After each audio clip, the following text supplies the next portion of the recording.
Good afternoon, everybody. It is Steve Lookner with Agenda Free TV. There are 2 days before the U.S. presidential election. 2 days. Wow. We are here to bring you some live coverage.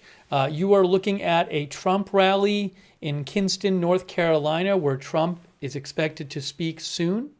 We have a live shot for you right there, and we're going to be bringing you live coverage. I am hoping to bring you also if I have access to it, a Harris rally in Michigan after this. We are, hold on a second here. We are bringing you live coverage, going to bring you election updates, going to take your comments on the air. At Lookner on X is where you can reach me.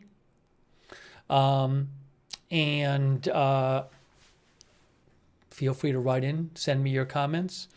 And let's shout out our moderators. We have moderating right now. Beth Mythical is moderating. Thank you, Beth. Ruth Krafasi, Roberts May Queen, Misunderstood over there on YouTube. Linda Belk and Larry on X.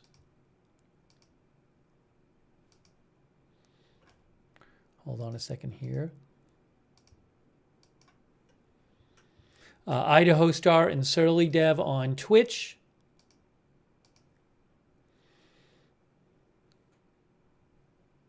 Alice says she has 6 cousins at the rally.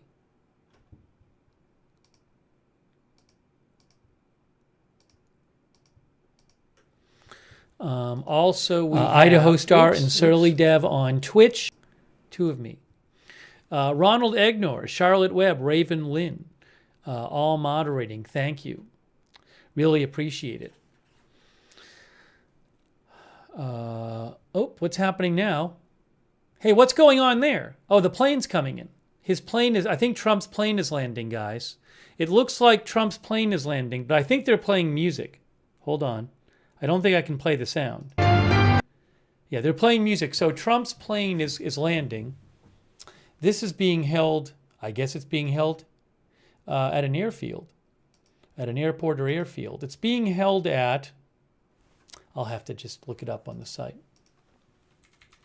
There is his plane. Come on, let's be civil in the chat. Trump is speaking at Kinston Jet Center, the Kinston Jet Center in Kinston, North Carolina. On Google Maps, it's Kinston Regional Airport, it says. Is that what it says?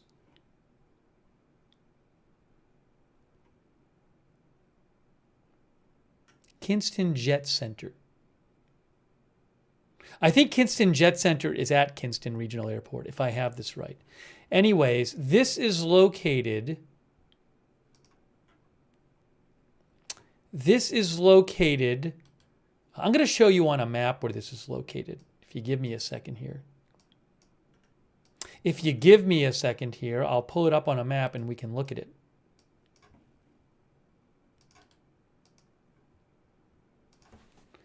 Okay, is this going to work? Okay, there's our map. That's good so far. But I need to do this. Kinston Jet Center. So that Raleigh is here. It's located how far from Raleigh? It's about 65 miles outside of Raleigh. Kinston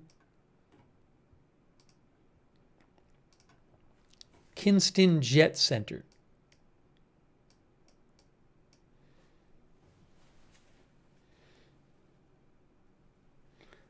Okay.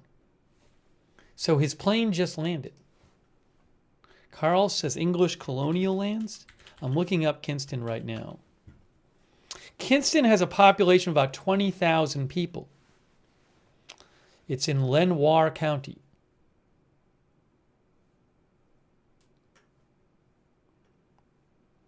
Yes, there were English colonists who established the city, Wikipedia says, as our viewers said.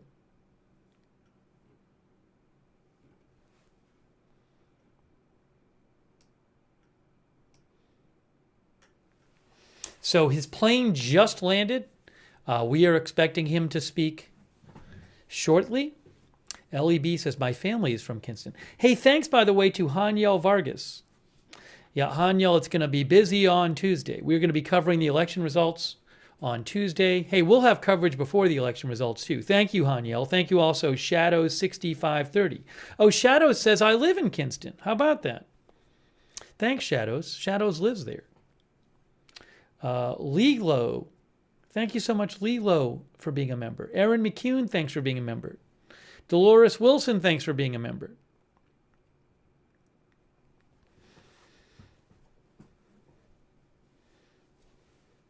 Trump did one rally earlier today in Pennsylvania.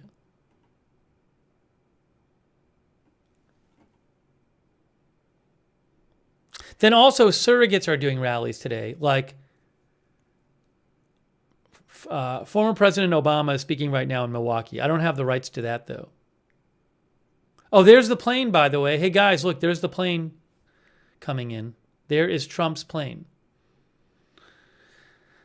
Doug Emhoff is speaking right now in Atlanta. I don't have the rights to that.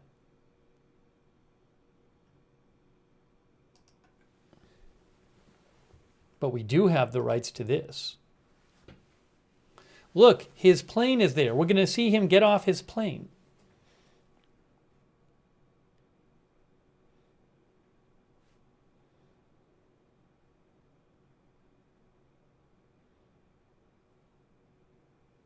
I can't put the music on, so we're listening to it without sound. Alvico says it took off from Harrisburg International Airport. Chemo says they pronounce the county Lenore in North Carolina.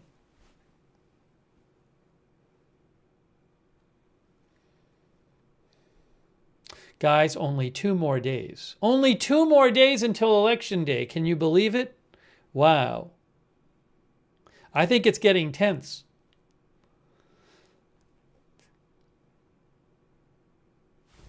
Jayhawk, that is false.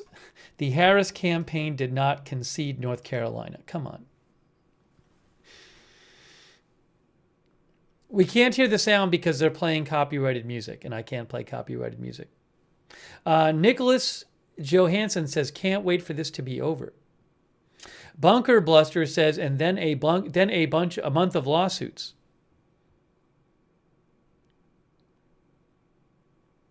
Our viewer Bishwin says, I don't remember politics being so nasty.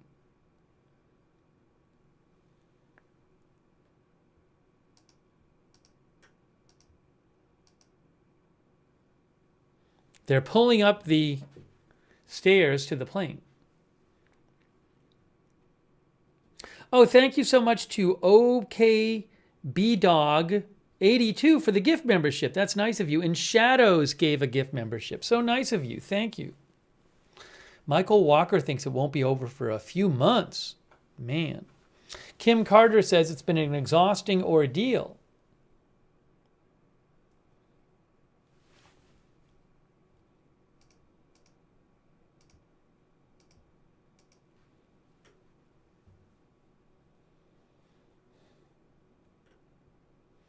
We are getting very close.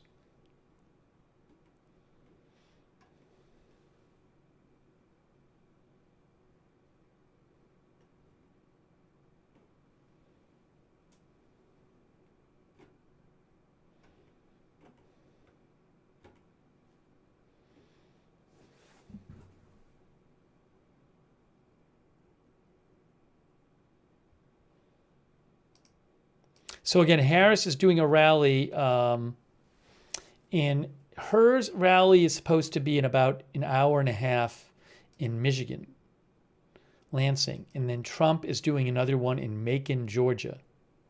And I don't know about Harris tomorrow. I know Trump tomorrow is doing 4 rallies.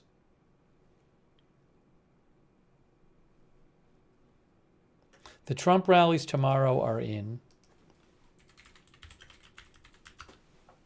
Oh, the stairs are going up there. The rallies tomorrow for Trump are Raleigh, North Carolina, Reading, Pennsylvania, Pittsburgh, Pennsylvania, and Grand Rapids, Michigan. Our viewer James Hayes is going to the Pittsburgh rally tomorrow. It's so weird. I'm looking at the Trump page, the Trump web page, the Trump events page, and it's just weird to see 1, 2, 3, 4, 5, 6. That's it. 6 more events, and that's it. Like you're actually at the end.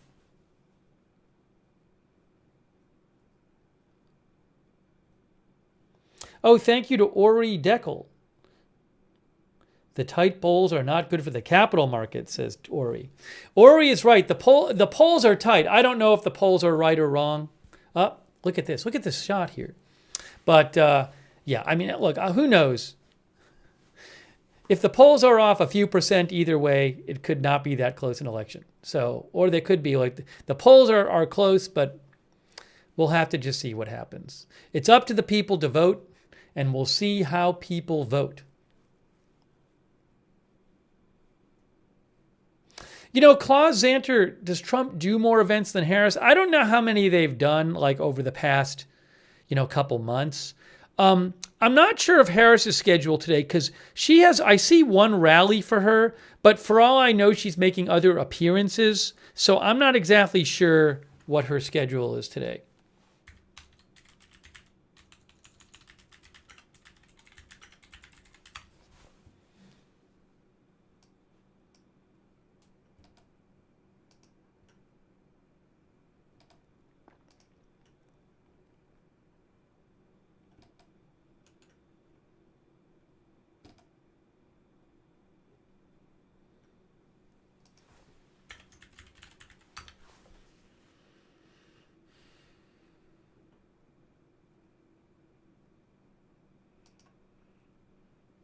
It's a good question. I don't know.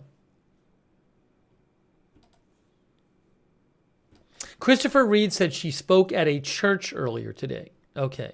So if she did that, that's an example of something where it's not a rally, but it's an event.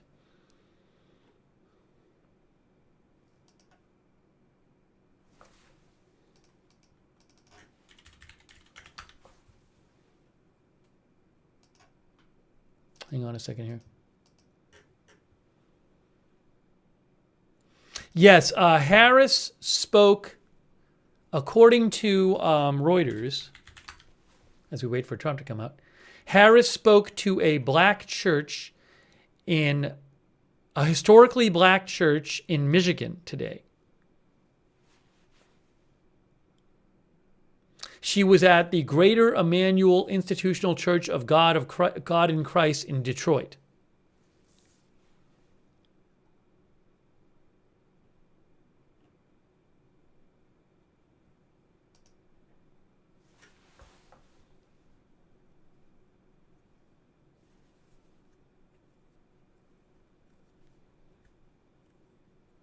Hey, thanks so much to DJ for your support. Thank you, DJ, and also Bot Sharing. Thank you, Bot Sharing, for your support as well. We are looking at the Trump plane, which has landed in Kinston, North Carolina. Population around 19,000. They have looks like a regional airport there. And his plane is there. You can see the door is open. I'm guessing they're still playing music, so I can't use the sound. Yeah, they're still playing music, so I can't play the sound. But we are looking live at the airplane door, and soon Trump will come off and do his rally. And I'm hoping to have the Harris rally after, if I have the rights to it. I'm hoping, got my fingers crossed. But I have the rights to this, so we can watch this.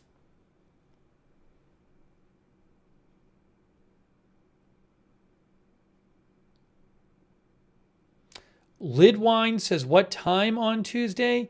So the first polls will close, I think, at 7 p.m. Tuesday Eastern time.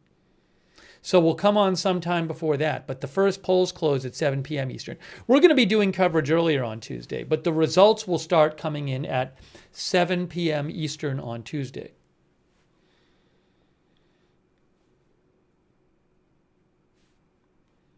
Hey, thanks to Lidwine Elizabeth. I really appreciate that. Thank you. Dolores Wilson as well. Thanks for the gift membership. Bonnie Ray Lamborn says, UK here, following this closely as it will affect us in England. Could affect people around the world.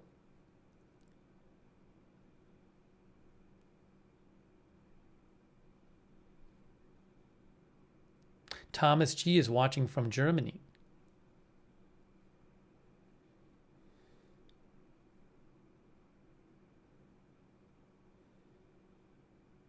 Jeremiah, I'm planning on being live a bunch on Tuesday. I mean, we'll probably do some coverage earlier in the day, and then I'll eat, and then we'll do a separate stream for the results.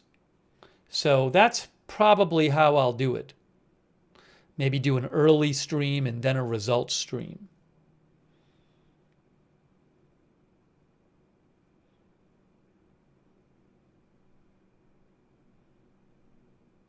That's my thought.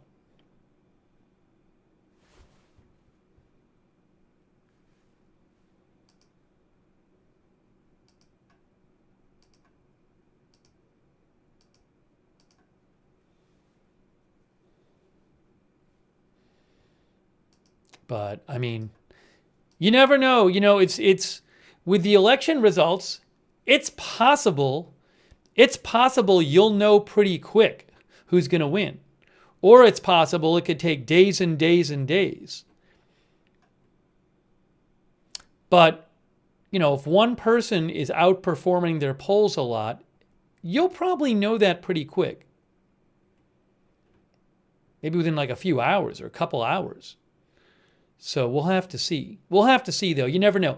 Like, it's hard. You know, you got to get enough votes in. You can't know right away.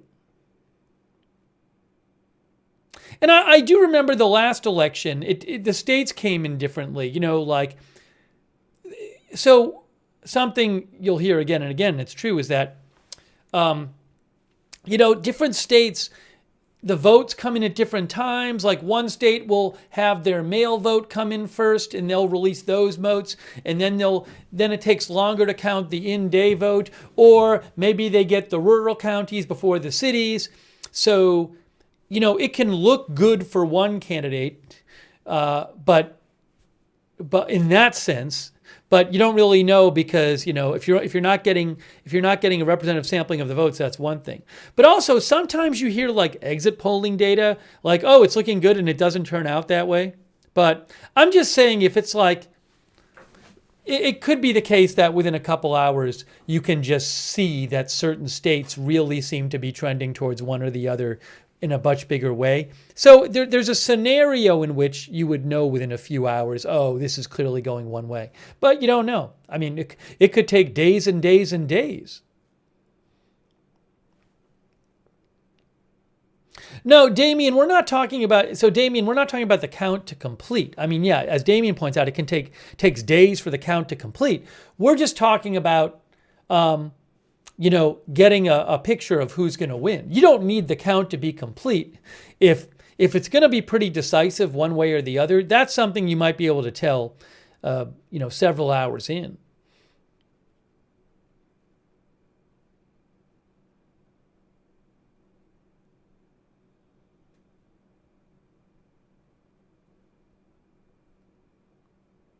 It's also weird, too, because this year, you know, it's like Republicans have voted more early this year than in mail than they did in 2020. So there's this question of like, how is the election day makeup of votes going to be? Like you know, if the mail and early vote is stronger for Republican, that could mean that relatively speaking, that the election day vote isn't as strong for Republicans if more of them voted early. So my point is, you know, it might be hard to look at the early votes coming in and say, oh, we know what's going to happen with the rest of the voting. So who knows what'll happen? But just have to see how things play out.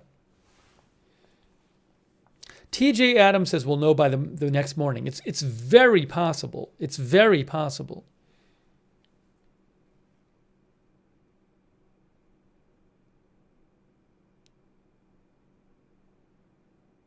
In 2016, it didn't take more than a day. In 2016, right? In 2016, it was sometime like early in the morning. I think it was after midnight when it was clear Trump was going to win. I think. I mean, so it's not crazy to think it could happen one way or the other. But maybe it'll be super close. The other thing, obviously, is if it comes down to western states, if it comes down to like states like Arizona and Nevada, they don't, they're on a different time zone. So that's extra hours right there.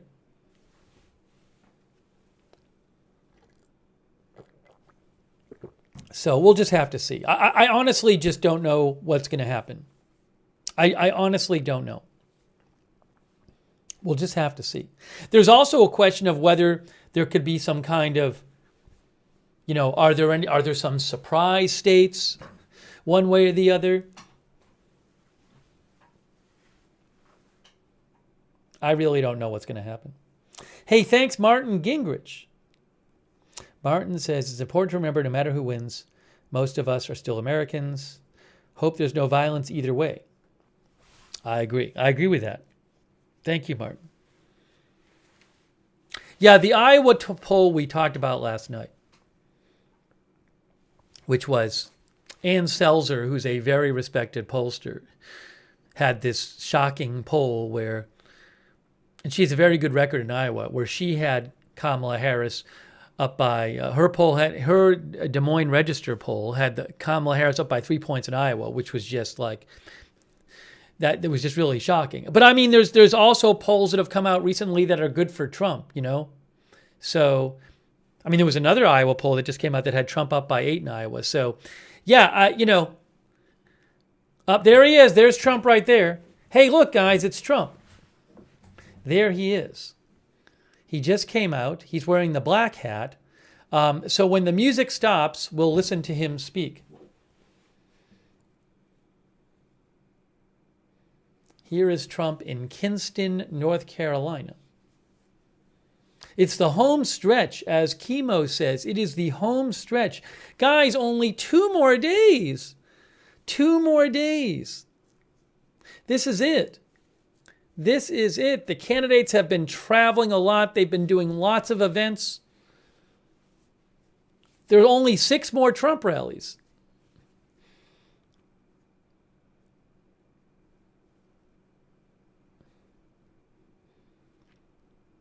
So hopefully I get the Harris one around 5 or so. I hope I get the rights to that, because that would come like after this. The timing would work out good. So I'm hoping to have the Harris rally after this.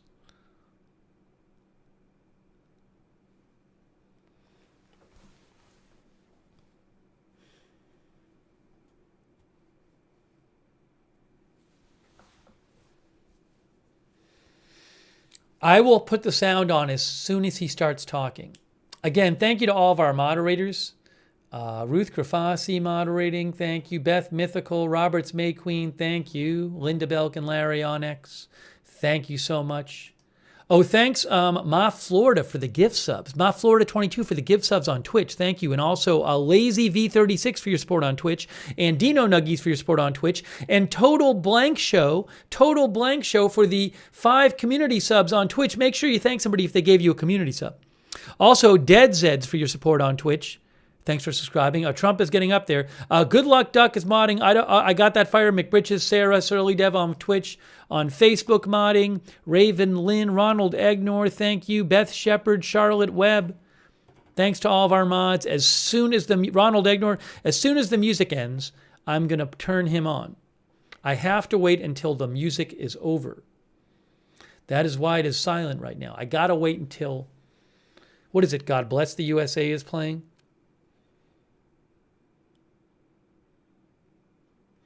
As soon as he is speaking, we will hear him speak.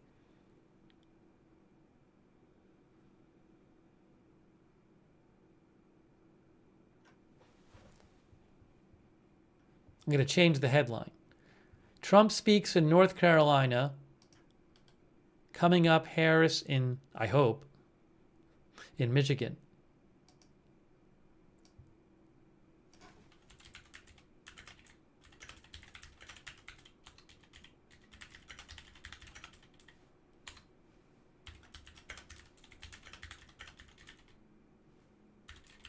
I'll fix the headline. I will fix the headline.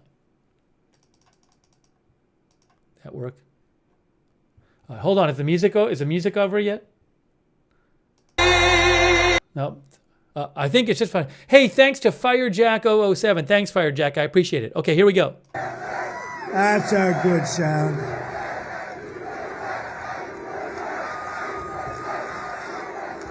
Thank you very much. Wow. That was very nice.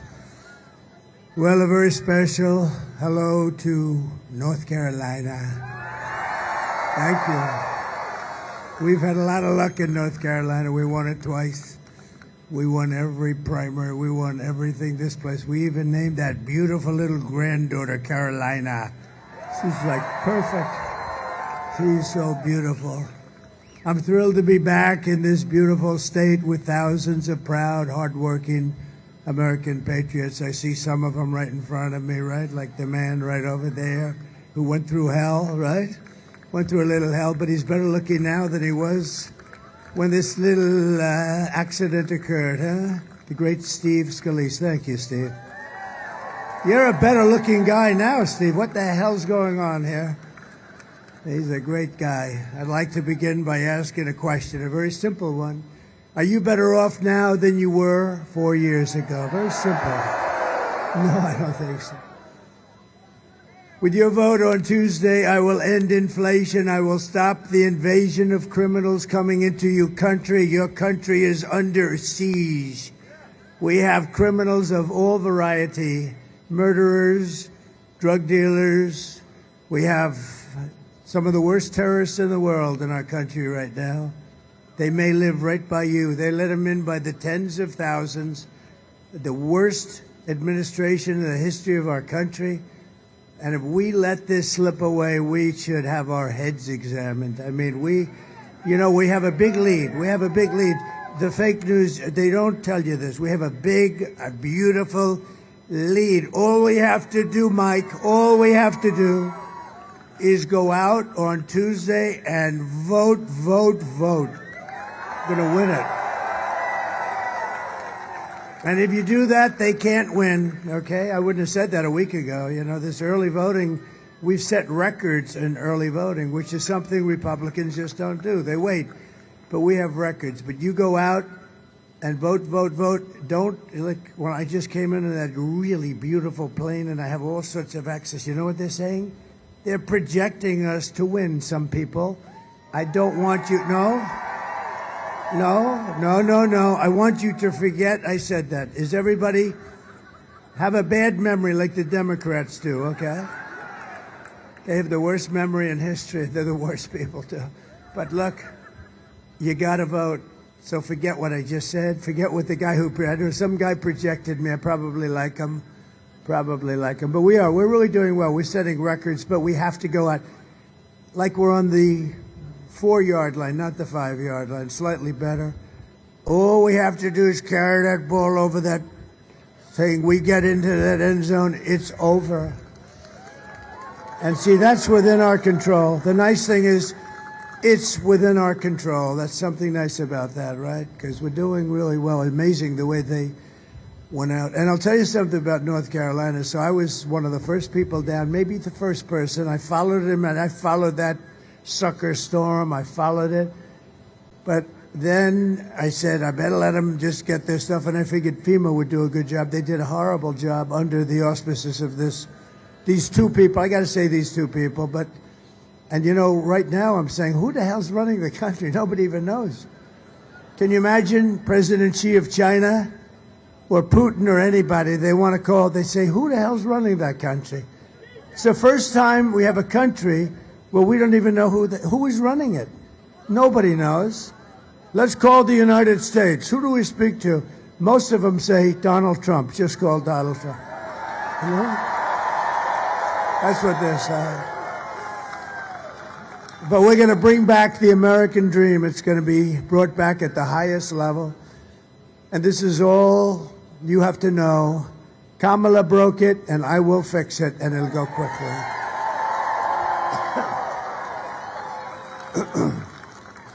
Yeah, thank you. So this is the big moment. We have a situation where if we do the right thing, we're going to have an America that will be bigger, better, bolder, richer, safer, stronger than ever before. If we do the wrong thing, we're going to go home empty, and our country's going to fail. Our country's failing. We're a failing nation, by the way, in case you had any question. Hard to believe, right? But this election is a choice between whether we will have 4 more years of incompetence and failure, or whether we will begin the 4 greatest years in the history of our country. And you know, we're starting them from behind. We're like starting them from behind the end zone to bring back the football, and we're like off the field because of what they've done to this country. In 4 years, what they've done to this country, they should be ashamed of themselves. This will be America's new golden age. It's going to be a golden age. We're going to do it. We're going to, you know, I've gone 62 days in a row doing this. 62. Can you imagine? And last week she took 1 vacation, 2 vacations. I said, you're running for something that's 100 times bigger than the Super Bowl. How the hell do you take a day off? You can't. Even people that like me and they want me to, oh, please, sir, be nice. We just want you to enjoy your life, sir.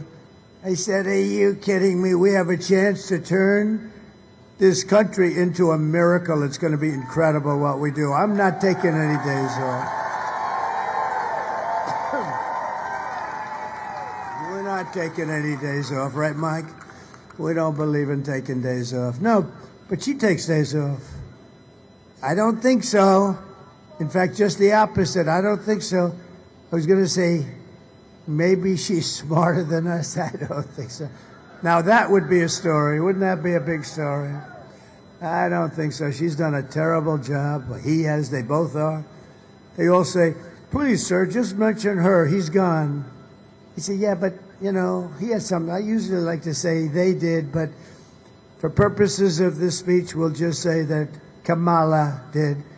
Because nobody knows, if I use the name Harris, nobody has any idea who the hell I'm talking about. I don't know what that is. I say Harris, and they say, who's Harris? Nobody knows. Every problem facing us can be solved, but now the fate of our nation is in your hands. It's in your hands. If we win this state, that will be so big.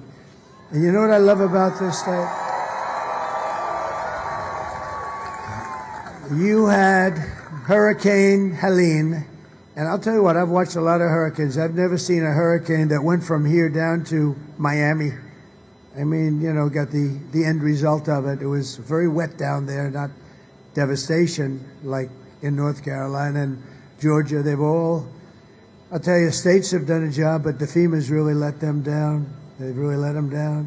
But when you look at what's happened and when you look at the kind of devastation, what was amazing to me, and I thought 100% of the people, I was not thinking about the election. As time went by, I started thinking about the election. In the meantime, I had been there, raised a lot of money for the site, saw tremendous people like Franklin Graham. They were there so early, and he's always there. He's amazing. He's got a lot of Billy Graham in him. Got a lot of Billy Graham in Franklin. And, you know, he doesn't endorse people, but he endorsed me. Is that nice? He endorsed me. He doesn't endorse me. But you know what? The amazing thing is that North Carolina was devastated, and yet when I said when it was time to start thinking, we still have to think about this election, I said, I've just seen some of the worst devastation that I've seen them all, because I used to go and follow the tornadoes, and we've seen a lot of bad things. But you had houses that were ripped apart, the foundations were ripped out of the ground. You had things that you just don't see. No trees for 2 miles. I mean, big, giant trees were ripped right out of the ground and floated down in rivers that didn't exist. Areas that never saw water before became lakes and rivers. And I said, you know, it's largely Trump areas that were hit, meaning people that like Trump, right? They're largely Trump. I said, the amazing thing is that we're going to have a problem, and I want them to just be safe. I don't want them to come back, and they don't have to register, they don't have to vote. So people lost their homes. A lot of people were missing and not found, as you know. A lot of people died. Quite a few people died. And yet people losing their loved ones. And I figured, and I said to my people, I can't imagine more than 50% of what had voted in the past. I mean, I looked at areas, they were barren, they were gone, they were just devastated. And I said, so I figured if you got 50% of the vote would be lucky. I doubt you'd get, I would say 35 to 50%. And that was it. Nothing you can do about that. Just try and help people. We did. We tried to help people. Here's the amazing thing. Early voting, and the numbers finally came in. The areas that were hit so hard broke the record for registration. Think of that. And for voting. They broke the record. They never had a higher record. And these are people that don't even have a house anymore. The people of your state, the people of North Carolina are amazing. I'm telling you, it's amazing. I would have said, when I said 50%, I was sort of saying, I hope people broke the record. Every single day, and now cumulatively, the record's been broken. Now you only have to do one more thing. You have to get out on Tuesday and vote, and we're gonna break our own records. It's gonna be a big difference, big difference. So on Tuesday, stand up. You have to do it, and we have to tell Kamala that you've had enough. You're the worst vice president in history. You did the worst job ever on hurricane salvage and removal and just the security. What they've done, it's so bad. You know, they spent their money on the migrants coming in, on illegal migrants. They don't have any money. FEMA's got no money. And just look at her and say, Kamala, we're not going to take it anymore. Kamala, you're fired. Get the hell out of here. You're terrible. You're terrible. They're terrible people. There's something wrong with them, actually. There's a lot of things wrong with them. But we got to win this race. If we don't win, I can't even imagine, because we're right there. We're right at this step. Let's go get it over the line. And remember, you know, traditionally, not only traditionally, like every single time, the Republicans vote late, the Democrats vote early, and an amazing statistic is, first time ever that I know of, we have far more votes than they have in the early voting. Think of that. It's never happened before. I think last time we were hundreds of thousands of votes down. In fact, I remember I looked, I said, how the hell do we catch them? And we caught them and fairly easily won, right? We were way down, and then we came in on the Tuesday. We call them Tuesday voters. I think it has something to do with, like, you like to see your ballot go in the box. You like to be there. You want to watch it. You want to touch it and feel it. But we were hundreds of thousands of votes down last time. And the first time, and it's like a racehorse. You know, he's way out in the lead, and somebody else, Secretariat's coming behind. And Secretariat catches him, and not even that hard. But it's really something that we're going to do. It's something that's expected. And the difference is that we're actually starting from in front. I mean, so we're starting from in front. And it's an amazing thing. But the amazing thing is, with that devastation, the people in North Carolina got out and voted in record numbers. I can't believe it. Thank you. I love you. Thank you. And everything we've been fighting for so hard to achieve for the past 9 years, it all comes down to the next 2 days. We've been waiting 9 years for this, if you think. We've been waiting 9 years. And don't forget, we got more votes than any sitting president in history last time. We won in 2016. We got millions and millions more votes. You know, Barack Hussein Obama got far fewer votes the second time. Remember, did anyone ever hear of Barack Hussein Obama? He's been nasty, hasn't he? Oh, he's been a nasty person. He's been a little nasty. I'm not, I'm supposed to be a nice person. Oh, I was so happy to see that he was nasty. It's now or never. This moment will never come again. Never going to come again. 2 days. 2 days. For the sake of your family, for the sake of your country, for your freedom, you have to get out and vote. And I love that phrase because I saw it with a fighter. It was in the 15th round. That was when the fights had the championship rounds. It was unbelievable. Like maybe Roberto Duran, and he was a little bit behind, and he was a great champion. And they said the same thing as I said, or very similar, except they were a little more violent about it as they smack him. They're smacking him. Roberto, this is for your family. And he got up and he went wild and he knocked the hell out of the guy. You ever see that? It's great. I love that stuff. Don't we love it? We love guys like Dana White that do such a good job, right? UFC. Yeah, but he said Roberto, and they're smacking him. And, different kind of a champion.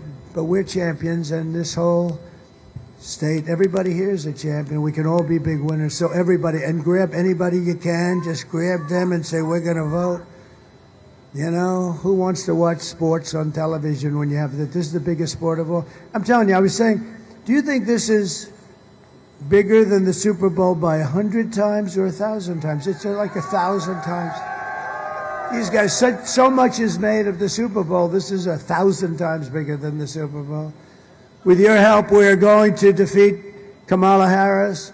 We are going to win North Carolina. And we are going to make America great again. That man. 4 years of Kamala have delivered nothing but economic hell for American workers. Her inflation disasters, they caused inflation. They screwed up my energy policy, and the prices went up and everything else. It's real simple. In addition to that, they way overspent. They got trillions and trillions of dollars. Hopefully we get rid of Mitch McConnell pretty soon, because he helped them. That guy. Can you believe he endorsed me? Can you? Boy, that must have been a painful day in his life.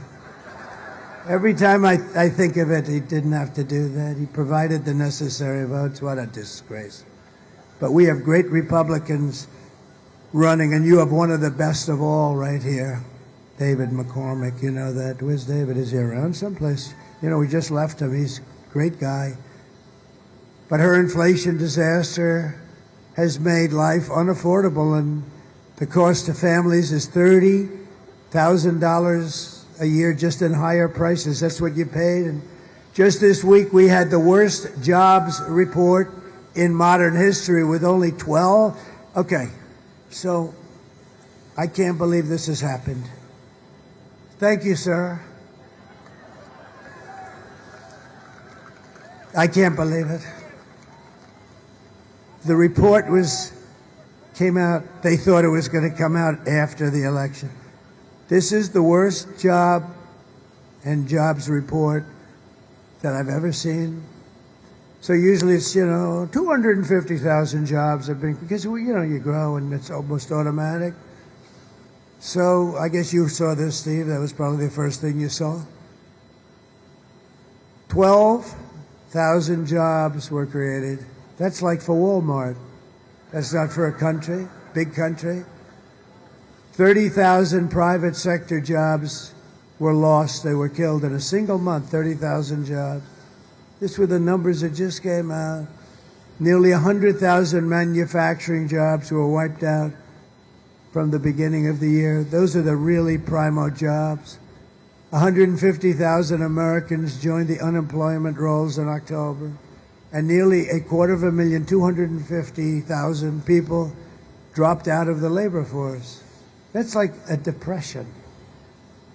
Just think, a few months ago, they fraudulently claimed, and it was a fraud. They claimed, this is a serious fraud, that they had 818,000 jobs were created in the country, and none were created, zero. You know about that, right? And they got caught by a whistleblower. A whistleblower blew the whistle on Crooked Joe and Kamala.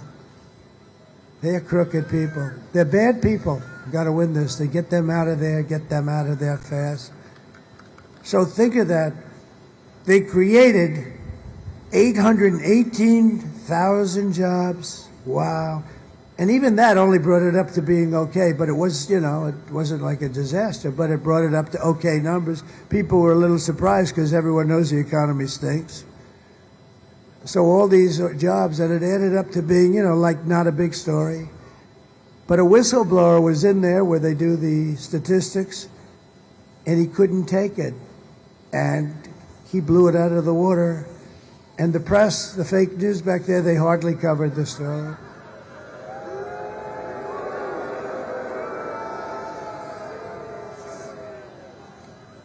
And now they've just revised past job reports down another 112,000. So that's almost 1 million jobs. And it was all fake reporting. If I did that, they'd say, all right, let's start up. Here we go again. Let's go.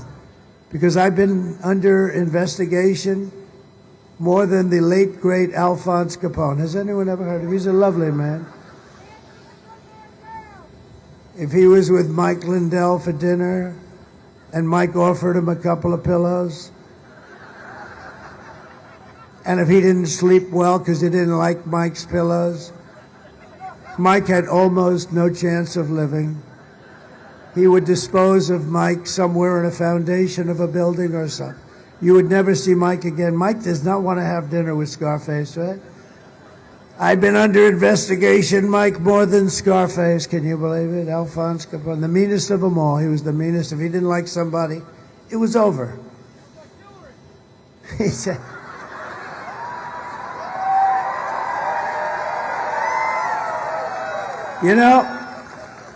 I just left another good place in North Carolina. I had some of the best quips today. You have a wit about you. Who the hell made that sound? Gee. No, I had some guy on the other one. He was screaming that stuff, and it was so good I had to stop, and the place went crazy. Now I have a new genius back here.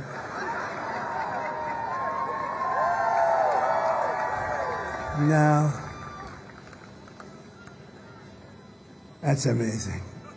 Meanwhile, 100% of the net jobs created, you've heard this, it's an amazing thing. They've all gone, 100% have gone to migrants. Did you know that? All the jobs that were created. These are depression-type numbers, and that's where we're heading if she's elected. I always said, I don't want to be Herbert Hoover. It's so terrible. He became president, and then fairly shortly after, they ended up with the greatest depression of our times. 1929 style depression. That's what you're going to have with her. She has no clue. She's like a child with economics. Have you ever seen answers like she gives? They ask her a question about the economy, and she says, I grew up in a middle-class family, and we had a grass yard. Oh, it was beautiful grass. Oh. Under my leadership, we are quickly going to turn this economic nightmare into an economic miracle. We're going to turn it around very fast. You know why? For a lot of reasons, but you know why? Because we have a thing called liquid gold, and we have more liquid gold under our feet than any other nation in the world, including Saudi Arabia and Russia. And we took it from number 4 to number 1 in 2 years, and I was way number 1, way higher than the two of them. And we were going to become energy dominant very shortly, and then we had a nasty little election that took place. And this time they're watching a little bit differently, I guess. Who would have thought that could have happened? But we're going to make America wealthy again. We're going to make America affordable again. We're going to get those prices down. We're going to get them down quickly. And much of it's going to be coming right from underneath your feet. Much of it. And we can do that, other countries can't. So it's a great thing that we have, and we're 2 days away from the best jobs and biggest paychecks and brightest economic future the world has ever seen. We're going to turn it around fast. And you know an industry I want to bring back? A lot of you aren't going to care about this so much because you're not in that industry. The furniture industry. You had the best craftsmen in the whole world. I used to come down, I'd build a hotel, and I'd always go to North Carolina and come to the different, I knew every guy, every place. See a lot. And then one day I said, what happened to that company? I love them. They did a building for me 2 years ago. I said, what happened? Sir, they're closed. They've basically moved into China. The guys have stayed here. The talent is so talented. I used to take an arm of a chair. I say, could you do a little more action on it? Sir, watch. Ding, ding, ding, ding. I said, that's it. Would you like us to carve your face on the chair? Yes. It was like the greatest artists in the world. These guys were unbelievable, what they could do. And so then we start buying furniture from China. And you know what happens? I build this beautiful hotel. Happened a few times. Not good. Very bad. A guy comes in, he's got lots of money. And he comes into the hotel, wants to impress his wife and or girlfriend. And he comes, and he comes in, and he has this beautiful chair, looked the same. Actually not as good, but it looked good enough. And he sits down in the chair, and the chair collapses, and he goes on his ass. And then I get sued. This was China. No, we're going to get that business back. We're going to do it through a serious use of tariffs, because you know what? We took in hundreds of billions of dollars from China. Nobody else took in 10 cents. Nobody else. Barack Hussein Obama, you know what he took in from China? Nothing. Nobody did. Nobody took in anything. I took in hundreds of billions of dollars. I saved our steel industry. I put tariffs on the steel. You wouldn't have any steel. You would, for all the things you make, you wouldn't have any steel. You'd use plastic. But then you'd find out plastic isn't quite as strong as steel. You'd say, we don't want to build a plastic gun or something that you build. And no, we did a hell of a job. But I took in hundreds of billions. And a lot of people like me, a lot of business people like me. The steel industry likes me. And I wouldn't approve, by the way, the sale of U.S. Steel. This was a great, great company 60, 70 years ago. Our greatest company. And now, as you know, Japan wants to buy it. And I like Japan. I loved Abe. Shinzo Abe was assassinated. He was a great man, that one. He was loved in his country, too. He was a great friend of mine. But I went back to him. I said, Shinzo, we have to talk. He goes, I know what you're going to say, Donald. I know what you're going to say. I said, how do you know what I'm going to say? It has to do with the trade agreements, right? I said, yes, it does. How did you know that, Shinzo? Because you're smart. And nobody ever came to see us about that. We would have been open because it was a one-way rip-off of the United States. Japan got everything. We got nothing. And when I said to him, Shinzo, I have to see you, he's a friend of mine. I said, I hate to tell you, but we're going to have to change this. He said, I know what you're talking about. I said, you really understood it? He said, nobody ever came to us. We would have done something. We'll end up, unfortunately, having to do more for you than somebody else, which turned out to be right.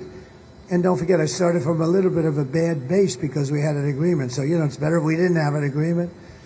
But he was great. We made a new deal. We made a new deal with South Korea.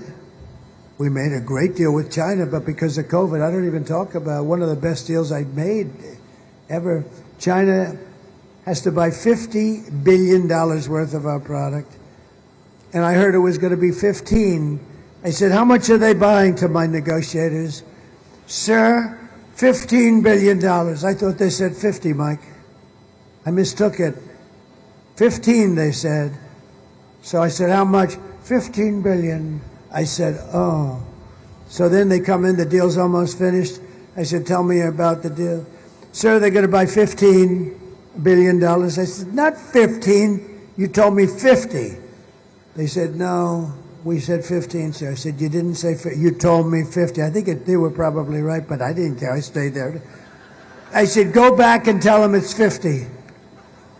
And they did, and you know what? They agreed to it. Can you believe it? But I don't talk about it because of COVID. We did a great job in COVID, but nobody knew what it was.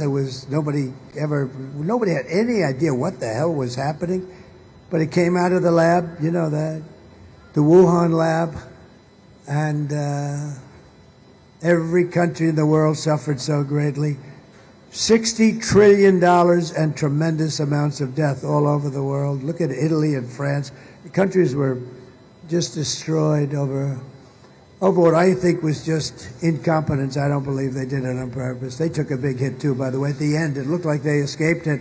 Man, did it get them, and it got China hard at the end. But Kamala talks about fixing the economy. I saw her yesterday. We're going to, when I get to office, she said, when I get to office. She's in office now. Just get the guy out of bed and tell him to sign the document. She said, when I get to office, we're going to do this and that, and, all stuff that she's never going to do anyway. And they say, why didn't she do it? Why doesn't she do it now? I said that in the debate. Why didn't you just do this stuff? I'm going to do this and that.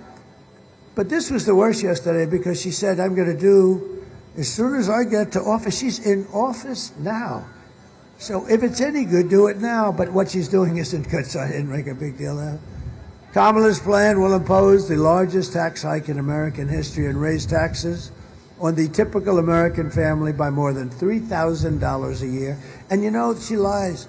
Everything. She said, I'm going to impose a sales tax on the people. No, I'm going to impose a tariff on the outside world, and they're going to pay it for their privilege of coming in and robbing our jobs and robbing our companies for years and years. They like to say that the sales tax is created by a tariff. No, it's not. This is look, I had a lot of tariffs. I took it. The most beautiful word in the dictionary to me is tariff. If I had more time, I'd say, no, it's third. I say religion and love. Religion, love, and tariff in that order. But I don't have enough time to do this, Steve. I got to get going here. I'm a little bit late. So the most beautiful word is the word tariff, because it's going to make us so rich. And we're going to save our companies. We're going to stop them from leaving. If I were here, I would have imposed a tariff on these people that drop furniture in our country for 1/3 the price, and it was no good. The furniture was garbage. I would have saved all your companies. Nobody would have, but I'm going to do it now. Because, they want our companies to move and get out. If we build a car and we send it to China, they won't accept it. If we send it to even Japan, they're friendly, but, some of our worst trading partners are the ones we get along with. Like the European Union, they're brutal. They're brutal. It's, this nice village, let's go to a village. Austria, and all these wonderful places. They're brutal. We're going to lose $350 billion with the European. We lose with everybody. And it can be changed around in literally a matter of hours. And the president has the right to impose the tariffs on these countries that have been hurting us. They've really been hurting us. It's so ridiculous. They end up closing. Everybody loses their job. Then they make it in their country, and then they send it back to us with no tax, no nothing.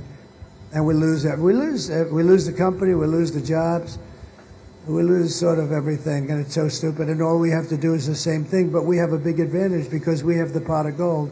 See, ours is really the pot of gold. Ours is the one that they want, but we won't have that pot of gold very long because the way these fools are running our country, we're going to be a busted country pretty soon.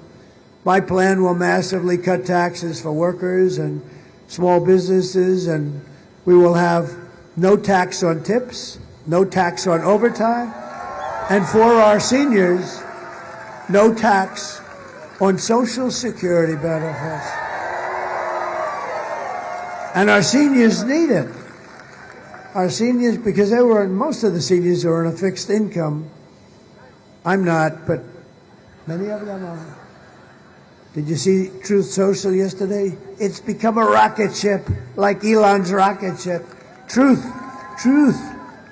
No, it's become a rocket ship.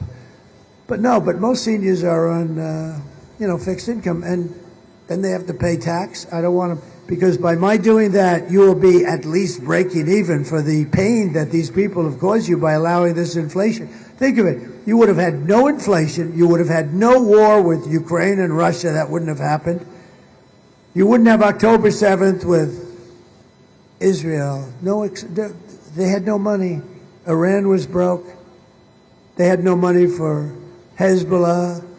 They had no money for Hamas. They had no money. They were totally broke. Everybody was broke over there. The bad guys, the good guys were doing fine. And you know what? Everybody would have done fine. All we wanted to do, and they would have done it, such an opportunity. Iran can't have a nuclear weapon. Nuclear weapons are the greatest single threat to our country, but to the entire world. The power. I rebuilt our nuclear base. I rebuilt our whole military. We had jet fighters that were 52 years old. We rebuilt it with a lot of help from some of you great people in the Senate and congressmen who are here today, actually, a lot of them. And we rebuilt our military. And in rebuilding, I rebuilt, either renovated or bought brand new nuclear. And I know what it does. I know what it does. My uncle told me many, many years ago, he was a professor. He told me many, many years ago about nuclear. And I said, there's no way, Uncle John. But he was right. He was right. He was very smart. To rapidly reduce inflation, I will end Kamala's war on American energy, and we will drill, baby, drill. I'm going to drill. And I'm going to cut your energy prices in half within 12 months. You're going to be cut in half. 12 months.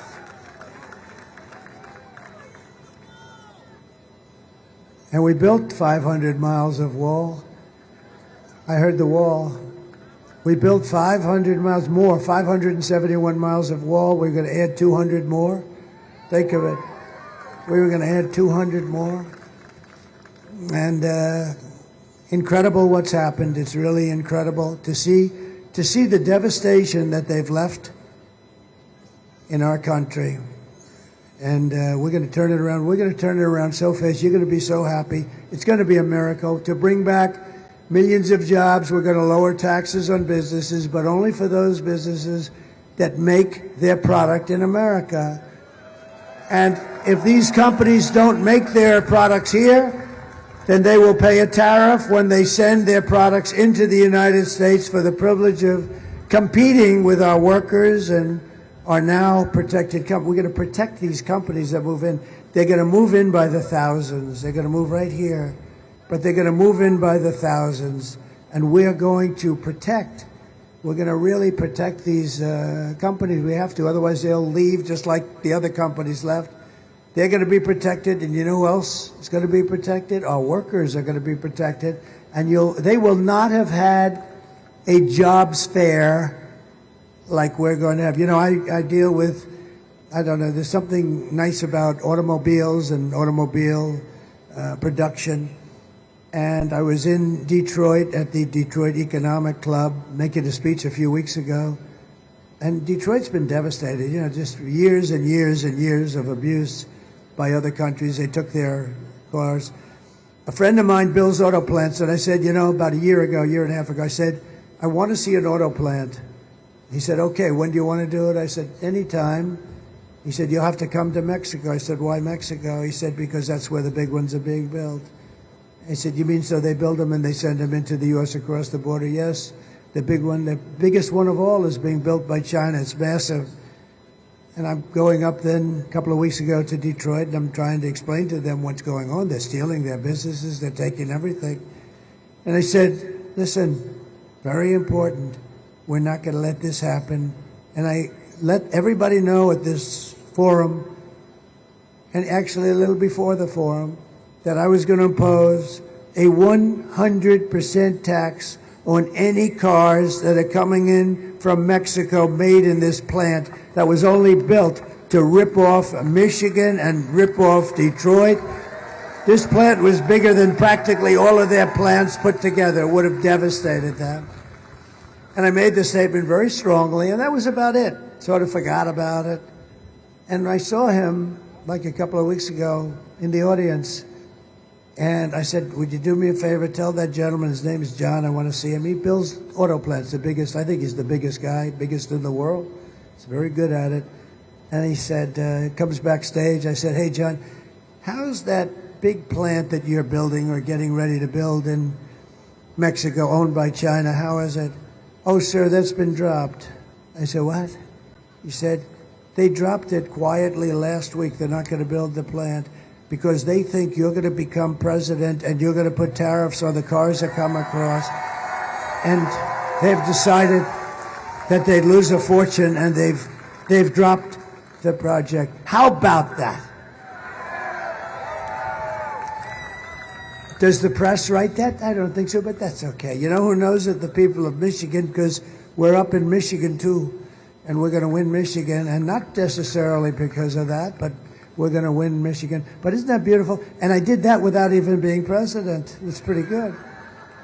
So we're going to protect you, and we're going to protect them, and we're going to protect everybody. We're going to protect. And by the way, if they want to build the plant anywhere in the country, here, or I don't care where.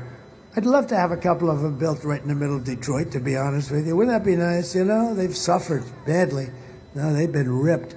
But they're going to build it. I said, if you want to build the plant, and I told him to tell the people, big, massive company, tell the people I would be honored if they want to build a big, beautiful plant here, hire our workers, we're fine with that, and we're not going to charge them any tariffs, you see. I say the way you get rid of the tariffs is to build your plants in the United States of America. That's what we want. And they're going to be coming in here by the hundreds and by the thousands, that we're going to have them come right here. So it will be really, in the truest sense of the word, it's going to be America first. It's all about America first. As we rescue our economy, I will also restore our borders. And over the past 4 years, Kamala has orchestrated the most egregious betrayal that any leader in American history has ever inflicted on our people. What she has done to our country, and him too, but he put her in charge. She never made one call. Border Patrol endorsed me 2 weeks ago. You know that? They said, he's the greatest president in history. I said, does that include Abraham Lincoln and George Washington? They actually said, yes, it does. But they also said, one other guy, he's sort of a young guy, like 38, he said, Border Patrol, he said, he's the greatest president in my lifetime. I wasn't impressed with that statement. So I liked the other one better, the captain. I liked him much better. He said, big difference between in history or in my lifetime if you're 38 years old. I think he was young. I think he was like 30. He's the best president in my lifetime. I mean, you know, give me a break. They're great guys, though. These are great guys. And they gave me the strongest endorsement. They said that, the best president, and the best president by far we've ever had on the border. We had okay, put that sign up, my favorite sign. Put that sign. This is my favorite graph. Oh, I sleep with that. I wrap it around, I kiss it at night. Because without that graph, I'm not here. I hate to tell you. I'm not here without that. But importantly, look at the big red arrow at the bottom. That was the lowest point of illegal immigration ever that we had known in recorded history of our country. And look what happened. That was when I left. That was my last day. It was the lowest point, and that included human trafficking, and mostly in women. I hate to tell you that. Do you know that they're missing 325,000 children, and the press doesn't talk about that?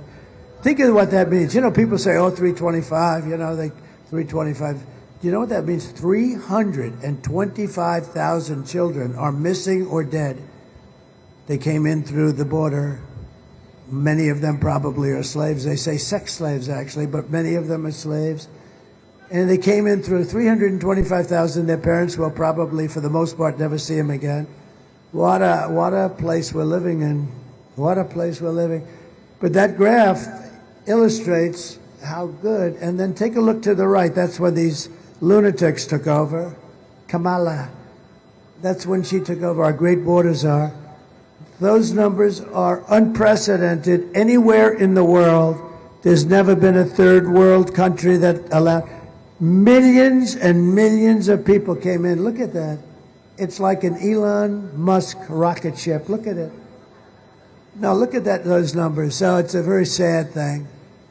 She has violated her oath, eradicated our sovereign border, and unleashed an army of gangs and criminal migrants from prisons and jails, insane asylums, and mental institutions from all around the world. They come from Venezuela. They come from the Congo in Africa. A lot of people coming from the Congo. And where in the Congo? From their jails. They're emptying their jails into the United States of America, stealing countless American lives. People are being killed on a daily basis. Today, I want you to hear directly from a mother whose world has been shattered because of the open borders, stupidity of Kamala. Please.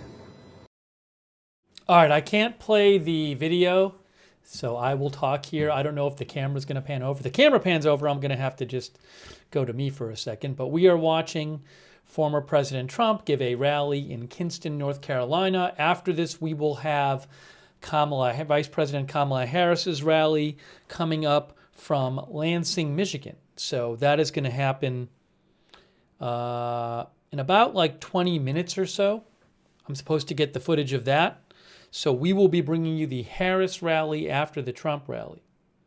Only 2 days left. After this rally, Trump has 1 more today and 4 more tomorrow. So it's really getting down to it, guys. It is really getting down to it. Hey, thanks so much for your support. Eric Rams, DJ. Thanks, DJ, for all your support. Carol O'Neill, Adi Chevris, Otis the Exiled, Dances with Wolves, Crackers, Firejack. Thank you so much. And also shout out, thank you to McDuff for subscribing on Twitch and Banjo1926 for subscribing on Twitch. So again, Trump is playing a video right now at his rally. I can't play that audio for you that has copyrighted music in it, but as soon as Trump starts speaking again, I will activate the audio and let you hear him again. So we will see. I'm not sure. I'm hoping like he gets done and then Harris goes on, so we don't have them both speaking at the same time, so you can hear both of them. But wow, it is really getting close to the election, guys. We're very close. It's Sunday at 4:48 p.m. Eastern. Man, wow, can you believe it? We're almost there.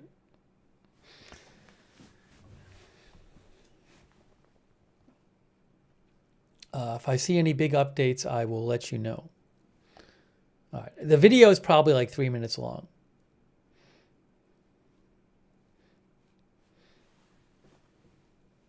So as soon as it's done. Will we find out Tuesday? I mean, Tuesday night or early Wednesday morning? It's certainly possible. Depends on how close it is. Depends on how close it is. We'll have to see. I have no idea. I don't know what's going to happen. I just don't know what's going to happen. We'll have to just see. It's like last time I didn't know what was going to happen.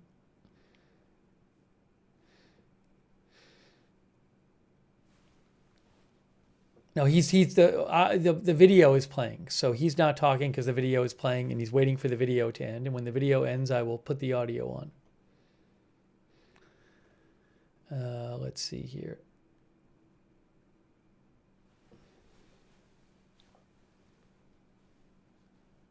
Yeah, this is a video they play at a bunch of rallies. I think he's about to talk.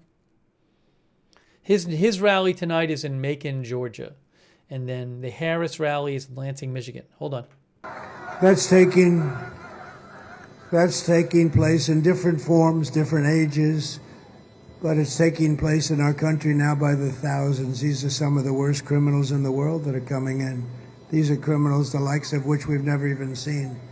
They make our criminals look like nice people. These are tough, tough people. MS-13, they don't like using guns because they're not painful. They use knives, and they chop people up, Long Island. And if we didn't have the great patriots of ICE, who are tough people, but they love our country, and Border Patrol, they're great. They want to do their job. They're not letting them do the job. But if we didn't have those people, it would be unbelievable. We moved thousands of MS-13 gang members out of our country. And that's why Border Patrol says there's never been anybody like Trump. Tom Homan said it. He said he's the best we'll ever have. You'll never get better. We had a perfect thing. When this guy used to go to the beach all the time, all he had to do was leave it the way we had it. And it was just getting better, better, better from years of abuse. But we had it down to a science, and we'll do it again. The difference is it's much worse now than it was in 2016. You know, in 2016, I got elected, I think, mostly because of the border. But that border was nothing compared to what you have right now. We put up all that wall. We got Mexico to give us thousands of soldiers free of charge. I said to them, look, if you don't give them, I'm going to put tariffs on your cars coming over. But other than, and they said, first they said, we are not going to do that. After I said the tariffs, they said, sir, it would be our honor to give you as many soldiers as you'd like. And we had a very safe border, and we did a good job. And most of these things that you'd watch now or that you read about, I think all of them, they would have never happened. The day I take the oath of office, the migrant invasion ends and the restoration of our country begins. And when you vote on Tuesday, vote in honor of Jocelyn and Laken Riley of Georgia and Rachel Morin and every American who has been stolen from us by Kamala's border betrayal. It's a total betrayal. Remember, not once in 4 years did she call anybody in Border Patrol. How are we doing? I called them all the time. I drove them crazy. How are we doing? How's it going? Never once did she call. Never once did she visit. She visited one time in an area that had nothing to do. You know, she liked it. But essentially, never once did she visit. If she wins, you will live the rest of your life as second-class citizens in your own country. That's what's happening. I used to say, not so long ago, Venezuela went bad. You know, Venezuela 18 years ago was a thriving country. They had elections, they had everything, and then one day it went bad. And the same thing happened there as happened here. Same kind of scum that we have to deal with all the time. Guys like Adam Shifty Schiff, can you believe it? Fake investigations all the time. The use of the FBI and the DOJ to go after their political opponent who's kicking their ass. Isn't that great? But our nation will be look, we're going to be dominated by this migrant invasion soon. And if she ever won, she would open the border immediately. The first day, Steve would agree with this, they'll open the border. They want open borders. I don't know why. Nobody knows why. Either they hate our country, or they maybe want to put them on the voting rolls. That's probably the reason. Or they're stupid, but they're not stupid, because you can't be so stupid when you do what they do in elections, right? If I win, the American people will be the rulers of this country again. The United States is now an occupied country. Can you imagine I say that and nobody disputes it? If you take a look at what's happening in Colorado and Aurora, take a look where they're taking over complexes of apartments and big swaths of area. But all over the country it's happening. A lot of towns don't like to say it because they think it's bad publicity and people won't move into that town or that little city. But it's the big cities too. It's New York and Chicago and Los Angeles. But it will soon be an occupied country no longer. It's not going to take long. You know, these guys come in, they're vicious, violent, and like military age, but they have military quality equipment, military quality guns, rifles, equipment. November 5th, 2024 will be Liberation Day in America. It's going to be Liberation Day. On day one, I will launch the largest deportation program in American history. I will rescue every city and town that has been invaded and conquered. These towns, think of those words. These towns are being invaded and conquered. What the hell? And nobody disputes me on that. And we will put the vicious and bloodthirsty criminals in jail or kick them the hell out of our country as fast as we can. And to expedite removals of Tren de Aragua, that's the big gang, the vicious gang from Venezuela, and MS-13 and other gangs.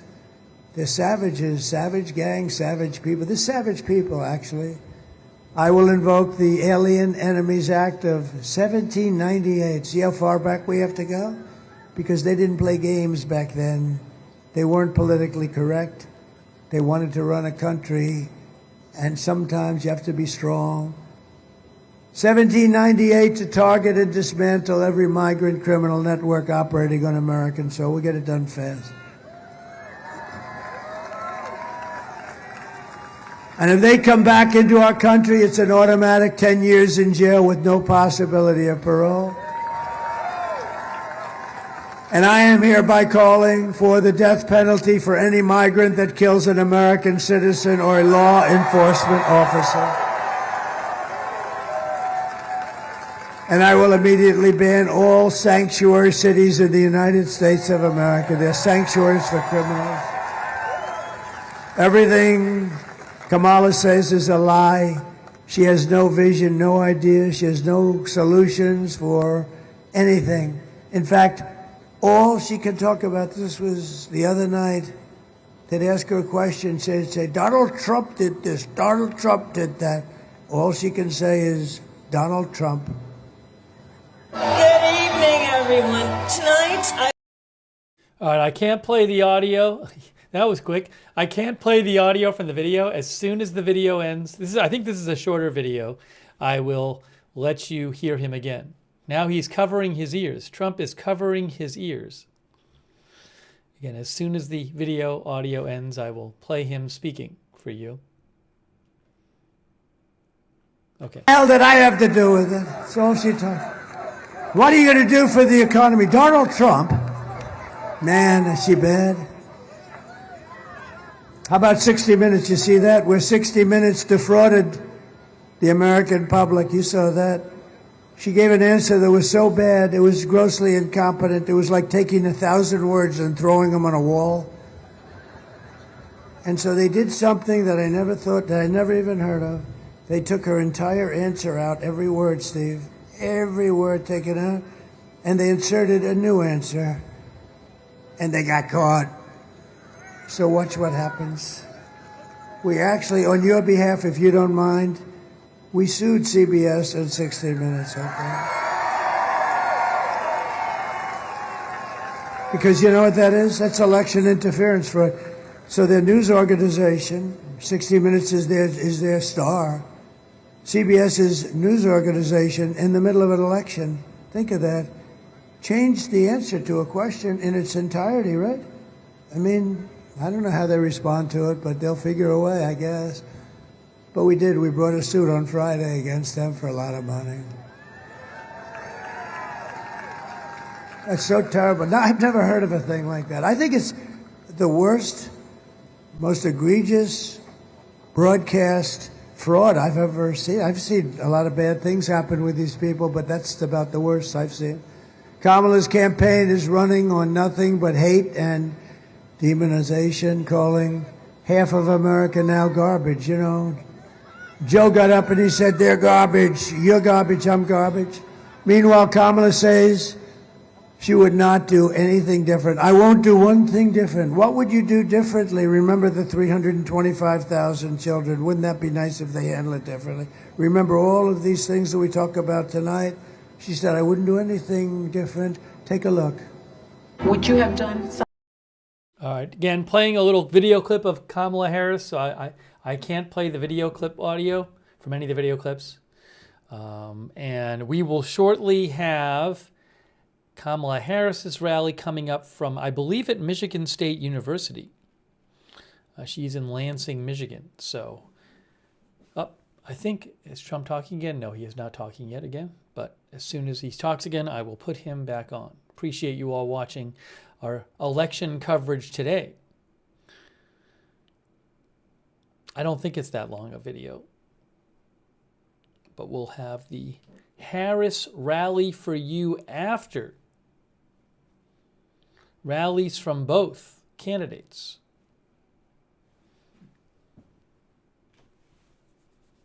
Trump has one more rally tonight in Macon, Georgia.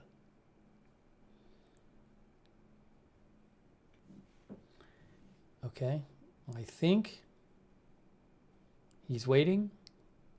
He did not cover his ears for this one like he did the last one.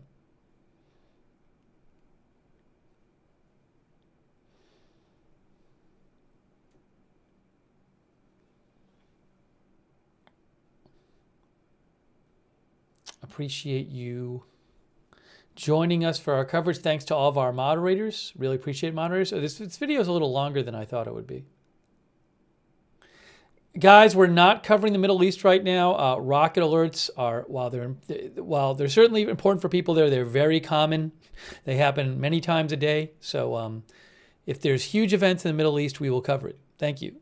We're pleased to be joined by House Majority Leader, a great person. He's been through hell, and he was shot, violently and viciously shot. And I told him before, you're better looking now than you were years ago prior to that. But I tell you, you are something. This man was, I went to visit him in the hospital, and one thing I found out, his wife loves him. She was so devastated. I've been to areas where the wives didn't care that much. This wife, he's got a great wife, and she loves him. She was so devastated she couldn't even think. Steve Scully, stand up, Steve. Look great. Amazing. He got hit hard, Mike, right? He got hit hard. He's a great guy. Thank you, Steve, very much. Say hello to your wife and family. Members of Congress, Greg Murphy and Dan Bishop. Thank you, fellas. Thank you very much. Thank you very much. Real champions. Candidate for Congress, and this is a fantastic woman. She has my complete and total endorsement. Lori Buckout. Lori Buckout. Great. Oh. She's something, I'll tell you. I hear you're doing very well. I looked at some good poll numbers. You're doing very well. Close it out. Get out, vote for her. Lori's great. And North Carolina GOP Chairman Jason Simmons. Jason, what a job. Great. We're doing good, right? Yeah, we're doing good. Looks like good. Looks like real good. Somebody told me they pulled out. You know what pulling out means? That means they pulled out. They took their money and they ran because they weren't seeing good. I shouldn't tell them that, but, you know, I guess people will figure it out. It might as well be the one. Yeah, they pulled out. I also want to send our prayers to everyone here in North Carolina who's still recovering from this unbelievable hurricane, the size of it, Hurricane Helene. Kamala's hurricane response was a disgrace and it was a betrayal. It was just reported that almost 50% of phone calls sent to FEMA were unanswered. They didn't answer. They don't have the money because they're bringing in all the criminal migrants. You cannot trust this person to be president of the United States. She destroyed San Francisco, and she will destroy our country. We're not going to let it happen. Here are the facts, just in closing.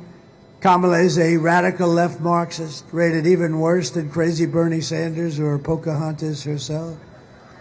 She destroyed our economy. She was an original creator of defund the police movement, and anybody who wants to defund the police for even 1 week or 1 day is not worthy of being president of the United States to me. Kamala vowed to abolish ICE, and she pledged to confiscate your guns and endorsed a total ban on handgun ownership. She even called for free sex changes for illegal aliens in detention at taxpayer expense. And perhaps, worst of all, she never worked at McDonald's. No, it was a lie. It was a lie. She's a liar. With your vote on Tuesday, we are going to fire Kamala. We are going to save America. We will cut your taxes, end inflation, slash your prices, raise your wages, and bring thousands of factories back to America. And we're going to bring them back, a lot of them back to North Carolina. We love this place. It's always been so good, just so good.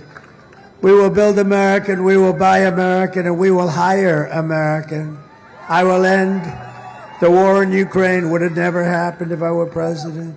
I will stop the chaos in the Middle East, and I will prevent World War III, most importantly, from happening. I mean, we got people negotiating on our behalf. They don't have a clue. You'll end up in World War III. Yeah, it's true. We will crush violent crime and give our police the support, protection, resources, and respect that they so dearly deserve. We will strengthen and modernize our military. I rebuilt our entire military. We then gave a big chunk to Afghanistan. Wasn't that a lovely gift? And now every year they have a parade where they go down their main boulevard showing our beautiful equipment that we gave them so stupidly. We will build a missile defense shield, all made in the USA. Big one, big beauty. A lot of it's going to be made right here in North Carolina. We will rebuild our cities, including our capital in Washington, D.C. We will get all the graffiti off of those beautiful marble columns. And we'll make those cities safe, clean, and beautiful again. We will teach our children to love our country, to honor our history, and to always respect our great American flag. We will get critical race theory and transgender insanity the hell off our schools and out of our schools. I will defend religious liberty. I will restore free speech, and I will defend the right to keep and bear arms, Second Amendment, which is under siege. After years of building up foreign nations, defending foreign borders, and protecting foreign lands, we're finally going to build up our nation, defend our borders, and protect our citizens and our lands.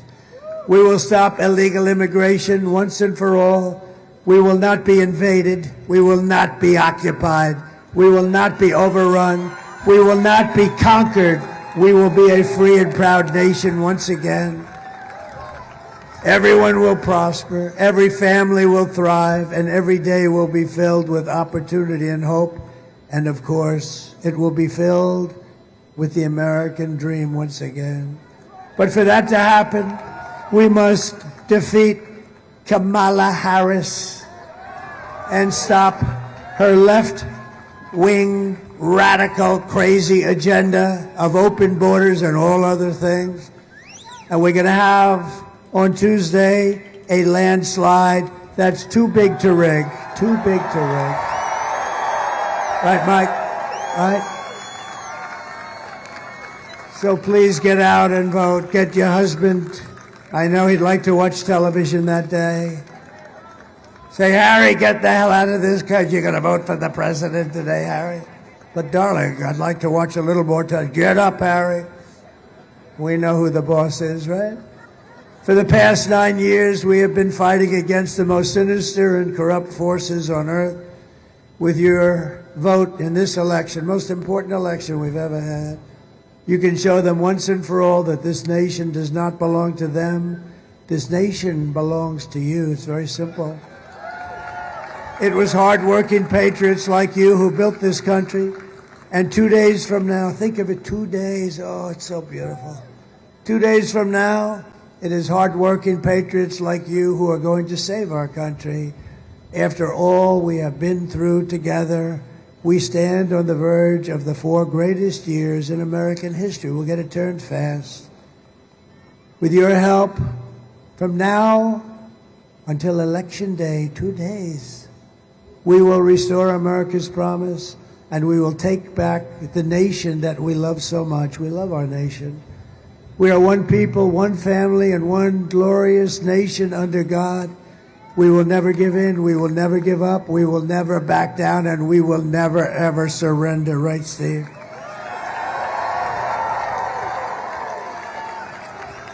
Together we will fight, fight, fight, and we will win, win, win. Gonna win, win, win.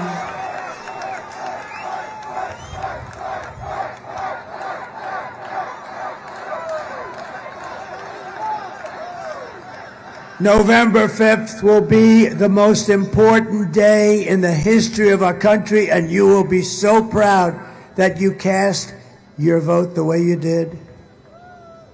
And together we will make America powerful again. We will make America wealthy again. We will make America healthy again. We will make America strong again. It's going to be so strong. We will make America proud again. We will make America safe again. And we will make America great again. Thank you very much, North Carolina, and God bless you all. God bless you. Go and vote. Thank you, Mike. Okay, that was former President Trump in Kinston, North Carolina, and he is finishing up there, and we are shortly going to have Kamala Harris doing her rally in Lansing, Michigan. So Trump has one more rally tonight. He's going to do a rally in Macon, Georgia. I think it's going to run late. The Macon, Georgia rally, the original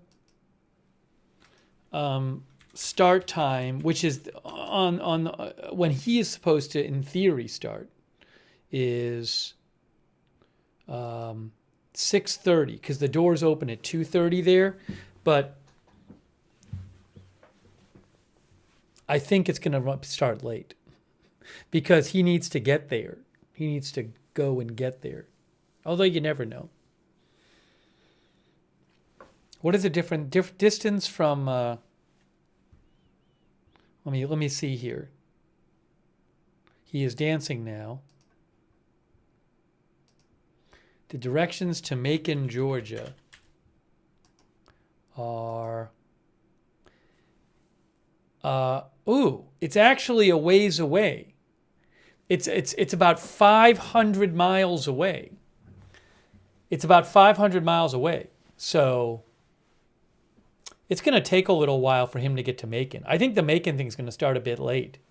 I mean, but actually, no, but actually, the plane is right there. He doesn't have to go to his plane. He literally is just going to get on his plane.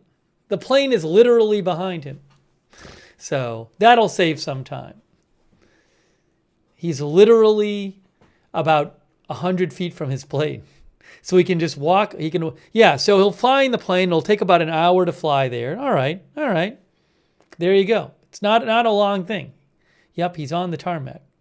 I forgot about that. Well, that's going to save time.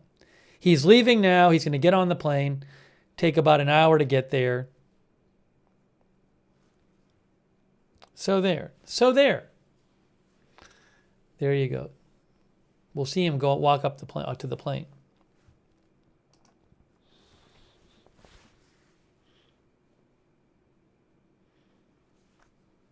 All right, we're watching him.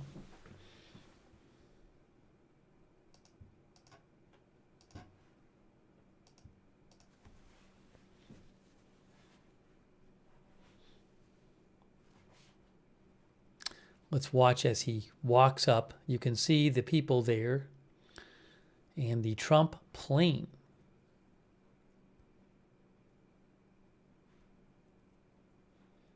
Appreciate you watching our coverage today. Guys, only 2 days left. And Trump has done 2 of his 3 rallies today.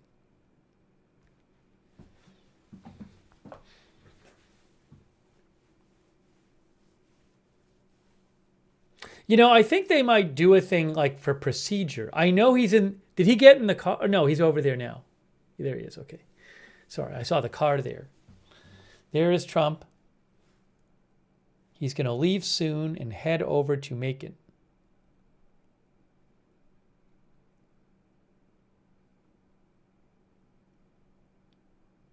Oh, he's waving by. He's waving by. Goodbye to Kinston, North Carolina.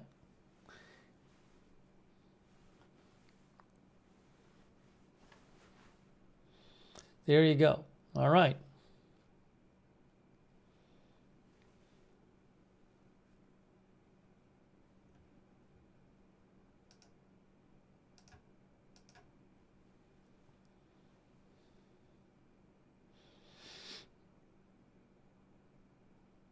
By the way, thanks so much for your support. DJ, so kind of you, DJ. All your support, really nice of you. And also Otis the Exiled. Thank you, Otis the Exiled. Very kind of you. I really appreciate all your support. And also over there on, Harry the Dog on Twitch. Thanks for subscribing. And let us shout out our moderators who are here. Cynthia Moon is here moderating. Ruth Krafasi, Beth Mythical. I have to update the headline, by the way. Thank you, DJ. The sentencing in late November. I don't know if we'll cover it. We'll have to see how things are looking. I don't know yet, DJ. I do not know. The answer is I don't know. We'll see how things are looking and what other news there is then. Thank you so much, DJ. I really appreciate that. Yeah, guys, I don't know if we're doing other coverage today. I don't know if we're doing Middle East coverage. We'll have to see. We're covering this right now. We're covering this right now. This enormously important presidential election that's happening in 2 days. But we'll see. I'll cover it when I cover it.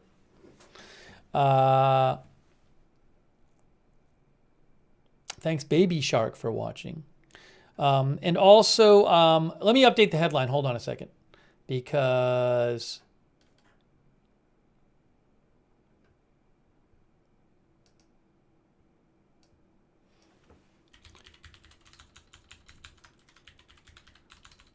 coming up,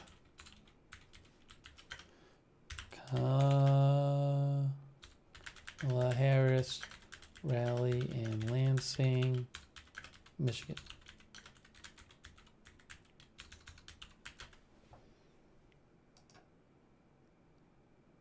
Oops, typo. Coming up, typo.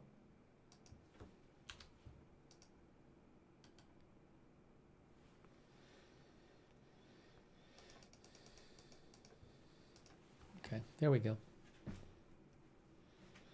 Thanks also to our Twitch moderators. We have over there moderating right now. Big Ball of Yarn, Good Luck Duck, LB Prairie Dawn, Idaho Star, I Got That Fire, McBritches, Sarah, and Surly Dev. Over there on Facebook, Raven Lynn and Charlotte Webb. Thanks for moderating there. Ronald Egnor, thank you, as we look at Trump's plane.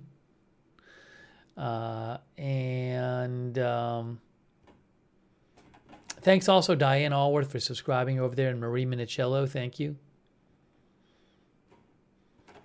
Linda Belkin, Larry on X. Thanks to all of our moderators. Do we have the video yet from Harris rally? No, we're waiting to get the video from the Harris rally shortly.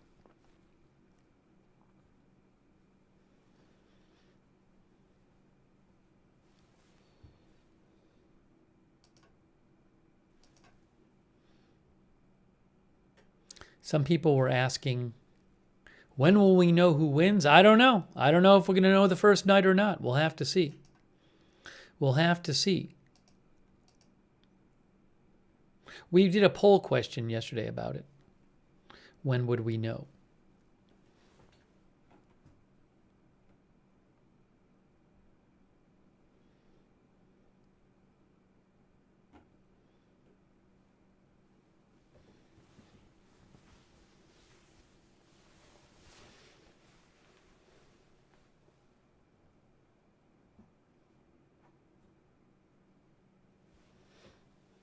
I honestly don't, Robert Maka, I honestly don't know. I just don't know. I mean, if I guess, it would be literally just a guess. Like, so it's not, it's kind of meaningless. I don't know.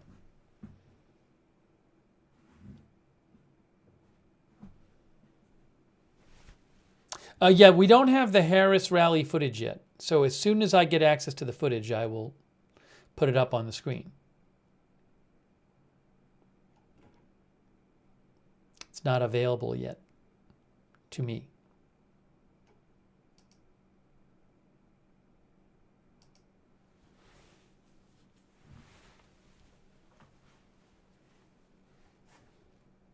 Richard Brennan says it's going to be interesting.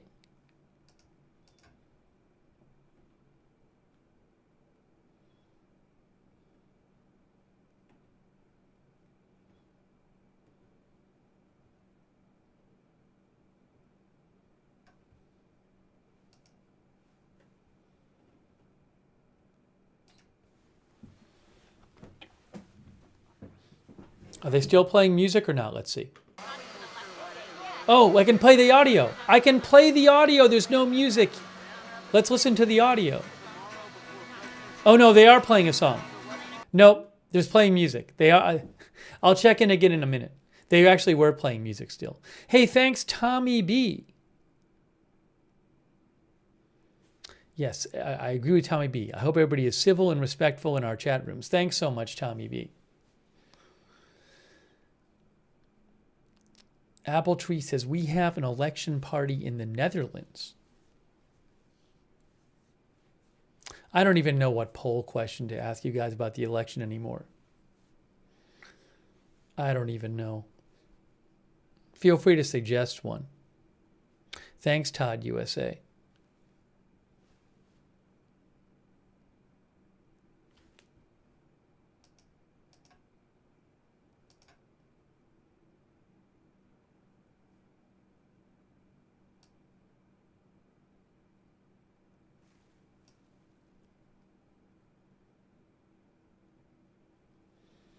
No, we're not doing who is going to win.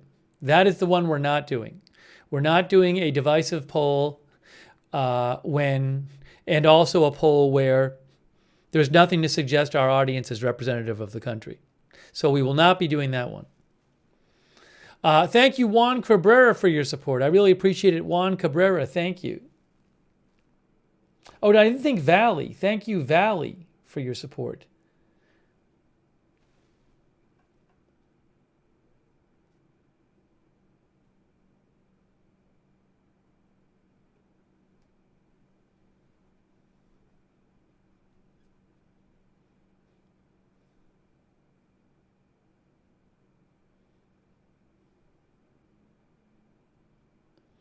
We did, when will it be decided yesterday? I was trying to avoid doing the same question again.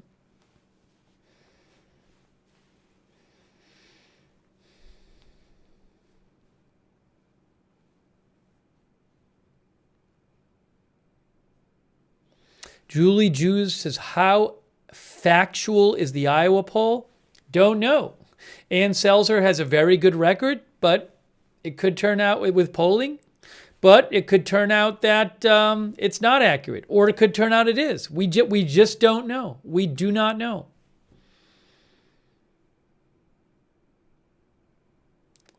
That's this very reliable pollster, Ann Selzer, whose Iowa poll came out last night and claimed that said that Harris was leading by three in Iowa, which was a shock. Could turn out that it's accurate. Could turn out that it's way off. What can I tell you?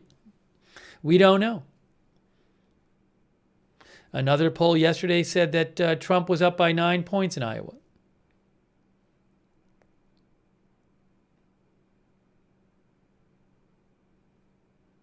The plane is taking off. What time Trump arrives, Martin? You want a poll on what time Trump arrives? Thank you, Martin. I don't like that as a poll question.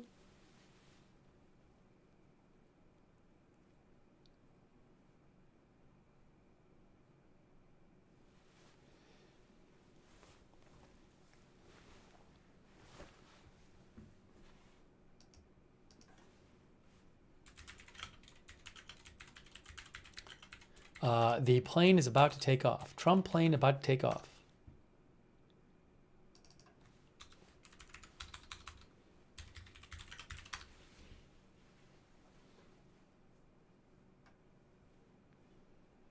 No, the term limit for presidents is you don't have to serve it consecutively.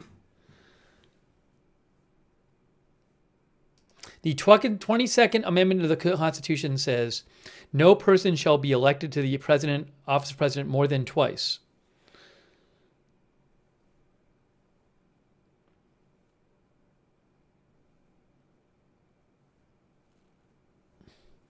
No person shall be elected more than twice, and no person who has held the office or acted as president for more than 2 years of a term to which some other person was elected shall be elected more than once. You can only do 2 terms.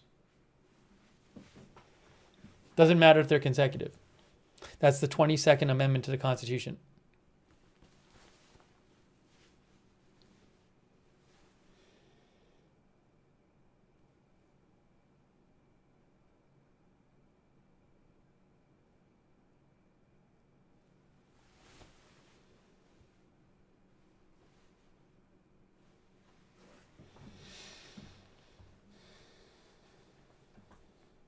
Sean Britton says, either way, it's going to be interesting.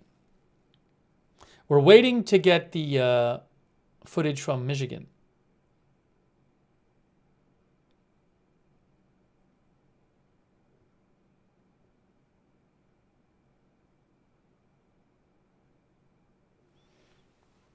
How many voted in the last election? I looked that up yesterday. What was like 150 million?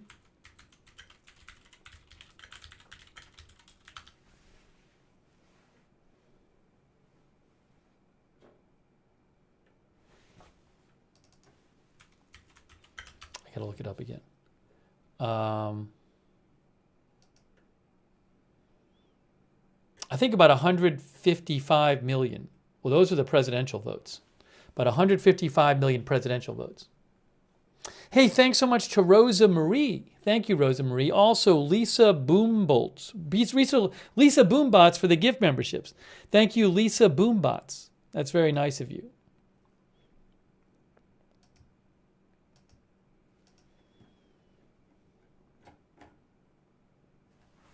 Oh, I have one. Well, it's not. I don't like that one. You know, RFK Jr. is still on the ballot in Michigan and Wisconsin. It is possible, if it's a really close election in Wisconsin and Michigan, that RFK being on the ballot could make a difference. Because it's possible that one of the candidates could lose by a small amount in Wisconsin or Michigan, and that they would have won if RFK Jr. didn't run. I don't know that, so I don't know how you really tell either, because you'd have to know who the people would have voted for otherwise. I mean, maybe you could poll it or something, but hold on a second here.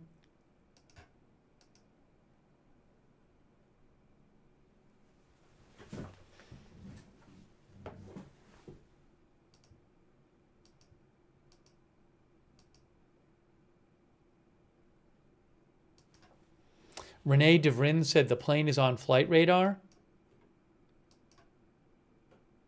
Is it? If you go to flight radar in North Carolina, can you see it? Oop, we lost the video.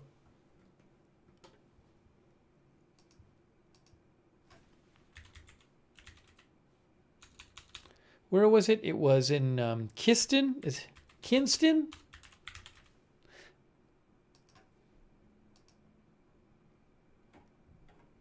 There is a helicopter there. There's a North Carolina State Highway Patrol helicopter at the Kinston airport there. I don't see the plane there. Maybe you'll see it when it takes off. That's on Flight Radar 24.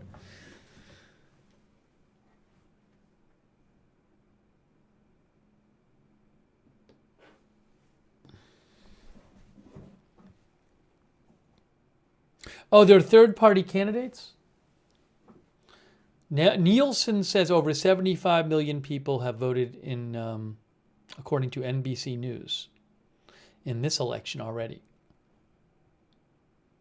I still don't have the... Oh, Harris footage. We're supposed to get the Harris footage in like a minute. Supposedly, I'll have the Harris footage in a minute. All right? So hang tight for that. I still haven't found a poll question I like that I wanted to ask. If I can think of one, I'll ask it.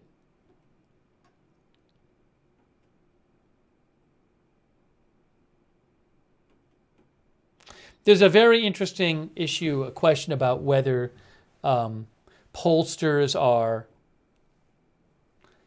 either not releasing poll results they might get that seem different than most of them, or whether if they get a poll result they seem strange, that whether they maybe make some adjustments to kind of bring it back to what the others are saying. It's called herding, because so many of the polls have had them, like the two candidates, super close. As I mentioned in the previous stream, Nate Silver wrote an article saying that if you look at the statistics, if you know something about statistics, he believes you should not be seeing so many close polls, even if it is a tied race. You'd expect to see some more variance. So there's this question as to whether, question whether the polling is accurate, but question whether pollsters, if they're getting results going one way or the other, are they just like, well, that seems wrong, and kind of, maybe either not coming out with it or making an adjustment that they think makes it more appropriate. I don't know.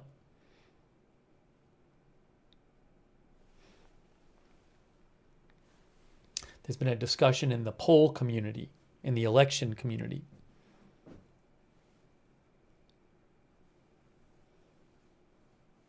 Ann Selzer notably is known for not making such adjustments. I watched an interview with her yesterday where she says, like, what she does, they just trust the data. If the data is saying something, they're like, okay, well, here's what the data says. Oh, his plane showed up on flight radar? Yes. Oh, his plane is on flight radar.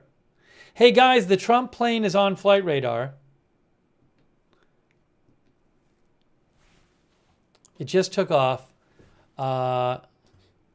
It's just NA. There it is right there.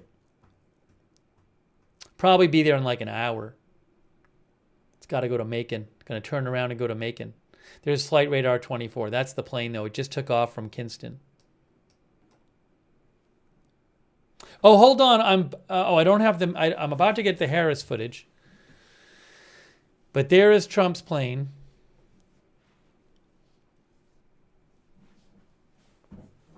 On flight radar 24.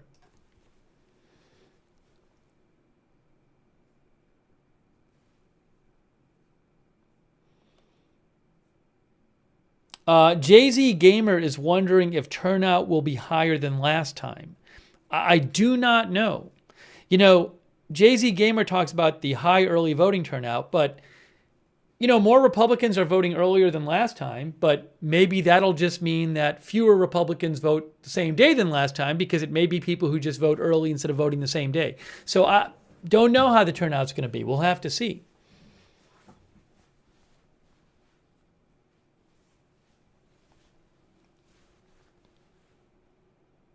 Oh, I have the shot of the Harris rally.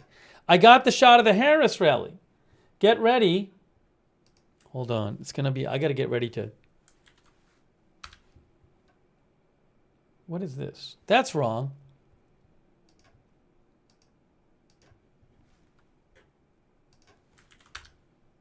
Why is that not working?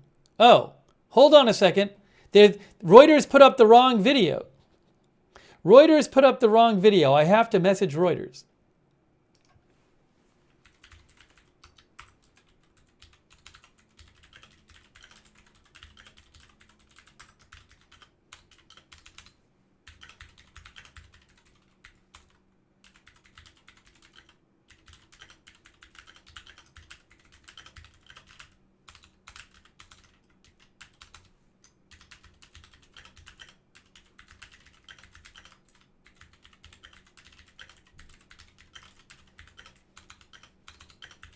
That's a problem.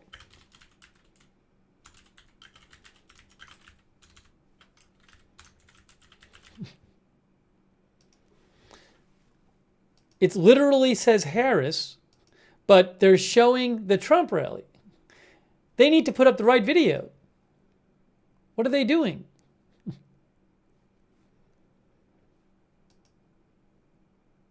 It hasn't started yet. As we watch Trump's plane.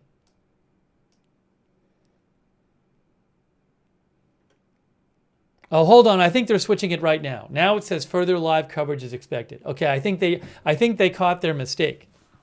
I think they caught it.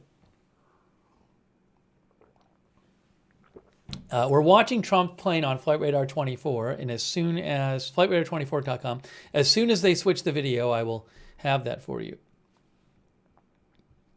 Sorry about that.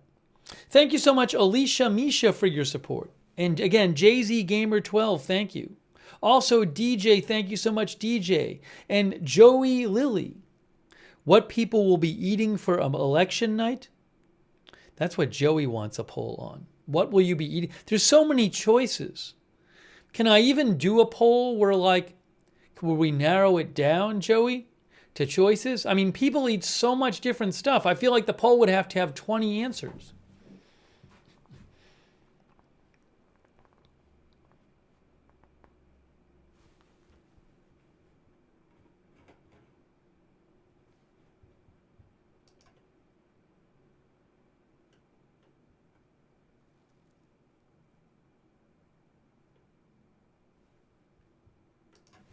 I have a quick poll I'm going to do. I thought of one.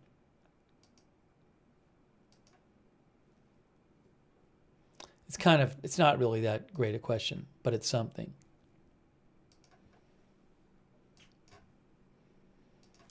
Where will you watch election coverage? It's going to be on TV or online. On TV, online, both. Does that make sense? I'm basically asking if you use a TV or not to watch your election coverage.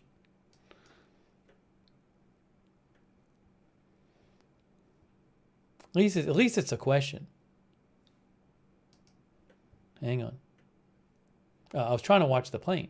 Where's the plane? Oops, I did something wrong. I just messed something up. What am I even doing here?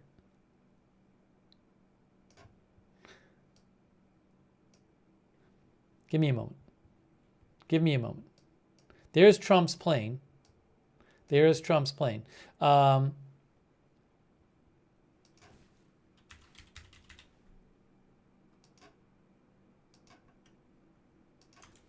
Where will you watch election coverage?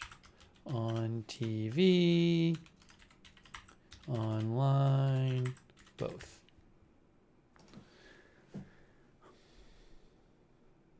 Yeah, you can. If you say online on your TV, I was thinking of counting online on your TV. Well, I don't know how to count that one. I guess you could count that as online.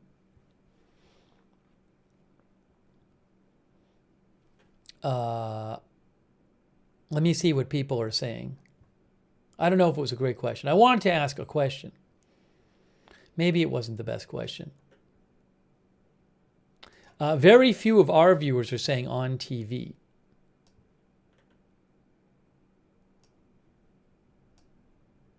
%9 on TV, 57% online on YouTube, and 34% on both. And over on Twitch it says, again, this is not my best question, but I wanted to ask something different.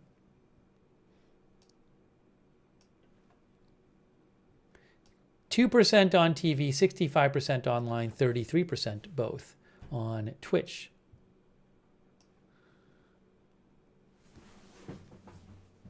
Pretty similar.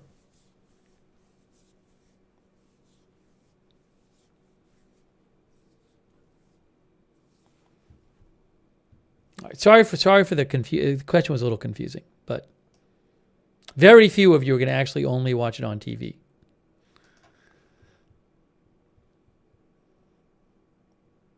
Hey, think about how different the world is now, though, that's the case. We'll do another one at some point. Hold on, let me see if I have the video yet of the rally. No, we're still waiting for the video of the Harris rally. Still waiting as we show you the Trump plane heading to Georgia. We're still waiting for the video of the Harris rally from Lansing, Michigan.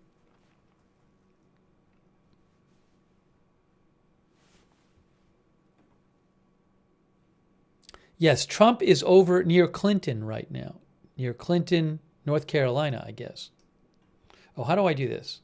Hide other aircraft. There's the Trump plane going to Macon, Georgia. Macon's all the way down here. There's Macon.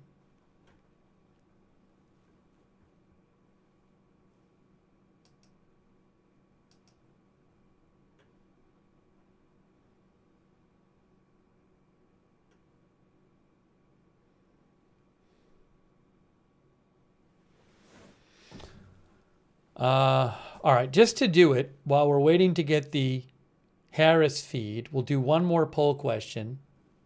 The poll question will be,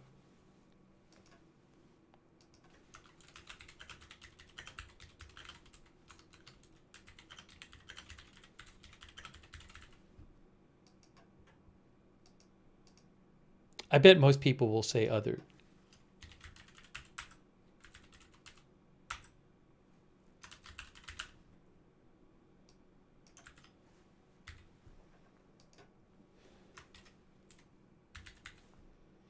All right. We're doing what would you eat on election night? It's a very, very few choices. Pizza, wings, snacks, or other. Oh, I can't ask it yet on Twitch because the other one's not done.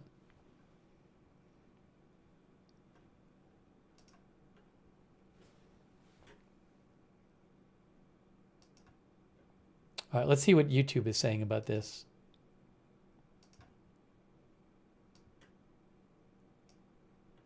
"25% said pizza, 8% said wings, 36% said snacks, and 42%, I could have said like tacos or something. I don't know.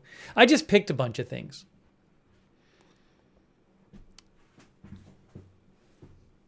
We got some other answers like, oops, hold on. I saw people said donuts, alcohol, popcorn, and tequila. People are drinking. Some people are drinking. Maybe they think that'll help them calm down. I don't know.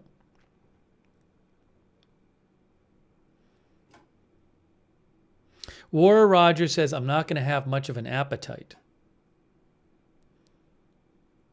Escargot.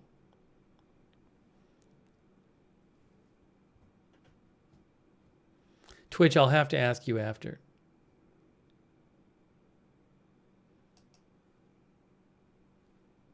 I could have put burgers on there. I probably should have put burgers on there, but whatever.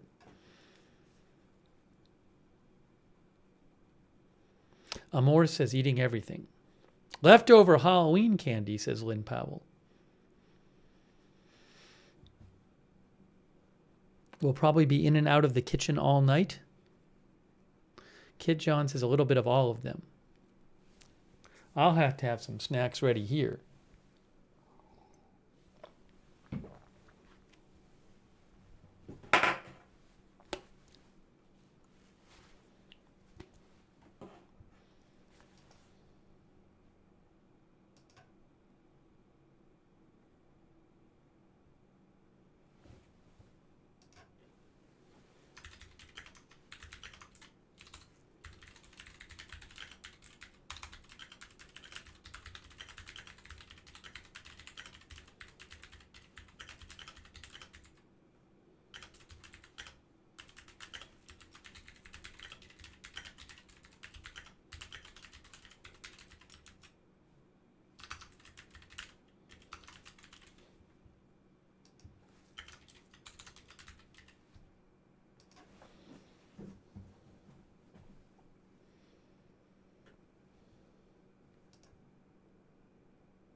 Okay, I'm ending that version of the poll.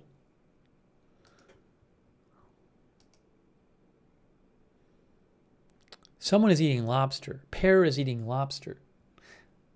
I'll ask it over on Twitch. for the people there. They can chime in.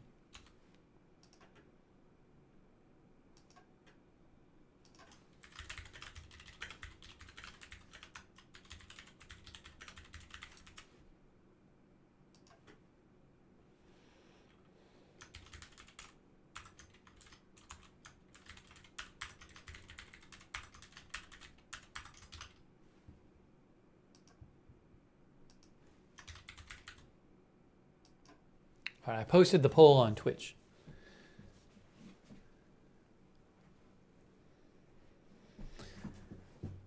Sorry, I don't have the video yet from the Harris rally. People are doing the wave there.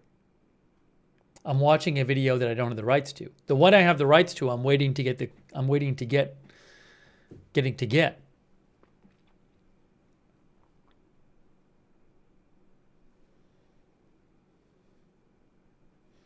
Meanwhile, we're looking at Trump's plane. What are people on Twitch saying about the food situation? Let's see here.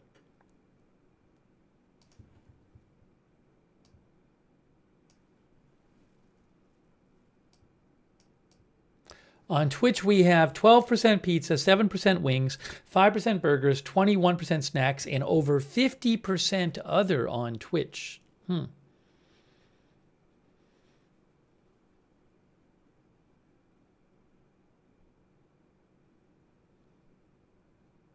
Oh, Flora Morena says sub sandwiches. I mean, it'll probably go on for a while, so it's like you might have 2 meals or something if you stay up. Oopsie, hold on. There we go.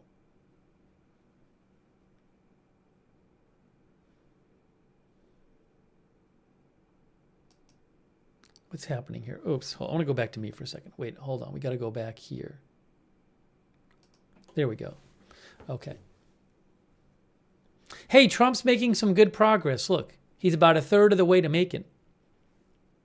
Oh, I got the rally footage. I have the rally footage. Hold on a moment. Hold on a moment. I got the rally footage for you.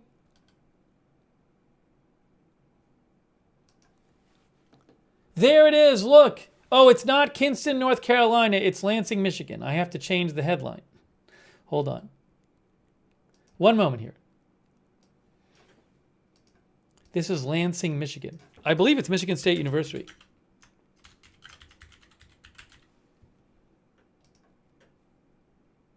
All right. Thanks for voting over there on Twitch.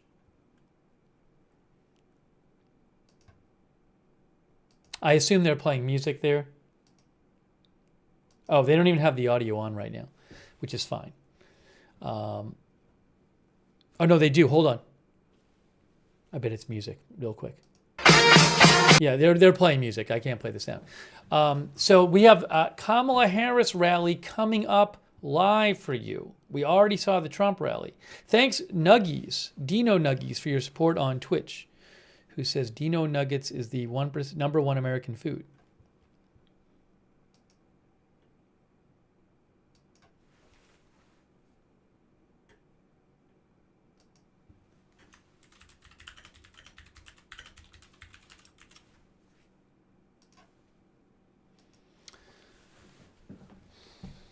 Oopsie. Give me one moment here.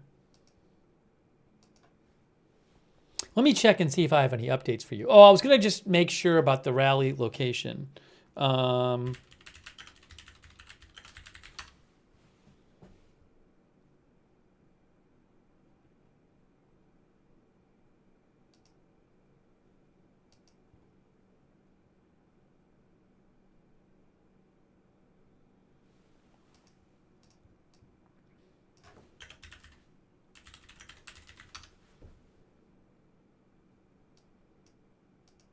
Yeah, she is at Michigan State University.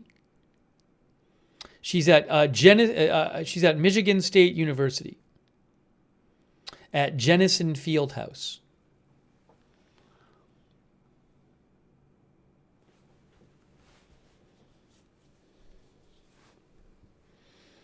Or she will be there.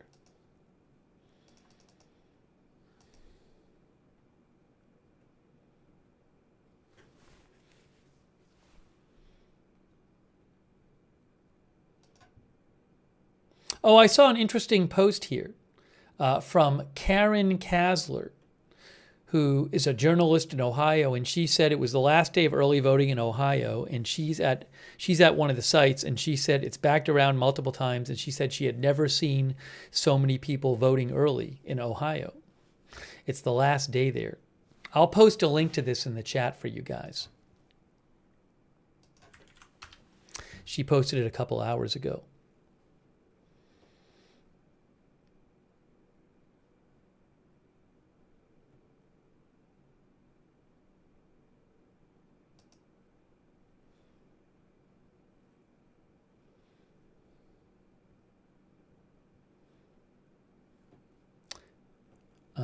Hang on a moment here.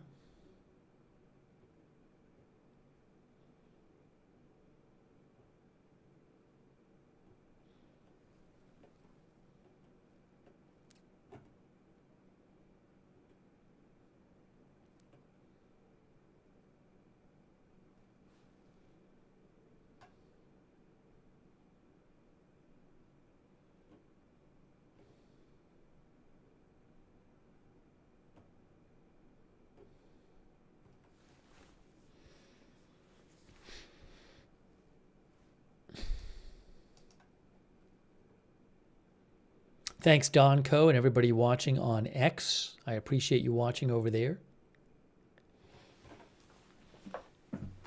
Wow, it's really going to happen. Think of how long the lead up to this election has been, how long the campaign has been going on. Oh my gosh. It's actually going to happen. It's crazy.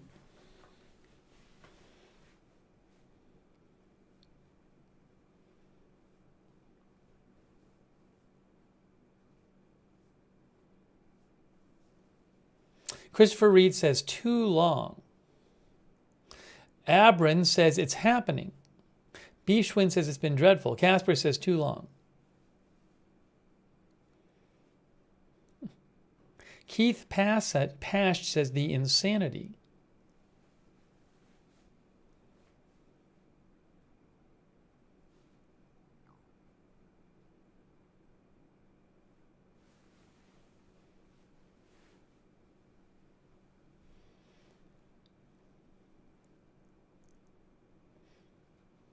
You don't see that green color that much. It's at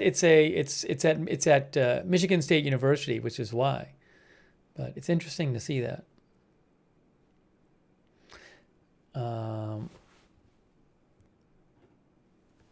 Cynthia Masters says feels like a decade.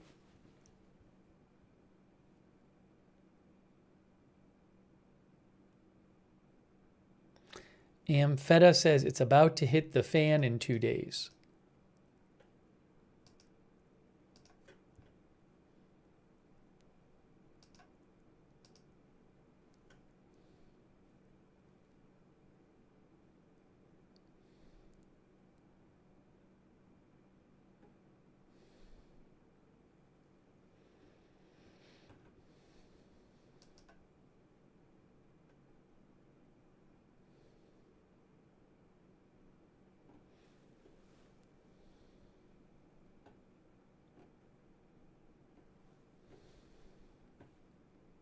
The prophecy buff says it won't be pretty.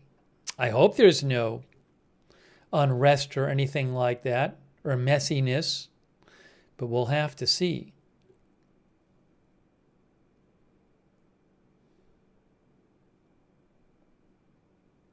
I see people cheering there. There's some people cheering.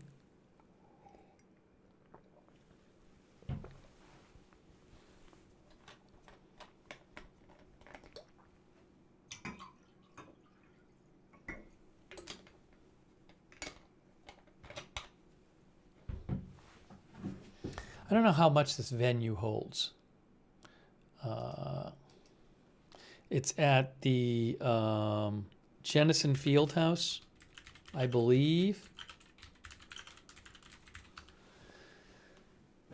Jennison Fieldhouse holds 6,000 people.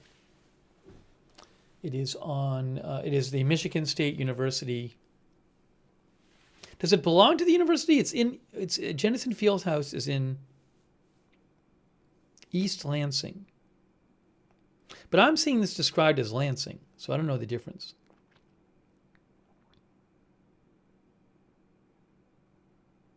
Oh, I'm sorry. You know what? The Michigan State University Spartans do not play there anymore.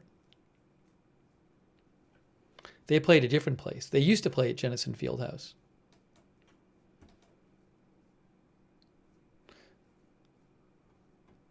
But according to Detroit Free Press, that's where it is.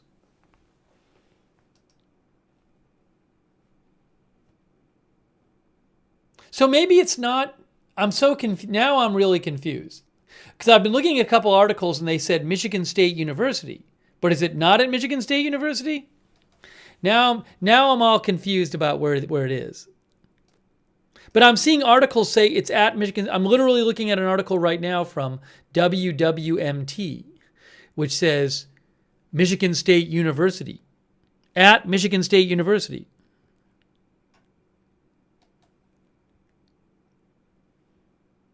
I'm all confused now.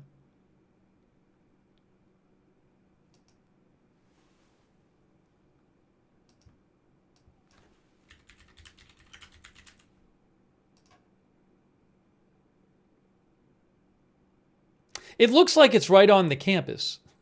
It does look like it's on here. Look with me at the map here. So if you're looking for Jennison Fieldhouse, which is where I believe this is, you can see it's right there. Spartan Stadium ticket office. I believe this is the campus. Certainly looks Spartan statue. So it's on the campus, I believe. Somebody in our audience will know for sure, but that certainly looks like the campus to me. It says East Lansing, Michigan. It's East Lansing. What's the difference between East Lansing and Lansing?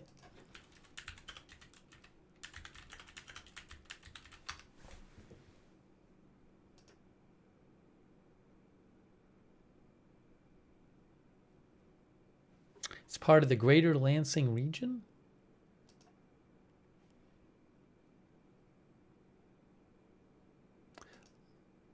I think it's in East Lansing.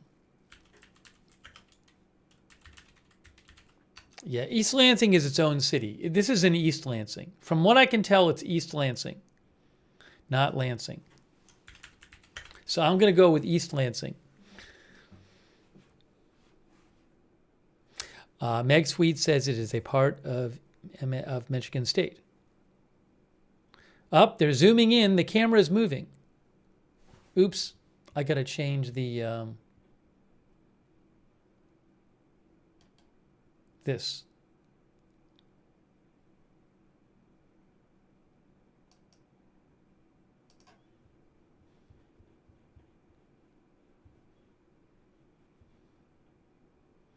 Coming up, Harris rally at, I'm going to say, Harris rally at Michigan State University.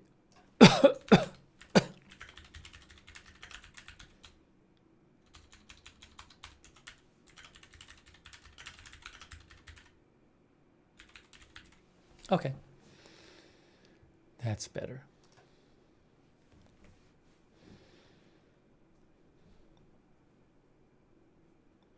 Wickedest Witch says 2 separate cities. We are bringing you live coverage. I really appreciate you guys being here for the coverage. Thanks for watching the channel. Only 2 days, guys, and we're getting closer to the end of this day. Man, can you believe it? I know I keep saying it, but it's pretty crazy.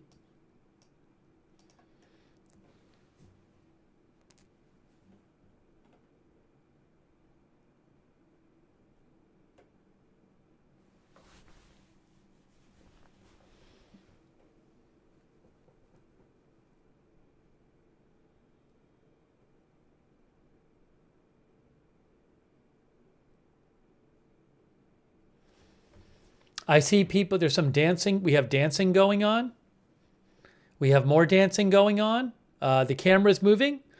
We have a guy holding up a New Way Forward sign. We have a kid in a animal costume.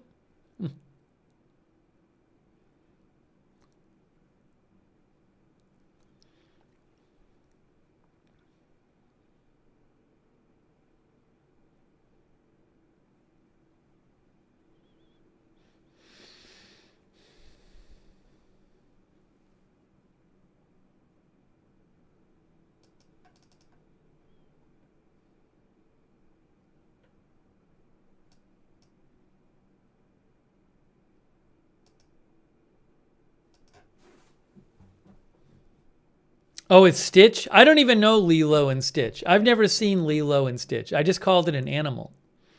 Everybody's saying it's a Stitch costume. No, I just don't even know it. I don't even know them. I don't even know the characters. How about that?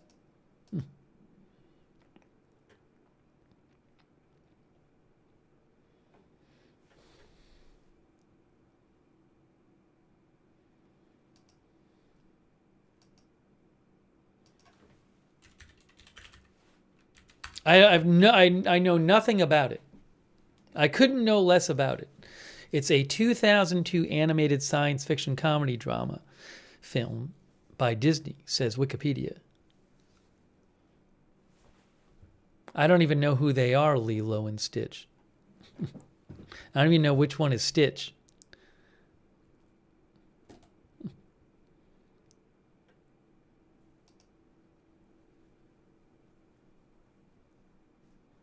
Is Stitch the animal?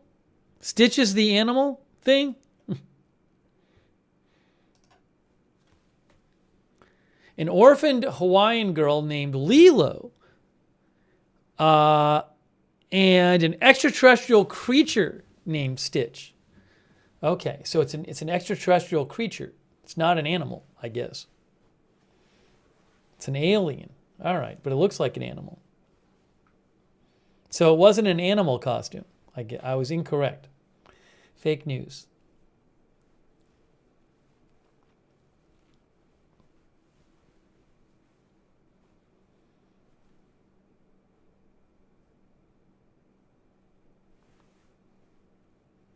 Buff Dan said we're going to do a Lilo and Stitch viewing party. Buff Dan said. He and other people are doing that. I don't think Trump is speaking in 30 minutes, although I don't know. I don't know because he's flying, but he has to get there and then get to the rally. He's still a little ways away from Macon. Now, his event in Macon is at Atrium Health Amphitheater. So he's got to land and then get there. Not that it'll take that long. I can see his plane on flight radar, though. He's still a little ways away. Probably about 2/3 of the way there.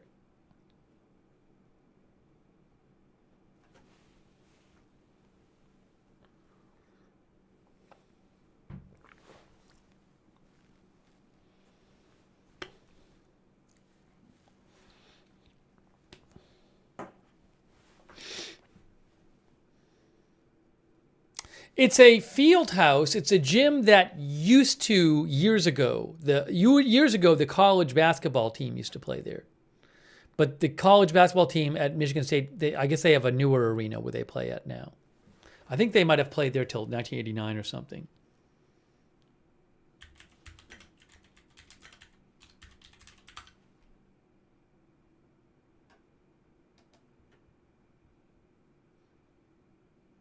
It's the Jennison Fieldhouse.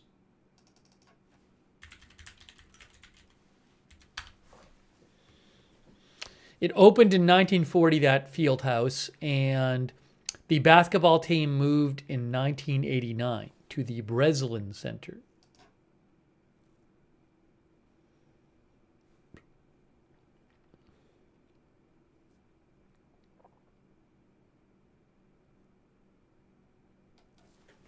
Oh, look at this. Now you can see the crowd there. Now you can see the crowd. Oh, is Kamala coming out now? Hey, look, I think she's coming out right now. She's coming out right now. As soon as the music stops, we will watch her speak. Look, she is there. There is Kamala Harris.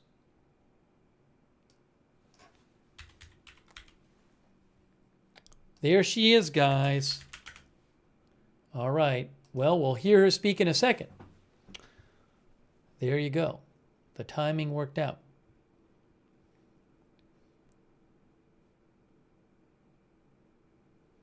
I will let you hear it as soon as the music stops.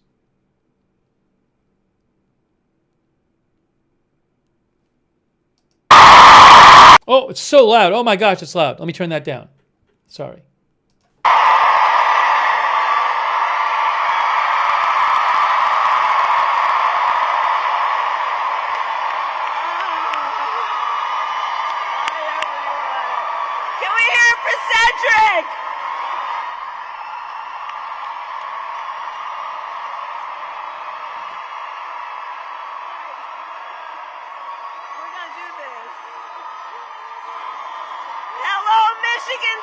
right.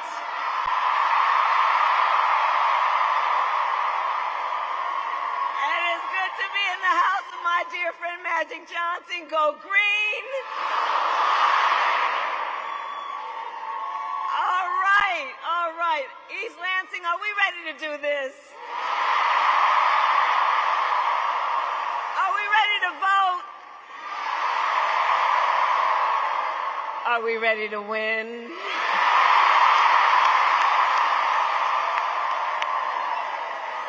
Oh, it's good to be back in Michigan and to be with so many incredible leaders. I want to thank Lieutenant Governor Gilchrist, Congresswoman Alyssa Slotkin, and let's send her to the United States Senate, and Curtis Hurtel, and let's send him to the U.S. House of Representatives.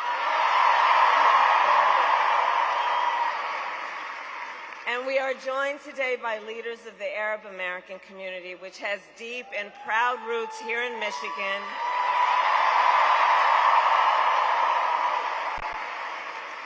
And I want to say, this year has been difficult, given the scale of death and destruction in Gaza, and given the civilian casualties and displacement in Lebanon. It is devastating. And as president, I will do everything in my power to end the war in Gaza.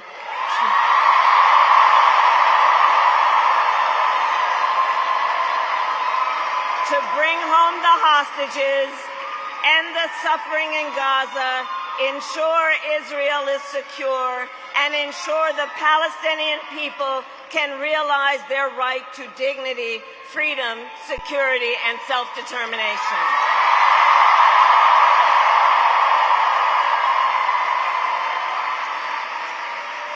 And we continue to work on a diplomatic resolution across the Israel-Lebanon border to protect civilians and provide lasting stability.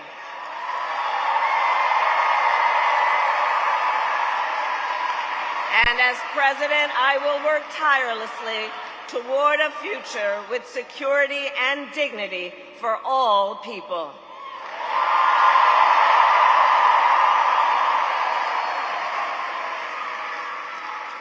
So, Michigan, 2 days to go. You ready? You ready? In one of the most consequential elections of our lifetime, and we have momentum. It is on our side. Can you feel it?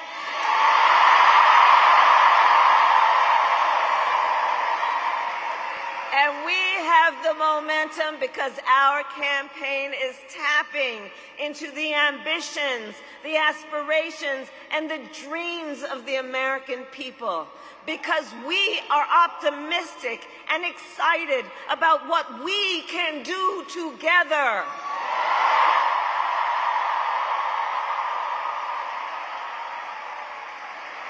And because we know it is time for a new generation of leadership in America. And I am ready to offer that leadership as the next President of the United States.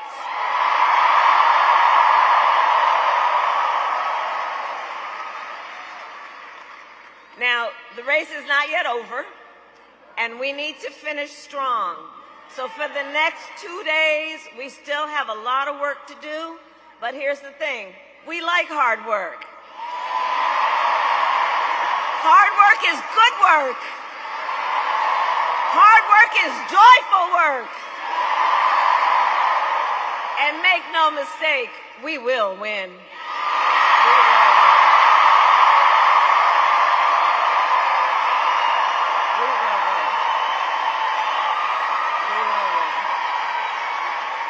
And we will win, and we...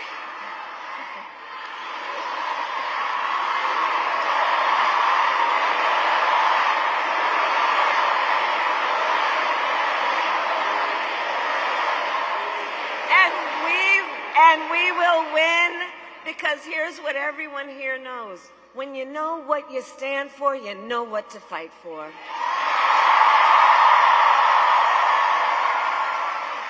And we have an opportunity in this election to finally turn the page on a decade of politics driven by fear and division. We are done with that, and we are exhausted with it. And America is ready. America is ready for a fresh start, ready for a new way forward, where we see our fellow American not as an enemy, but as a neighbor.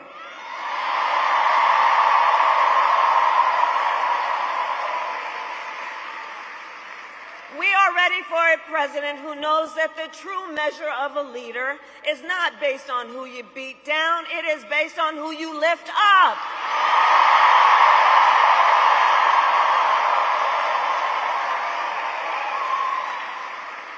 And Michigan, you know me, I am not afraid of tough fights, evidently. For decades as a prosecutor and the top law enforcement officer of the biggest state, I won fights against the big banks that ripped off homeowners. I won fights against for-profit colleges that scammed veterans and students. I won fights against predators who abused women, children, and seniors. I won fights. I won fights against the cartels that trafficked in guns, drugs, and human beings. And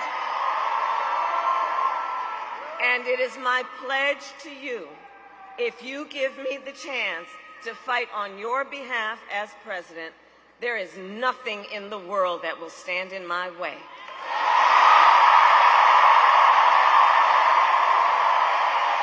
I'm here for you.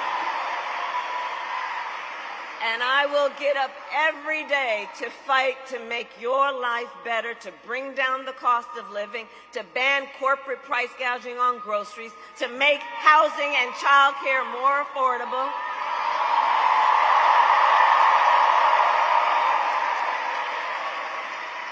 My plan will cut taxes for workers, for middle-class families and small businesses.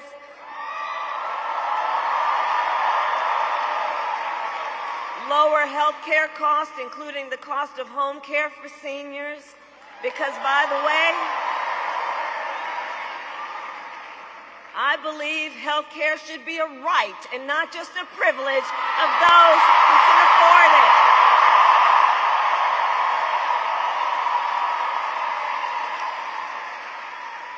And to those certain individuals who still want to get rid of the Affordable Care Act, and take us back to the days when insurance companies could deny people with pre-existing conditions, well, you all know what we say. We are not going back. We are not going back. We are not going back. Because ours is a fight for the future.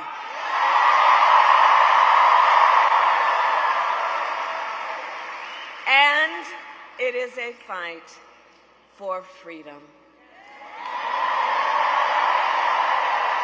including the fundamental freedom of a woman to make decisions about her own body and not have her government tell her what to do.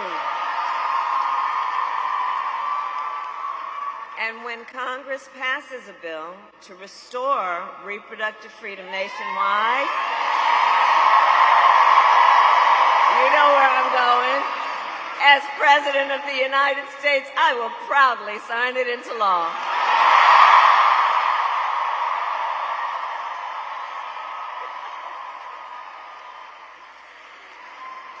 So, Michigan, I am here to ask for your vote. I am here to ask for your vote.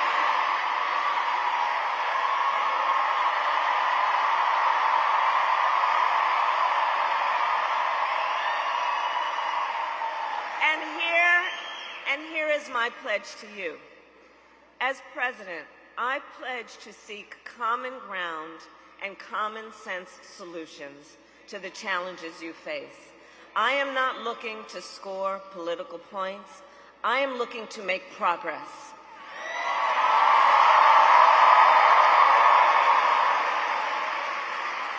And And I pledge to listen to those who will be impacted by the decisions I make. I pledge to listen to experts. And I pledge to listen to people who disagree with me.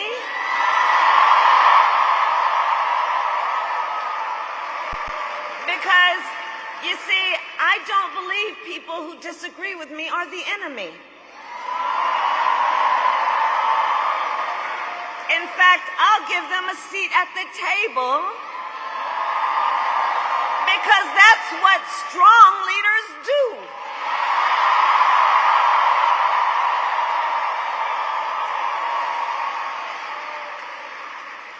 And I pledge to always put country above party and self, and to be a president for all Americans. For all Americans. So that is my pledge to you, East Lansing. And let me then ask, who here has already voted?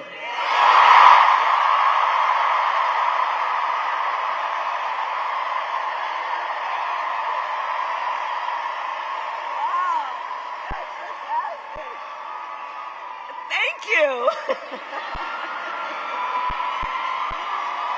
All right, okay. Well, now I got to ask you, please talk to your friends and family and neighbors and share your perspective on why this election is so important. Share your perspective on why, with the many, many other things you could be doing with your time right now, you took time out of your busy lives to be here. Let's connect with each other and let folks know and encourage them to make their voices heard.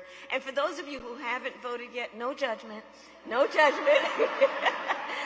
But please do take a moment and think about your plan for when and where you will vote. Election day is on Tuesday, November 5th.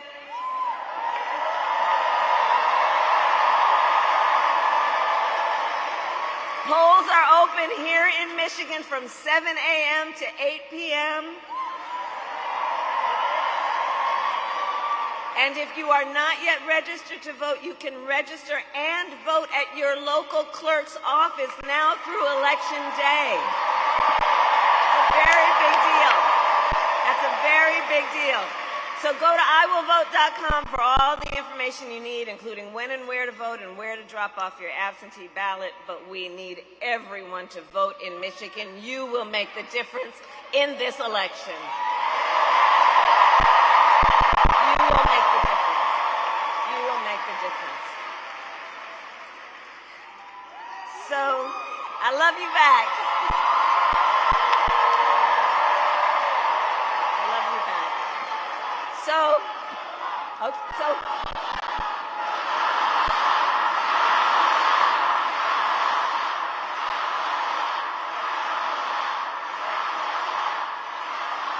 Okay, so here's the thing. It all comes down to this. We are here together, this incredible mix of people from every background, every stage of life, under one roof together. And we are here together for many reasons, including because we love our country. We love our country. We love our country. And when you love something, you fight for it. Fight for it.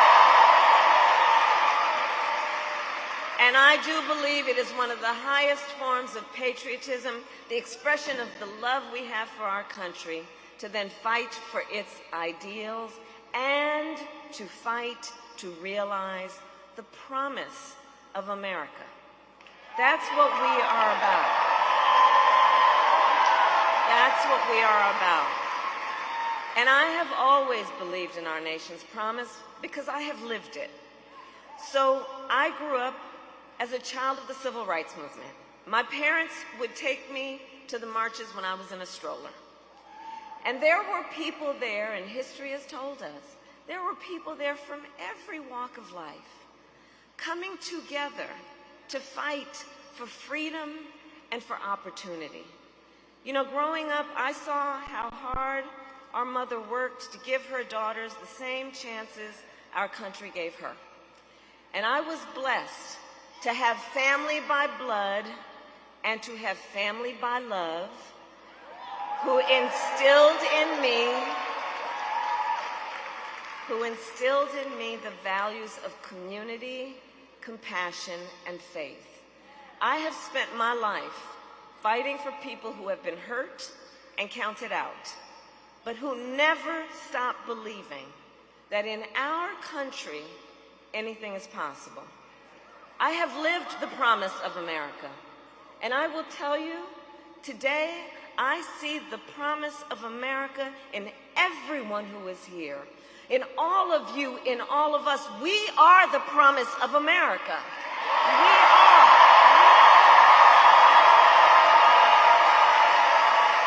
We are the promise of America.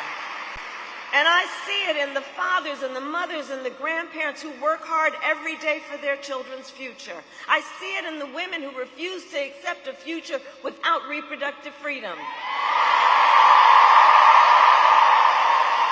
I see it in the men that support them.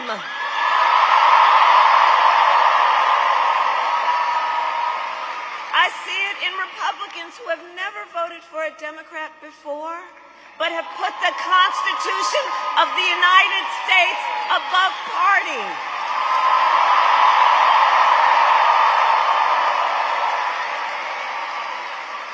And I see the promise of America in all the young leaders who are here and voting for the first time.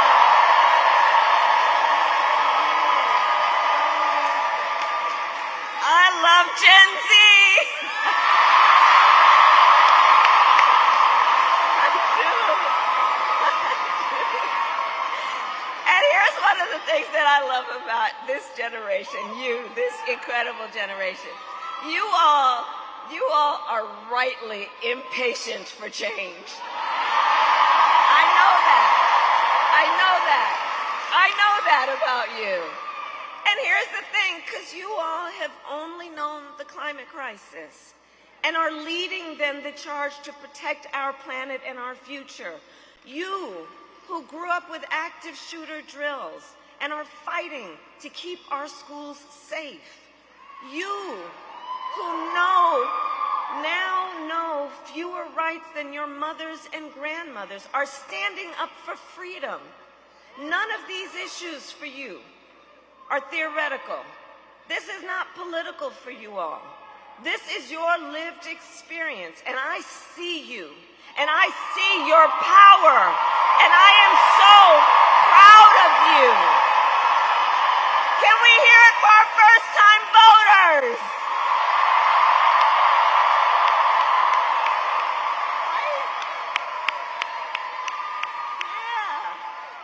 I'm telling you, this is why I know our future is bright.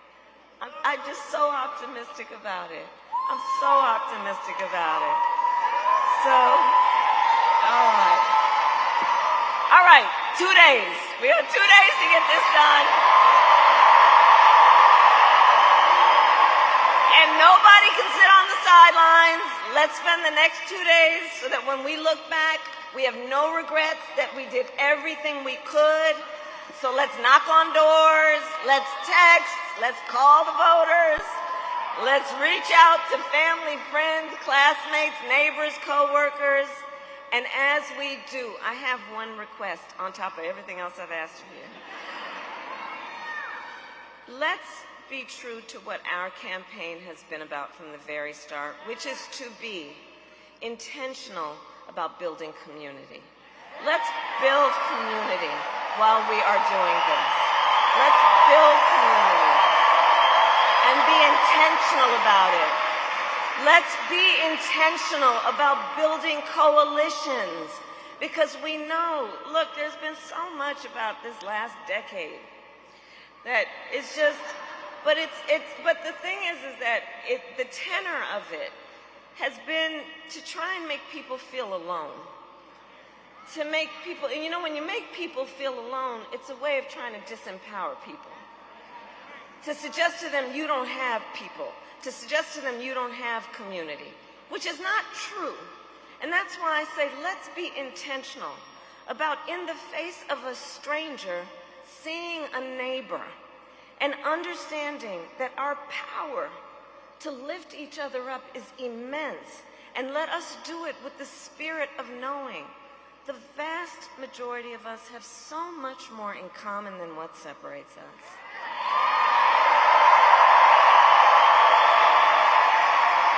And we are all in this together. We are all in this together. Because, you know, from the very start, our campaign has not been about being against something, it is about being for something. A fight for a future with freedom, opportunity, and dignity for all Americans. And so in these final hours, let us remember that there is power in knowing that we are together. And let us remember that your vote is your voice, and your voice is your power.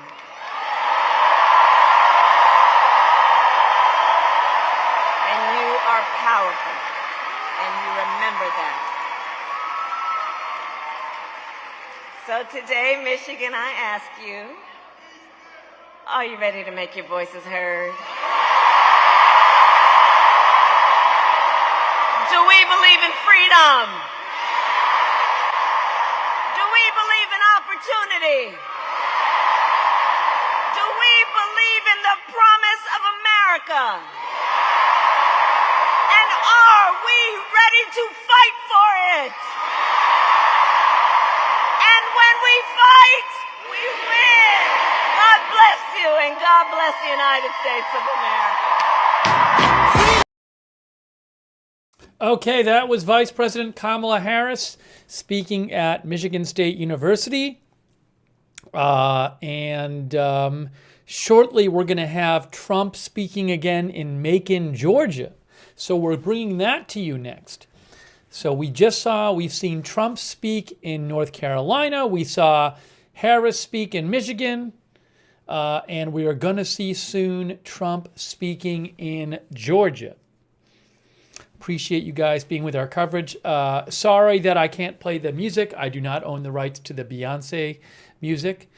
We will watch Kamala Harris as she makes her way, says hi to some folks. Wow, we're getting, guys, there's only 2 days left of the election. We're getting close. I don't think she has any rallies scheduled tonight. So after Trump, that might be it for the campaigning for today. Then only have 1 day of campaigning left.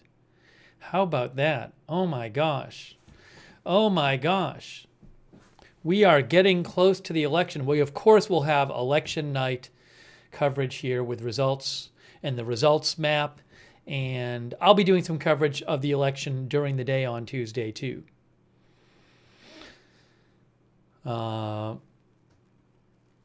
So we are bringing you live coverage here. Oh, by the way, thanks so much to Baron Lataken for your support. Thanks to all for all your support, Baron. I really appreciate that. We are watching her say hi to folks at Michigan State University. I do not have the video yet from Georgia. Oh, I was watching on Flight Radar Trump's plane. I had my eyes on it in Flight Radar 24. Trump's plane is landing right now at the Middle Georgia Regional Airport. It literally is landing now because I'm watching it on Flight Radar. So Trump's plane is landing in the Macon area right now. Probably take a little while for him to get to the arena. But it's not going to take that. I mean, it's not. He's there. He's in town. So, won't be too long. What will election night coverage consist of? The results. We're going to be looking at the results, watching them live as they come in. We'll have the election map. I'll be passing on some analysis. We'll take your comments on the air.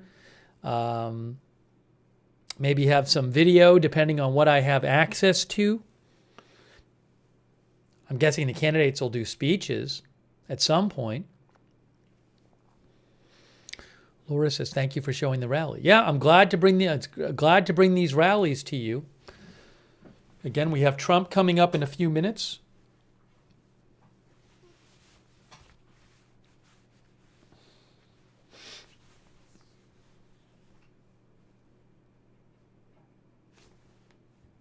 Trump's plane is just about to land right now on Flight Radar 24. But I'm going to stay on this rally footage for you here. And then, do the results come in through the night? Yes. The votes will be coming in. Starting, I think the first states close their polls at 7 p.m. Eastern time. So starting them over the coming hours, results will be coming in. Might not be decided that night. Can take several days for results to come in some states. CNN reports more fencing is being installed outside Vice President's residence.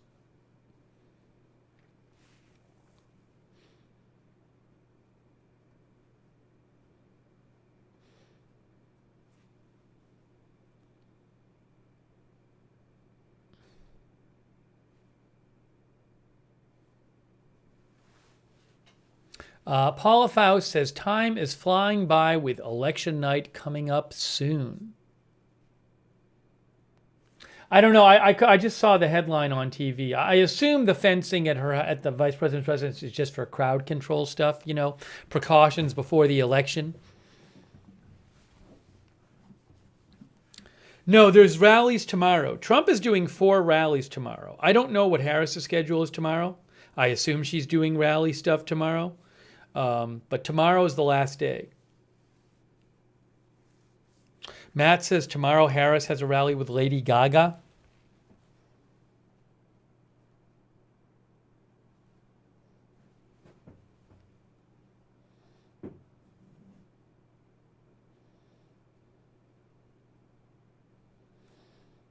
Trump's plane is on the ground at, it looks like Robins Air Force Base, ROBINS.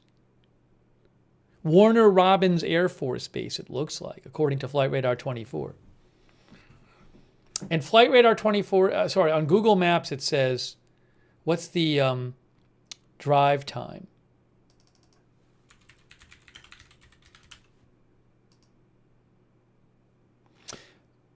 According to Google Maps, the drive from where Trump's plane now, the drive from where the plane is to the arena is about 20 miles, it says, from Robins Air Force Base, if I have that right. Oh, maybe it's like north of it's a little. Anyways, so it's about, looks like about a 20-minute drive or something. Oh, Rick D. Hey, Rick D., that is so nice of you. Thank you, Rick D., for all of your support. So generous of Rick D. Rick D. Also, Just Facts. Thanks for your support. Who thinks the U.S. government is broken and it's a farce. Thank you, Just Facts, for your support of the channel. Rick D. also gave 10 people gift memberships. That's really nice of you, Rick. Make sure you thank Rick or someone else if they give you a gift membership or a gift subscription. I can't even see where she is anymore. I assume they're still playing music. Let me double check on this. Hold on. Yeah, they're still playing music. They're still playing music. She's in there somewhere. She is in there somewhere.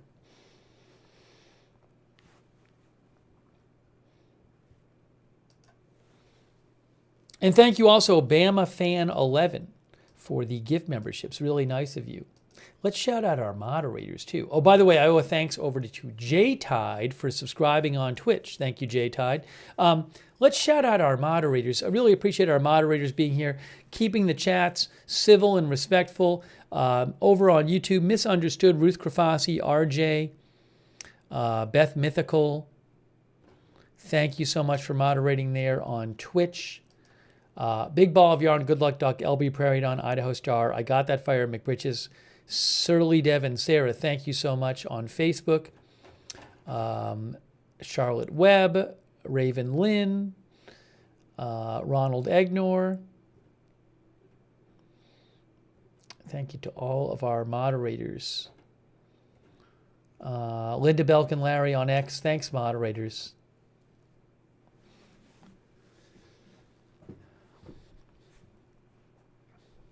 Much appreciated. Did I thank Ruth Krafasi? Robert's May Queen, thank you. And thank you also, Chris the Toffee. Been a member for 23 months. That's so nice of you, Chris. Thank you, Chris the Toffee. And Benjamin Netanyahu, our viewer Benjamin Netanyahu, thanks so much. I don't know who's going to win. I think either candidate could win. I have no idea. I do not know.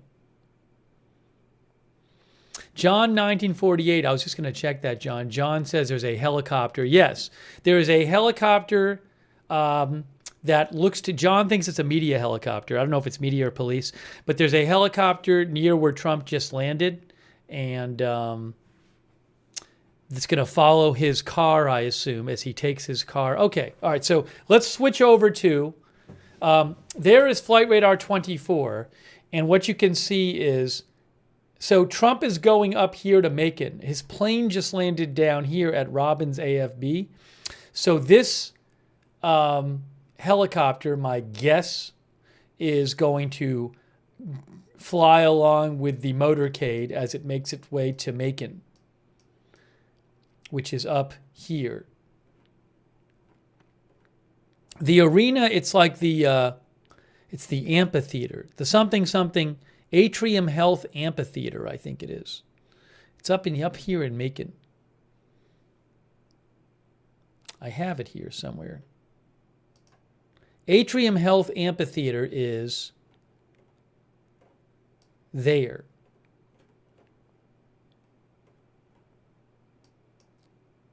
So it's up here. I don't know if I can find it. Up here, there. So if we go back to Flight Radar 24, I get all confused when I'm looking. Somewhere in here. Anyways, we'll keep an eye on the helicopter. If I get the feed from the rally, I'll show it to you. The helicopter is here. Oh, maybe the motorcade's underway because the helicopter seems to be going to the north. Look, guys, the helicopter is going to the northwest. Oh, hold on. I have something from the rally. I have video. I think Marco Rubio is speaking. Hang on a moment here. It's Marco Rubio. Let's hear Marco Rubio. And we have a candidate running for president that at its core, what his message is, it's the most straightforward message you can ever have. What is the message of Donald Trump's campaign? He wants to make America great again. How is that offensive? How is that outrageous? How is it offensive to say that the #1 job of the United States government is to serve the American people and put them above anything else? When did that become offensive? That's common sense, and we need that again. We need a government led by people with a president that puts you before anything or anyone else.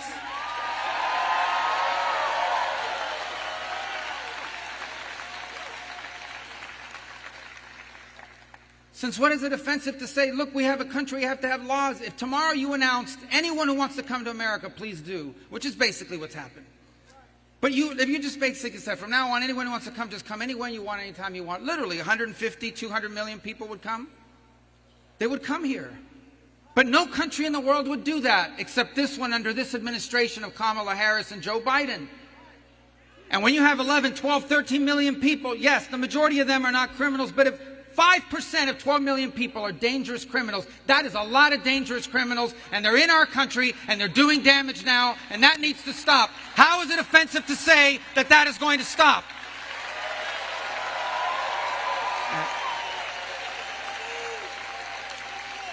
And how is it offensive to say that we want America to be respected in the world again? They don't respect Joe Biden. They'll laugh at Kamala Harris. The world has spiraled out of control with Joe Biden. It'll catch fire under Kamala Harris. We'll have more wars and more conflict and less fear. So it is not radical and it is not outrageous to want a president that is feared and respected by our enemies and trusted by our allies, like Donald Trump. So, I am tired of bad news. I am tired of negative headlines about our country. I am tired of hearing the price of this is going up and more crime over here and more war over there and less respect for America. We are tired of the bad news. We want to live in an era of prosperity. We want to live in an era of safety and security. We want to live in an era of peace, and we want to live in an era of strength. We want an America that dreams big again, and for that we need to elect Donald Trump. That's the stake in this election.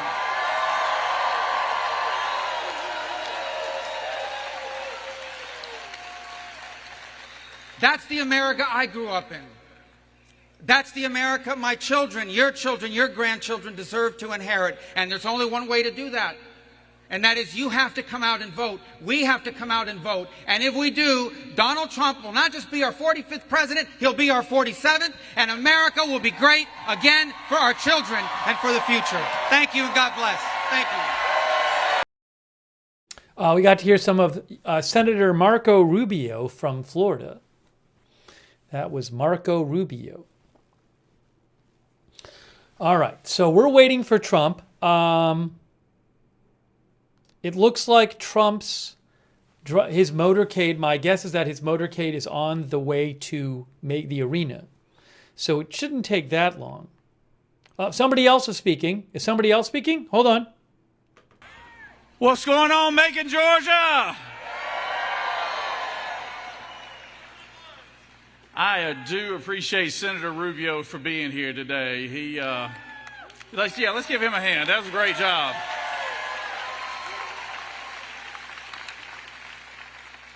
He reminded me he was a University of Florida grad when we were backstage, and he said he was a little concerned he wasn't going to get here. I told him there was no doubt. It was going to be fine. We welcomed you with open arms regardless, but how about them dogs on Saturday?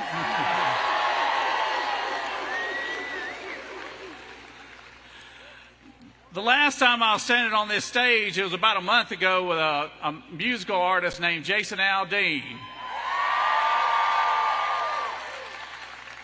And he and I were here to present a check for the hurricane victims. And because we partnered with Donald J. Trump, we raised those hurricane victims $7 million that night.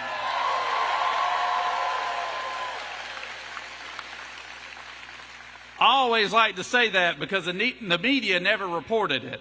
But within 4 days of partnering with the president, we raised $7 million, and it's going to the hurricane victims. And we need to keep our thoughts and prayers of those hurricane victims in there because our state was hit hard. We had a great number of speakers tonight, and I do appreciate particularly our out-of-town speakers. Governor Sarah Huckabee Sanders, didn't she do a great job tonight? Of course, Senator Rubio, he did a wonderful job. And I want to thank all of our congressional delegation as well as our legislators. Y'all please give them a round of applause, too. They did a great job.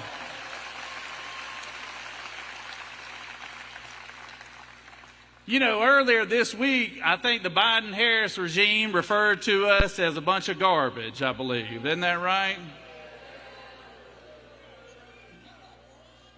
I tell you what, I can remember the first, I was a co-chair of the Trump campaign back in 2015. I co-chaired again in 2020, and I remember that first rally that we had here in Macon, Georgia, and it was just as big as it is right now. And I can tell you right now, if this is what they consider garbage, if this is what the Biden administration considers garbage, then I'll take this trash all day long. You know what I mean?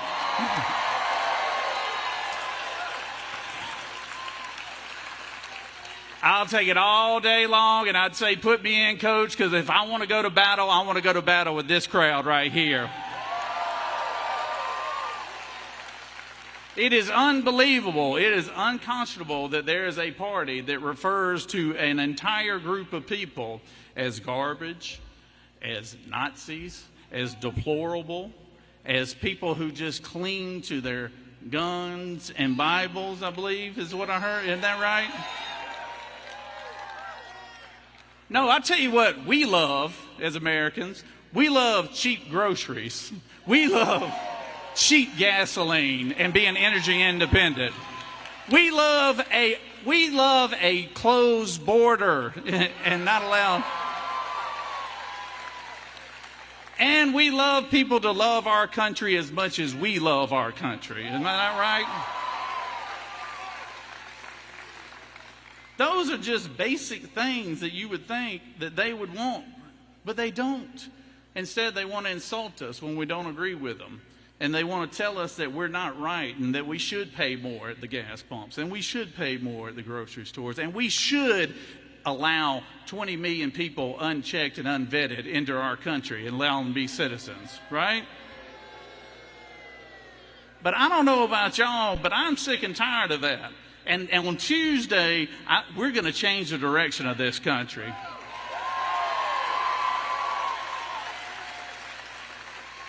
And it's going to be by a man that has a simple message: make America great again.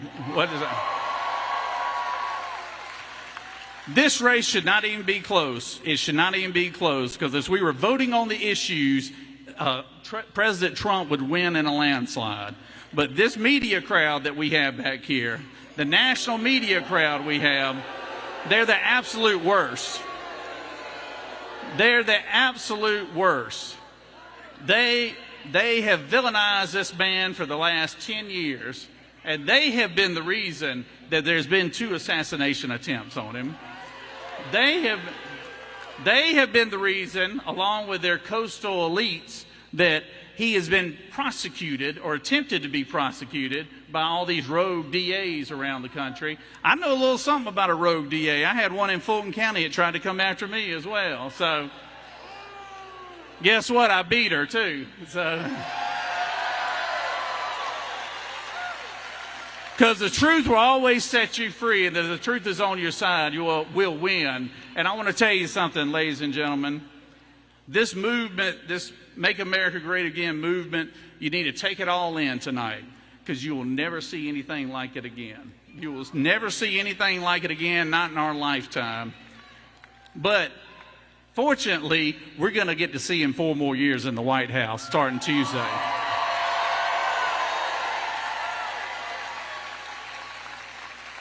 So please, please, please go vote. Get your friends to vote. Get your family to vote. I've said it many times, if you don't have a friend, go make one between now and Tuesday. Get them to vote. God bless you, and let's make President Trump 45 to number 47 in this country. God bless you. Ladies and gentlemen, please welcome to the stage Heisman Trophy winner and football legend, Herschel Walker. I can't play the music. This is Herschel Walker. If I remember right, he ran for Senate in Georgia. Here he is, Herschel Walker. Well, I can't play the music. I can't play the music. I gotta wait till the music ends.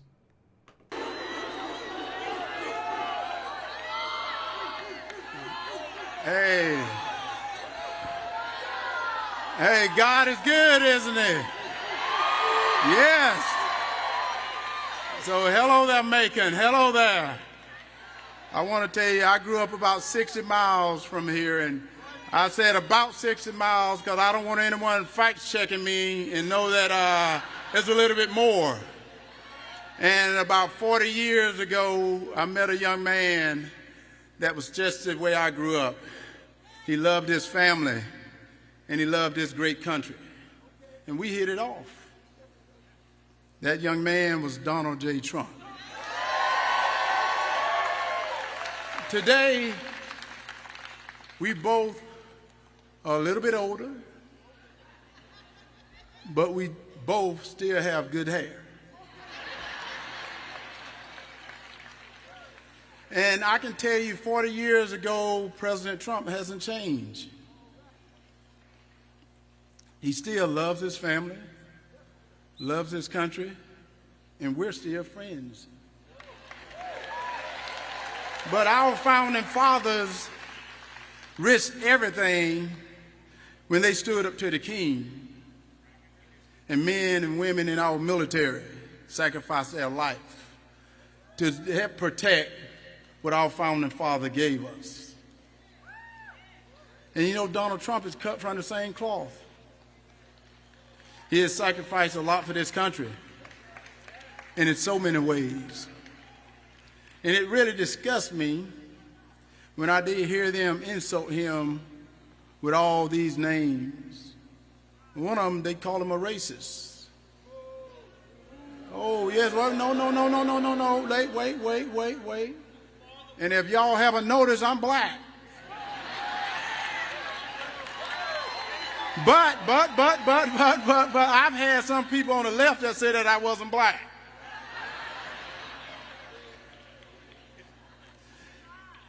And now they've thrown all these bogus lawsuits after me, trying to bankrupt him. And they've tried to throw him in jail. And with this hateful rhetoric, they've had people to take shots at him, try to kill him. But man can't stop what God got in store for you. So let us not let Donald Trump down, because he's not going to let us down. Donald Trump times in office, we had a great economy. We had a secured border. Crime was down. There was no men and women's sports. And other countries respected us. Now think about this. Would you like for me to compete against your daughter? And many of you may not know, I'm back in school at the University of Georgia. And I was on campus when Laken Riley was killed. And she was killed from an illegal gang member because of the Biden-Harris weak or no border policy. While Donald Trump can't bring Laken back, but he can help her family and help us to stop this illegal immigration. And he can help us to stop all the criminals from coming into our country. We need to have Donald Trump's back because he's got our back. And then we can take our country back. And I've heard our opponent call us garbage. They said that we were garbage. Well, they can call us garbage all day long. They can call us anything they want, because in the great book that I read, it said, no weapon formed against me shall prosper. And if they wanted to fact check me, that is in Isaiah 54:17. And as Michael Jackson said in his song, The Man in the Mirror, that we can make a change. But that change is going to come if y'all get out and vote. So if you haven't voted, you need to get to the polls right away. And as Bert said, bring a friend, bring a relative, bring whoever, because we have to take our country back. And Donald Trump is not just my friend, he's your friend. And it is time for us to step up to the plate. It is not time for us to sit on the sideline anymore, because when you see what they're doing to this country, you say it's a dying shame. And it is time for it to stop. And it stopped on Tuesday when we get to the polls and we vote for my friend and your friend, Donald Trump Jr. Donald Trump, Donald J. Trump. That was Herschel Walker. All right, they're playing music now. I got to think it's probably pretty close, as Herschel Walker walks off. I got to think we're pretty close to Trump speaking at this point. Well, I'm looking at the helicopter that, oh no, the helicopter that was near the airport where Trump landed, it's still kind of there. So I assume Trump has left the airport by now. I mean, we'll see what happens. We'll see what happens. I think he's going to be speaking soon. And hey, I saw an interesting report I wanted to pass along to you guys. This was interesting. I didn't know this. Natasha Korecki, who was with NBC News, reported, in the Harris rally, which we watched right before this, we watched Kamala Harris rally right before this, Natasha Korecki says that was the first rally Kamala Harris had since becoming a candidate where she did not mention Trump by name. She did not mention Trump by name. And according to a campaign official, says Natasha Korecki, the intent is to close the campaign fully positive. So again, it's very interesting. And I saw another report, a Reuters reporter said the same thing, that that was the first rally she had done where she did not mention Trump by name. So I thought that, yeah, Dr. McRib says interesting. I thought that was interesting. The one and only said, I noticed that also. Now, obviously, a bunch of people have voted, but maybe you think that's good for, maybe you think that'll help with people who have not voted yet. I mean, that's who you're targeting right now. Thanks, GD, for your kind words. We got people waiting in Macon, Georgia. Macon, Georgia, folks. That is where they are. This is the last rally of the day for either candidate, I believe. And then there's going to be one day left until the election. Oh, my gosh. Wow. I've never been to Macon. Macon is...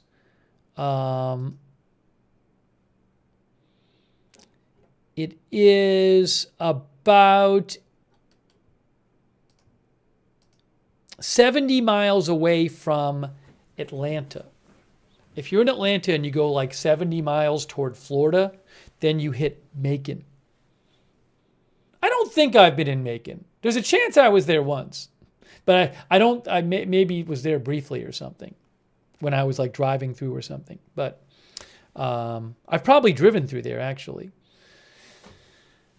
Anyways, this is Macon, Georgia. And we will be definitely doing our results coverage. I hope you're with us on Tuesday night for our election results coverage live stream. Hope you can be with us. By the way, thank you so much to Captain Jenks for your support, and Just Facts for the gift memberships, and Bebop and Rocksteady for your support. Captain Jenks said, what does more to win elections, rallies or social media / interviews? I have no idea. I don't know. Maybe it's a combination of the two. Maybe in certain elections, one is better. Maybe certain kinds of events are more helpful in reaching certain kinds of voters, So I'm sure that there's a lot of people, there's people get paid a lot of money to figure out what kind of events to have the candidates do and where and all that stuff. But Trump has 4 rallies tomorrow planned. Trump's events tomorrow are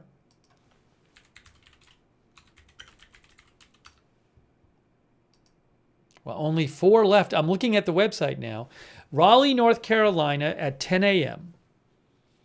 Reading, Pennsylvania at 2 p.m. Pittsburgh at 6 p.m. and Grand Rapids, Michigan at 10:30 p.m. I think he has ended his last 2 campaigns at Grand Rapids, Michigan, but the last rally, 10:30 p.m. Eastern, which I'm guessing is local time, 9:30.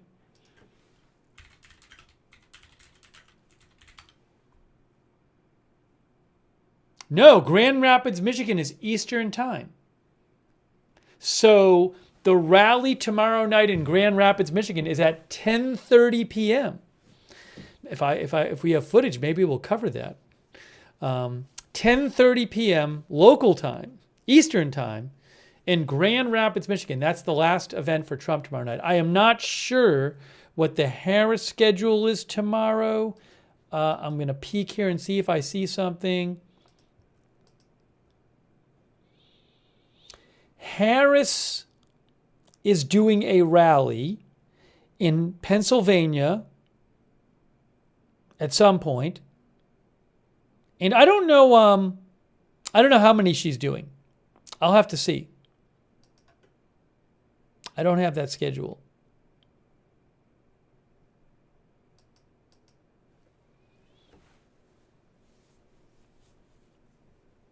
Matt believes she has one rally tomorrow. She also might be doing appearances. Like today she appeared at a church in Detroit, which doesn't count as a rally, but it's still an appearance. So I don't know if she's doing like other appearances like that tomorrow, which could certainly be the case. So I don't have her schedule. Oh, John says the police helicopter is following the motorcade. Is that a police helicopter? I don't know, John. Now it's going back towards the airport.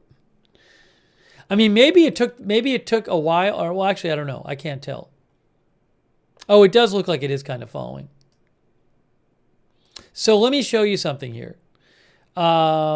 Hold on a second. I'll show you what I'm looking at in a second. I'm going to show you Flight Radar 24 in a second. It seems slow if they're only there. Are we sure that helicopter is following the motorcade? Because then it seems like maybe it took them a while to get off the tarmac. Who knows? Hang on a moment.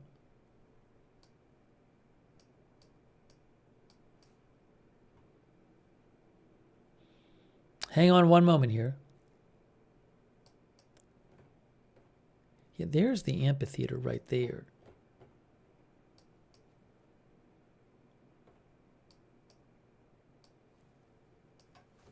I don't know if this helicopter here is following. Trump landed down here. His plane landed at Robbins AFB, at least according to Flight Radar 24. And if this helicopter is following the motorcade, I don't know if it is, but then the motorcade would be around here. It's about a 20 miles from the Air Force Base, from Robbins AFB to the arena, but he landed there a little while ago, so he might have already gone past there. I don't know if that helicopter is following him. Maybe he's already there. The arena is up. Where is it here? Right here.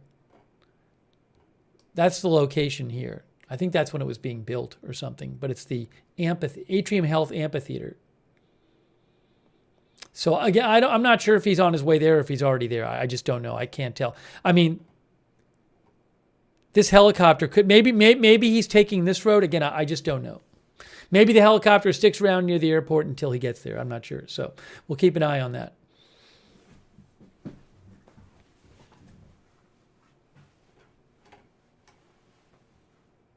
So I'm not sure if he's there or not. I'll keep an eye on that helicopter. Cynthia Moon says, I'm tired of political text messages. I am getting a lot of them. A lot of spam politics text messages. Hey, thanks so much to Harper Ann, who says, I'm looking forward to the election map. Hey, thank you, Harper Ann. That's really kind of you. Yeah, we will have the live Reuters election map, which I have purchased for the broadcast on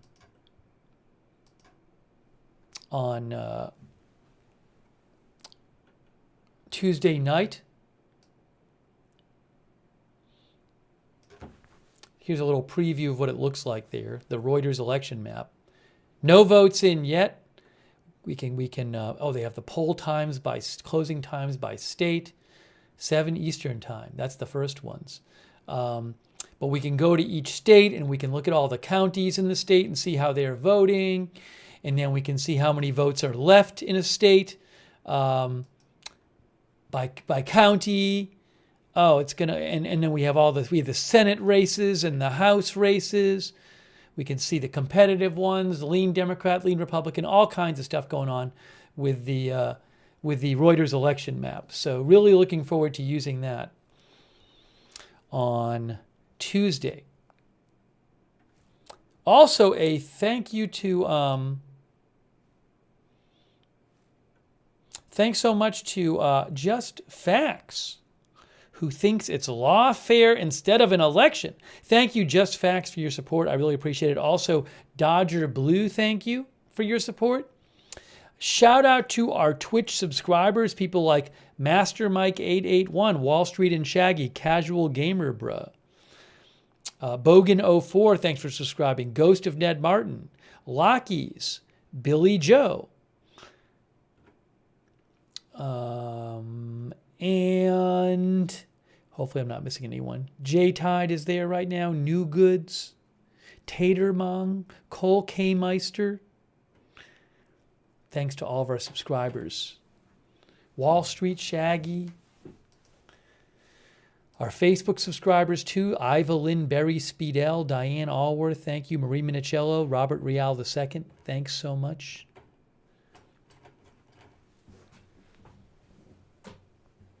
Lord Garbagehead says, looking forward to Tuesday.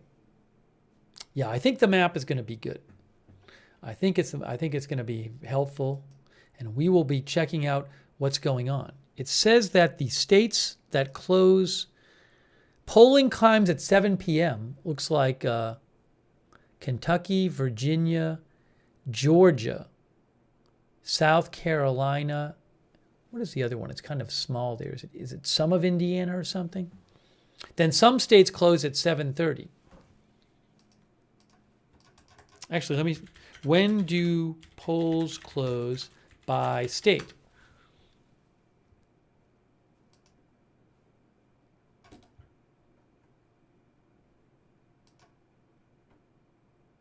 I got it. According to AP, battleground state Georgia closes at 7 p.m.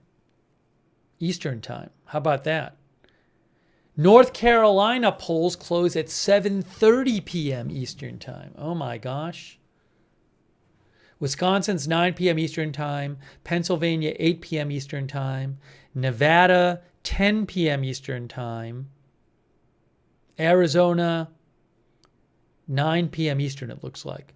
But, you know, you could also get insight into what's going on from the states that are not battleground states. Maybe. Space Fraggle says, I am in a sweet swing state.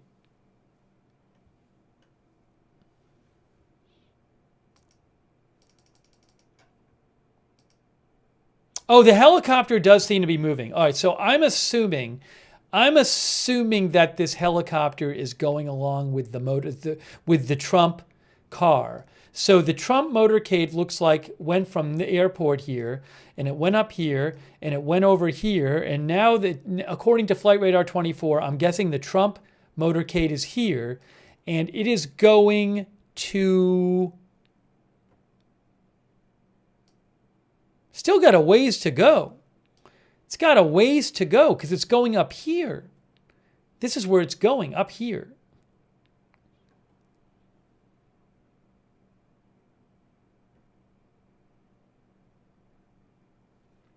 Maybe it's going to head over to 75 and then take 75 up. Because it's 75 it can take up here and then go over here. I don't know. Or 475. I don't know. My guess is that that's where it is.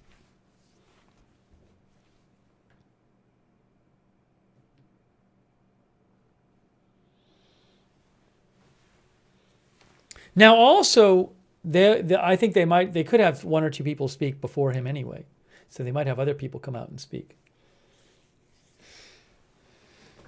Wow. Let's see if I have any updates for you.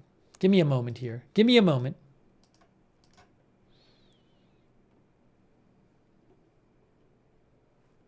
They're playing music, so I can't play the music.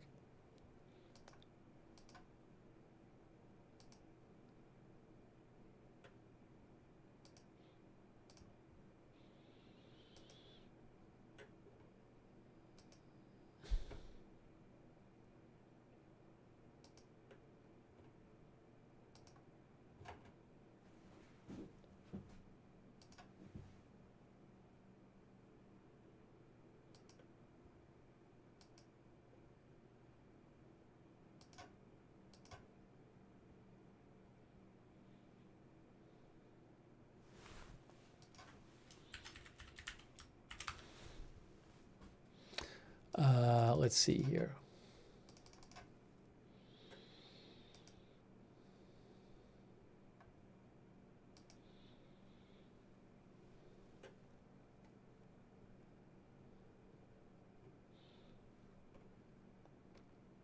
Two days, guys. 2 days.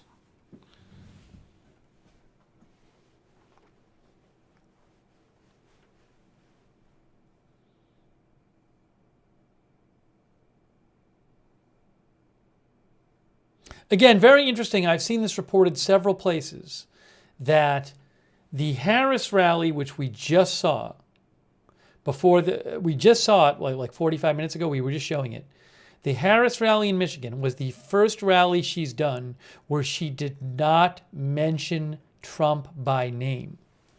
The first one. According to Natasha Korecki of NBC News, a campaign official said that the intent is to close fully positive.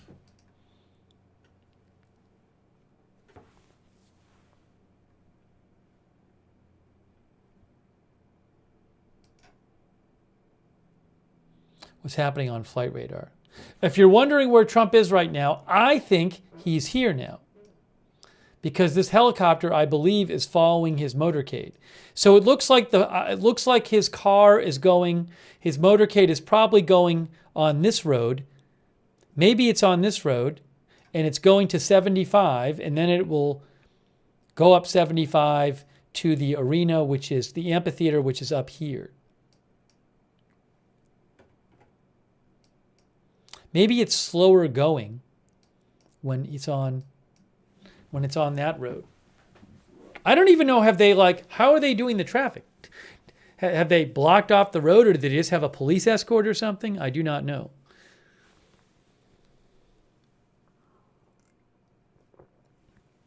At the previous rally today, the rally was right next to the airplane. So he didn't have to actually go anywhere to get there. So just to keep you updated, I think he's here. And we'll be getting on here. I should check Google Maps and see how the traffic is on Google Maps. Hold on a second. Why don't I do that? Let's do that. Let me check the traffic there.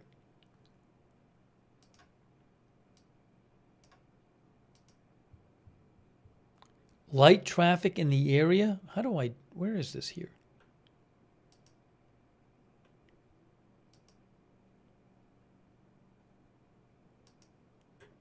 The traffic is not bad there. Look, oops, what is going on? Hold on a second here.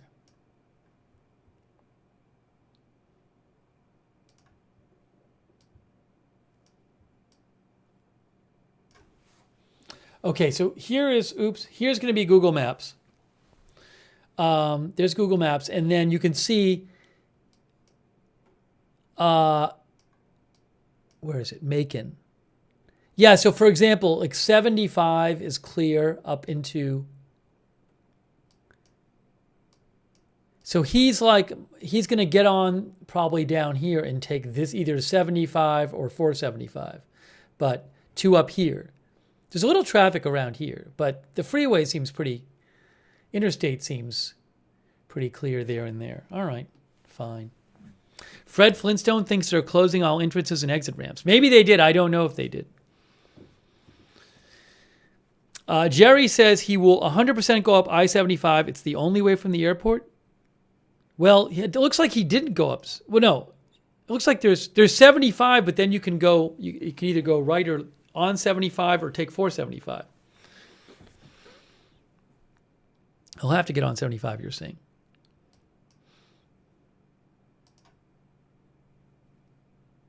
Empress Palpatine thinks a secure blockade is up. I'm not sure.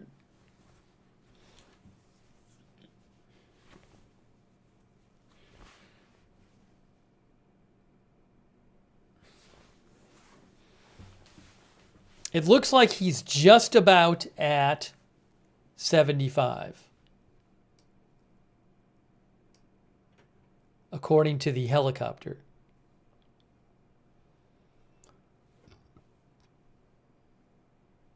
I think it's going to be like maybe 15, 20 more minutes until he gets there.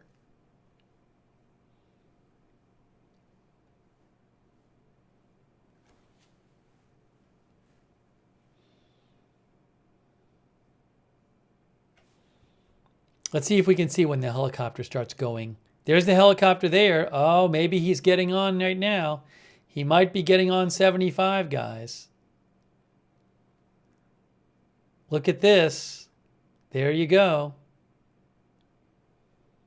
Bringing you updates on when the rally's going to start.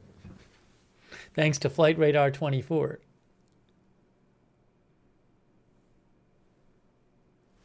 Why is this a little off? Hold on. Okay, that's better. Nope, it's still a little off. There we go. Yes, it does appear he is going up 75 now. We'll check back in on the helicopter. We'll check back in. I don't know that that's a Secret Service helicopter. We've seen in a couple of some of the other rallies like a state police helicopter. It doesn't say state police, but maybe it is. I don't know on ADSB Exchange. Does it say what that helicopter is on ADSB Exchange? It might. Hang on a moment here. I'm going to check ADSB Exchange and see if it says anything there. I have to find it first. Macon. Yes, ADSB, according to ADSB Exchange, that is a Georgia Department of Public Safety, Georgia DPS helicopter. That is a state law enforcement helicopter. That's according to ADSBExchange.com. Georgia. Yeah, state law enforcement is Georgia Department of Public Safety. So that is what that helicopter is.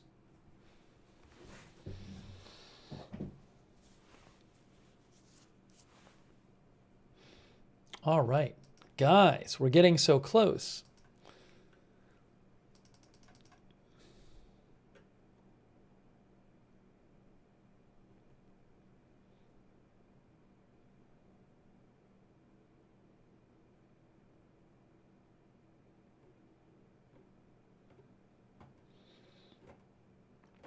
All right, let's discuss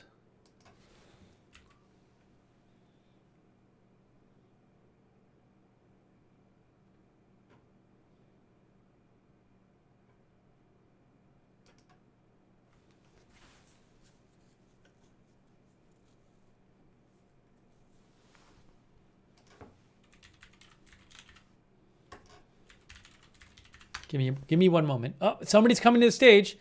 Guys, there's a guy. Oh, there's somebody speaking. Somebody's going to speak, maybe. Is he saying anything? No. What's happening? What's happening? Or is he like just doing a sound check? Oh, no, he was just standing there, maybe to prepare the podium for Trump.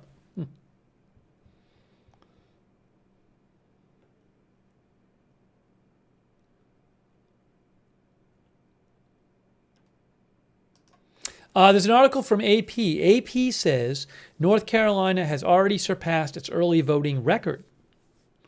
More than 4.2 million voters have cast ballots at early in-person voting sites. It's early voting record, yes. Early in-person voting has become increasingly popular in the presidential in North Carolina over several election cycles. At early voting sites, people can register to vote simultaneously with casting their ballot. Including absentee voting, voting by mail, 57% of registered voters in North Carolina have already cast ballots as of this morning.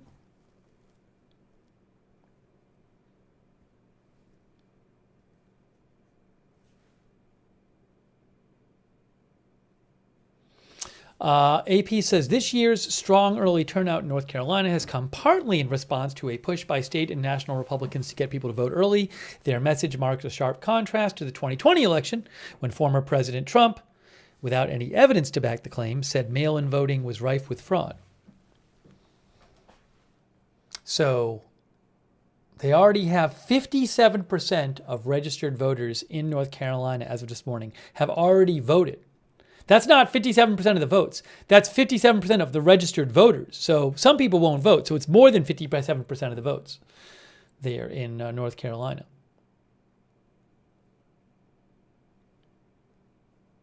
When do they start counting early votes, said Scott Slomka? A good question. So in some states, you can't even start preparing the ballots to be the mail. You can't start processing the mail until, I believe, election day. So it depends. I don't know about every state.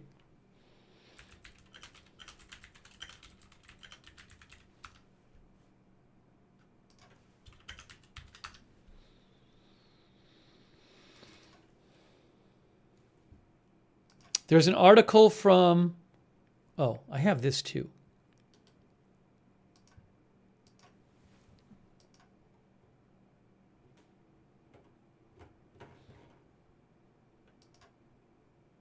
Hold on, I'm trying to find something. Give me one moment.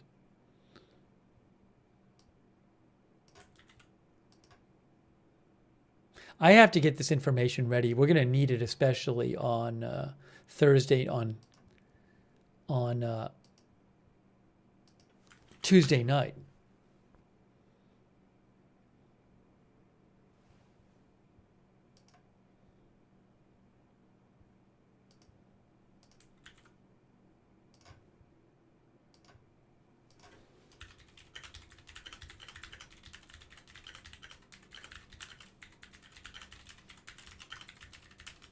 I think they're doing the wave.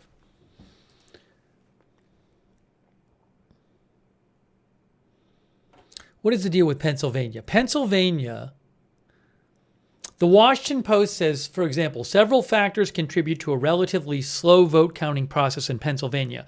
Under Pennsylvania law, says the Washington Post, election officials must wait until 7 a.m. on election day before they can begin to process mail ballots and prepare them to be counted. The actual tabulation of mail ballots cannot begin in Pennsylvania until after polls have closed. Because of the overall volume of mail ballots and the varying amounts of time it takes counties in Pennsylvania to count them, determining a winner in a highly competitive race in Pennsylvania could take several days. Interesting. That's Pennsylvania.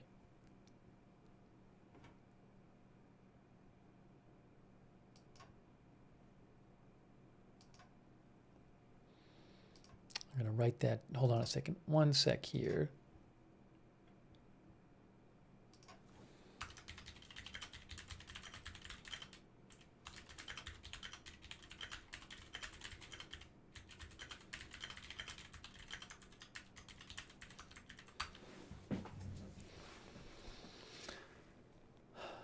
I think they are doing the wave.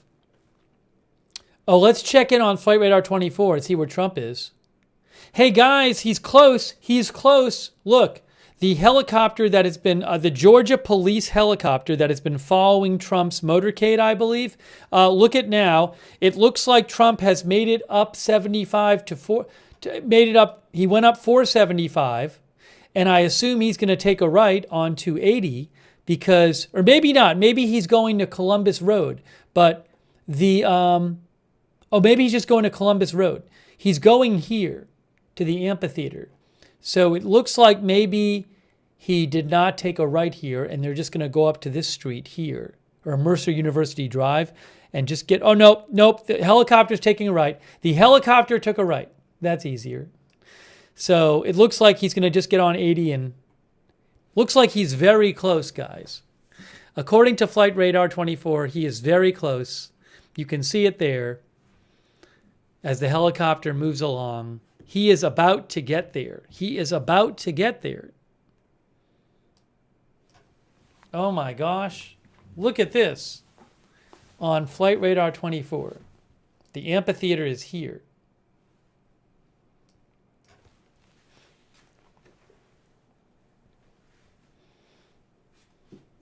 Maybe somebody at the rally is watching this and using this to figure out when he'll get there. But if you're watching at the rally, all signs are pointing to him about to get there. I mean, that's just the way it is, that helicopter is publicly trackable. His plane was publicly trackable.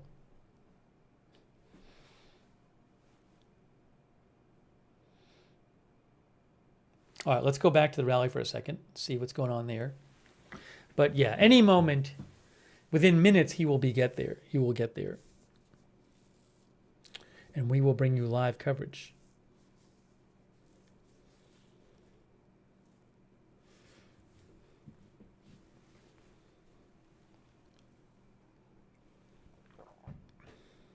Anatolian says, is he going to parachute in?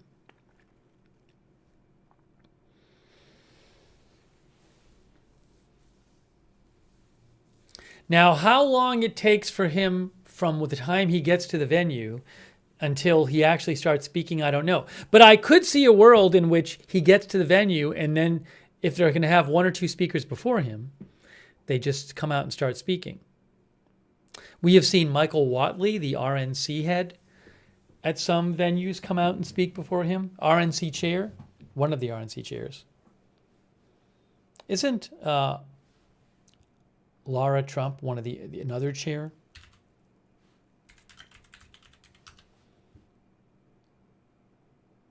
Yeah, they both chair the RNC.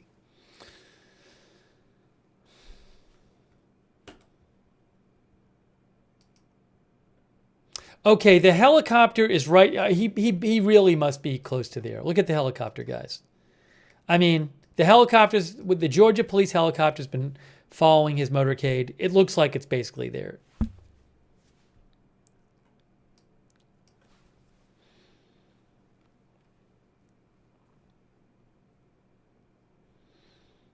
All right, so he's got a park and everything, but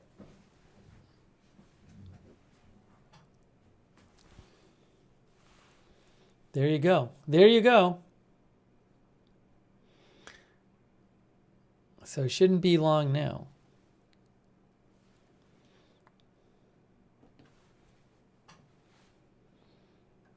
You can rewind to see the Harris rally and also Trump's earlier North Carolina rally. Hey, thanks so much to Vali. Thanks, Vali. I appreciate that. Vali, who knows what will happen in different states? Maybe there'll be a bunch of states where even ones that aren't, maybe there'll be some states that aren't considered battleground states. I'm going to ask you a poll question. Will there be upsets in any non-battleground states?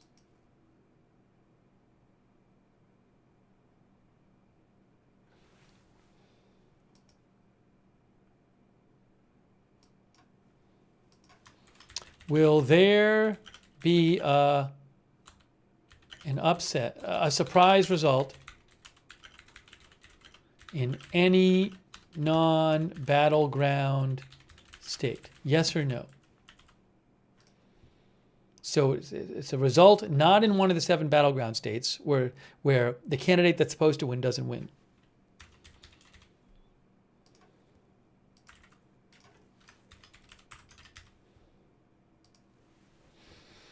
I just asked, and we're going to show you.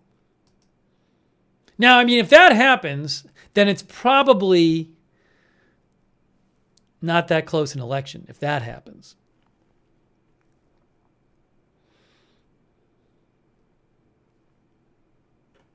Let's see what people had to say. Over on YouTube, look at this. 2/3 of the poll voters on YouTube thinks that there will be a surprise result in a non-battleground state. Wow. Wow. Bold prediction. Over there on Twitch, and on Twitch, man, this is higher than I thought it would be. Higher than I thought it would be. Pretty similar over there on Twitch. 63% on Twitch. 65%. It's about the same. About 2/3 of you think there's going to be a non-battleground state that goes the opposite way from which it's supposed to, given the polling. No, we don't have a set broadcast schedule here. We just come on. Thank you so much to, by the way, to BBG. Thank you so much, BBG. No, we don't do a set. We come on when there's big news. I can tell you we'll be on Tuesday night to cover the election stuff and Tuesday during the day. But generally speaking, we come on when there's big news, which is why you should subscribe to and follow the channel and also turn on the notifications. We have our own notification system. It works really well. You sign up once, it's free, and then you get sent a notification whenever we go live. It's really reliable. It's done through Discord. The mods will post the link to sign up for the notifications. You sign up for the notifications. Also, you can find that link in the description of the video on Facebook and YouTube. Jane Jones believes the women's vote is a powerful vote. It's another big question. Trump is doing better with men than women. Harris doing better with women than men. How is that going to break down? We don't know. We'll have to see. All right, interesting. 2/3 of you think there's going to be a big surprise in a non-battleground state. How about that? We'll see if you're right.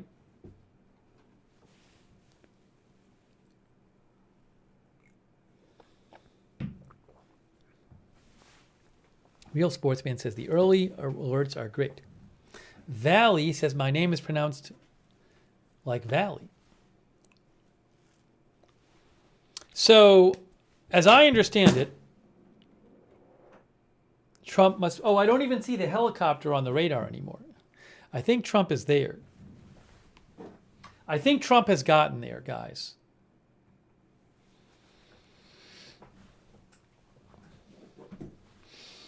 We are waiting for Trump to speak the last rally of the day. The last rally of the day. And then there'll only be one more day. Oh my gosh. Oh, thank you, Captain Jenks. That's so nice of you. Captain Jenks just gave 5 people gift memberships. Make sure you thank Captain Jenks if you got one. Thanks to Jim Iconius over on Twitch for your support. Also, J-Tide for subscribing. Oh my gosh. It's almost the last rally of the day. We're almost there. Again, Trump's final rally tomorrow will be at 10:30, if it starts on time, 10:30 p.m. Eastern Time, 10:30 p.m. local time in Grand Rapids, Michigan. How about that?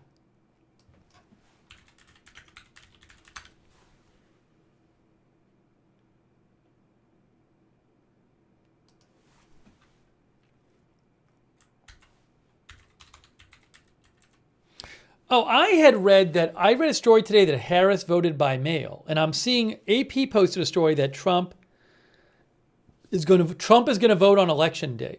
He said, Trump. This is a story from a couple days ago that Trump said he was going to vote on election day. He will be voting Tuesday morning near his estate in Palm Beach, Florida, according to a person familiar with his schedule. But doesn't he have a rally tomorrow in the morning? I thought he had a rally at like 10. Oh, no, the rally's on Monday. Election day's on Tuesday. So again, AP reports that Trump will be voting near Mar-a-Lago on Tuesday morning.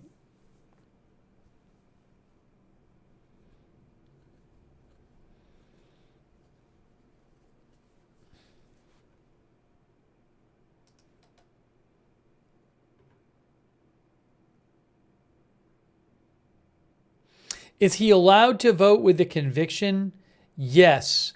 I think there's a thing, maybe in New York you can't vote if you're a convicted felon living in New York, I think, or something like that. But he's not living there?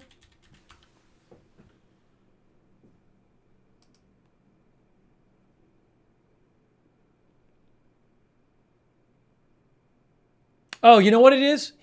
I was wrong. This is what it is. This is according to Associated Press. I remember this now. In Florida, AP said that Florida defers to other states' disenfranchisement rules for residents convicted of out-of-state felonies.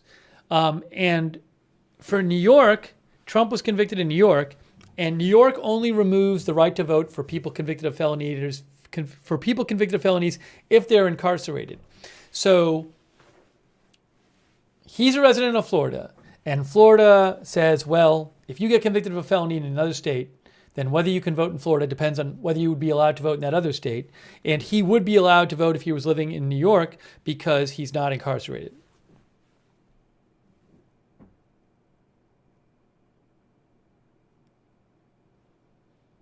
So he can vote. That is the answer to your question.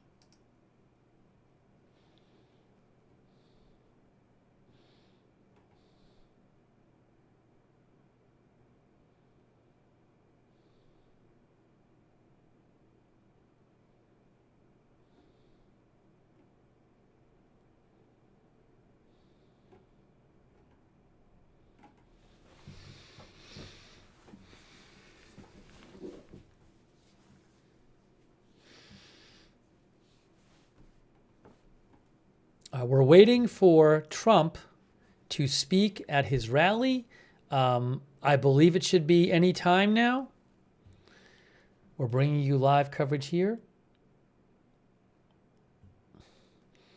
Adam Metal Burrito said, "Who are you planning on voting for?" Well, I'm not saying who I voted for. I already voted though. I voted the first day. I wanted to get it done. I read up on the referendum questions and stuff in advance, and I just wanted to get it done so I didn't have to worry about it. So I voted on the first day of early voting here.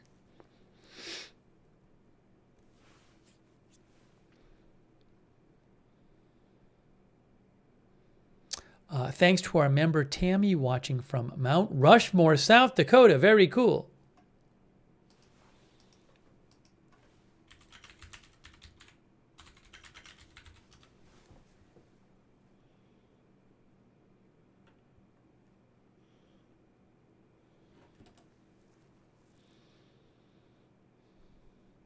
Jay Hitchcock says, "I'm voting Tuesday."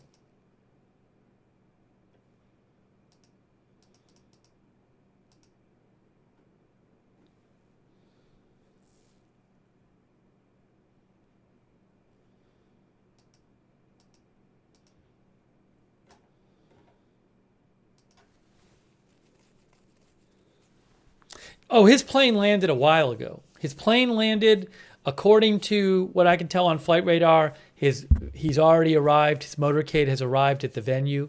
So I believe he's at the venue.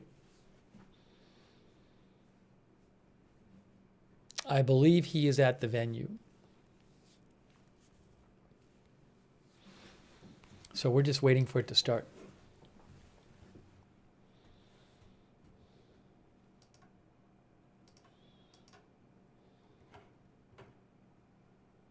One of our viewers, Empress Palpatine, says he probably had to eat. Could be. He could be eating.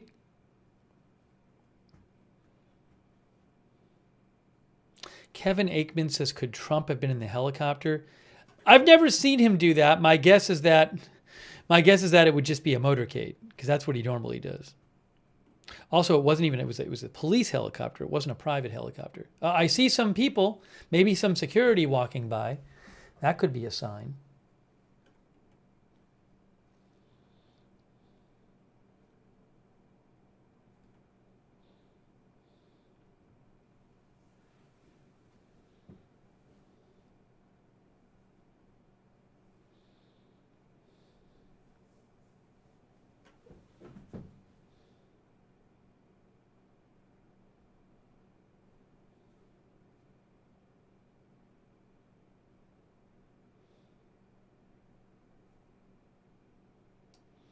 Maybe we'll ask one more poll question.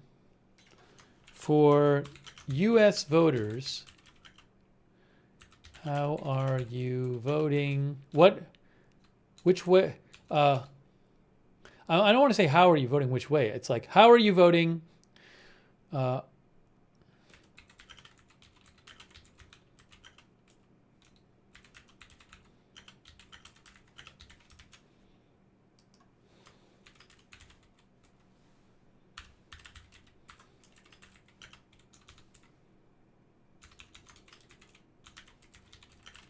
I'm going to say, are you voting early mail or election day?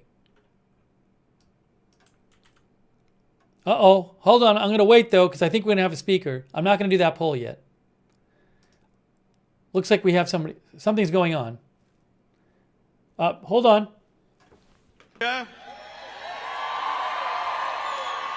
In just 2 days, it's Stephen Miller. It's Stephen Miller. Georgia is going to send Donald J. Trump back to the White House.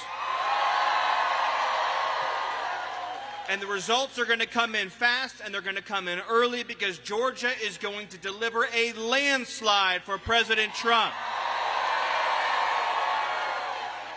In just 2 days, you are going to end 4 brutal, painful years of record inflation, record illegal immigration, humiliation abroad, embarrassment at home, degradation, abuse, censorship, and betrayal of the highest order. You're going to end it all, and you are going to send Donald J. Trump to the Oval Office to clean up Washington, to restore America, and to put America first. right here in this state, a beautiful, incredible young woman was stolen from her family and stolen from her loved ones by Kamala Harris, who let a monster into this country who murdered her. You know that beautiful victim's name, Laken Riley. We are going to deliver justice for Laken and justice for every American who has suffered because of Kamala Harris. What kind of government, what kind of leader would do what Kamala Harris has done to her own people?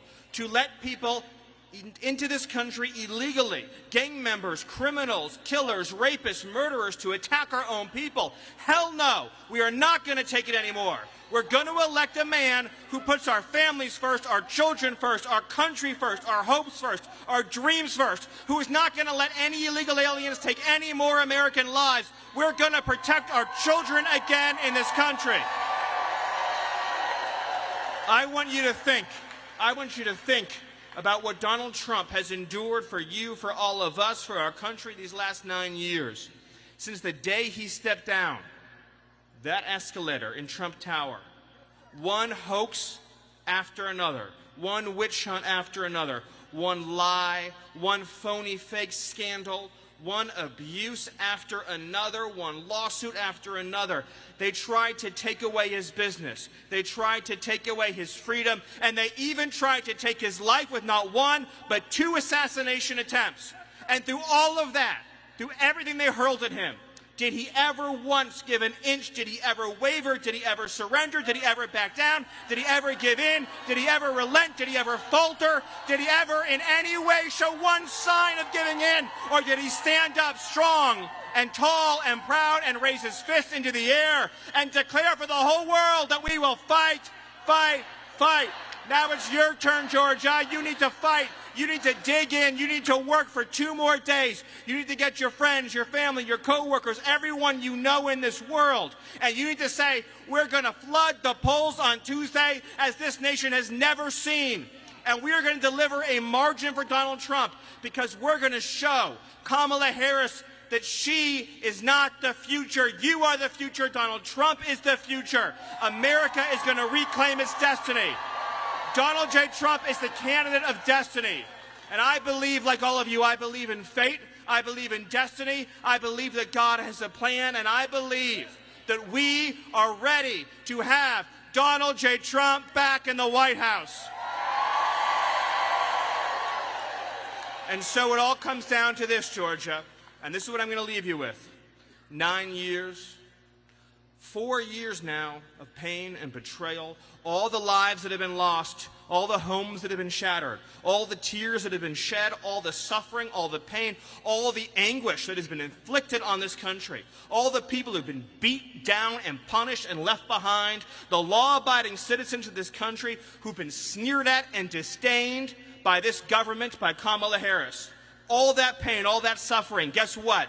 Tuesday, you get to deliver justice. You get to deliver the future you deserve.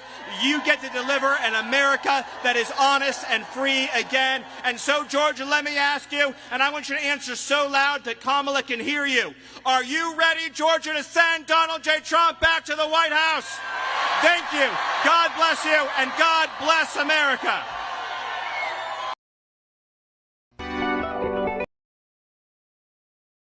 That was Stephen Miller, former Trump senior advisor. I wonder if anyone else is going to speak before Trump or if it's just going to be Trump now. We're very close to Trump because they wouldn't have, they have some initial speakers and then they bring out the second set when Trump is just about ready. So who's next? Is it Trump or is it someone else? We'll have to wait and see. I think is it Michael? I can't see. Is it Michael Whatley? No, it's not Michael. Who is it? Steve Scalise? Steve Scalise? Georgia! What an amazing fired up crowd. Of course, Stephen Miller just got you fired up. I think you're a little bit excited about the speaker that's going to be coming out in a few minutes. He was the 45th, and he's about to be elected the 47th president of the United States, Donald J. Trump. Now, I don't have to tell any of you what is at stake in this election. But I do want to add, each and every one of you in these next 2 days, you all know somebody that maybe isn't sure if they're going to vote, and maybe somehow, if it's possible, isn't sure who they're going to vote for yet. And that's what your mission is these next 2 days. We have all got to leave it out on the field, because I can tell you, I have been watching him these last few weeks. Donald Trump is leaving it all out on the field for you. He is not slowing down. He's doing 4 rallies a day in every swing state, every swing district. He is fired up. He is ready to save this great country. I know you're ready to save this great country. We have all watched in disgust as they took a secure border and opened it wide up and let not just 10 million people, but let violent criminals, murderers, people on the terrorist watch list in. And they lied about it. They said, no, this isn't what's happening. None of those people are coming across. And it was the Border Patrol agents who told us, because they don't want an open southern border. They want to be able to do their job. They're even risking their lives to keep the cartels out, to keep the drugs that are killing people in every community out. That's why the Border Patrol Council just 2 weeks ago endorsed Donald J. Trump for President of the United States. They know he did it before. Kamala and Joe broke it, and Donald J. Trump will fix it. It wasn't that long ago, maybe 5 years ago, when you were paying less than $2 a gallon for gasoline. Seems like ages ago, but it was just one president ago. And it's just one president away from getting back to those days, because when Donald Trump's president, we're going to have energy independence again. Are y'all ready for that? They turned it over to the Saudis, to the Russians, to the Iranians, who use their billions from oil to go and fund all the Hamas, Hezbollah, the Houthis, all the people that are attacking Israel, attacking our friends, and attacking America. We've had enough of their crazy leftist policies. Now, let me tell you this, because I see a lot of young people in this crowd. Look at all these beautiful young people. Because a lot of times people say, why do we do this? Why do we risk so much? Why does Donald J. Trump risk all the things he's dealt with? He's got wealth, he's got fame, he's got success. He could go off into the sunset, and yet he doesn't. He takes all the crazy stuff they've done to try to put him in jail. People try to assassinate him. All the things that have happened, why does he do it? He surely isn't doing it for himself. He's doing it, and you're not doing it for yourself either. You're doing it for these young kids, because every generation in America has had better opportunity than the one that came before.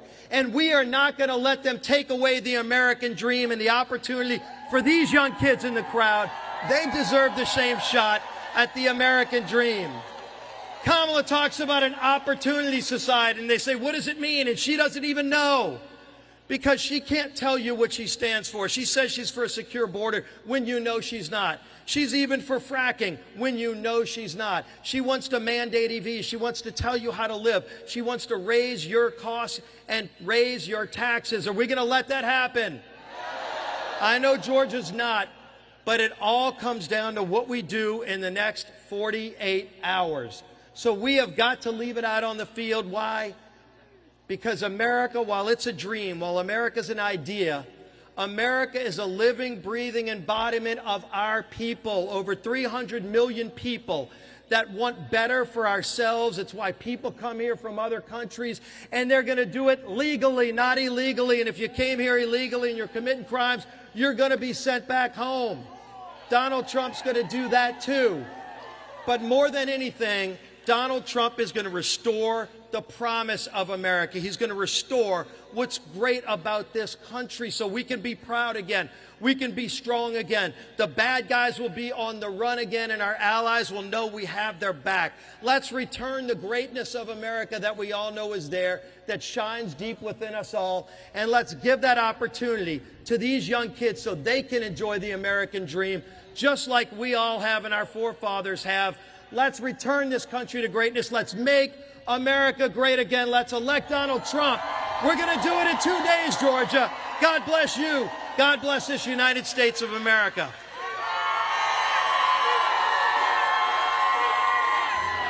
Steve Scalise. They got music coming up. All right, so is that it? Is Trump next? Is Trump next? We will see. We will see. This is the last rally of the day. Last rally of the day. It's in Macon, Georgia. Thank you for being with us for our live campaign coverage. If you missed it, we had the Harris rally before this. You can rewind and see it. Then we had a Trump rally before that. We will have live election results coverage on Tuesday night. I will be doing some coverage during the day Tuesday, election preview coverage. Now what's happening? I see people walking. I think that's his... What's happening now? Hold on. Is someone speaking? No. Maybe they're prepping, it looks like. Looks like they're prepping the prompter. They're prepping. I think he's coming out next.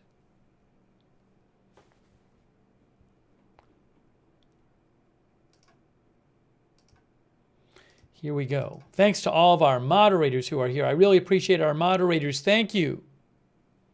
Shout out to all of them. Ruth Grafasi, Beth Mythical, Cynthia Moon, Roberts May Queen, thank you.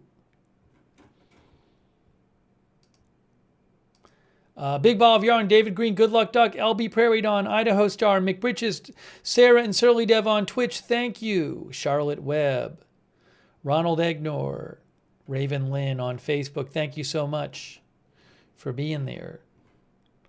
Linda Belk and Larry moderate for us on X, thank you. All of our mods. Sorry if I missed anyone. Just about to start, guys.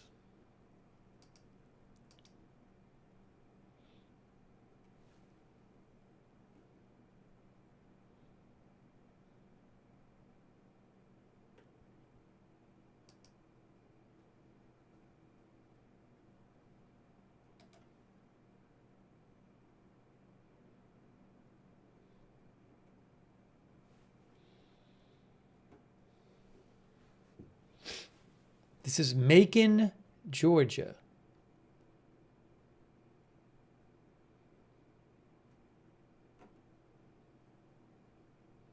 There is the crowd there at the amphitheater in Macon, Georgia.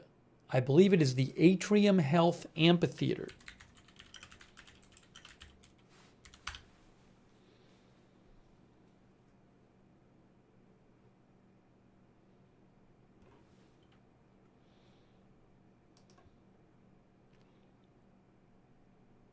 According to visitmacon.org, there are 10,000 seats in the amphitheater. 10,000 seats there.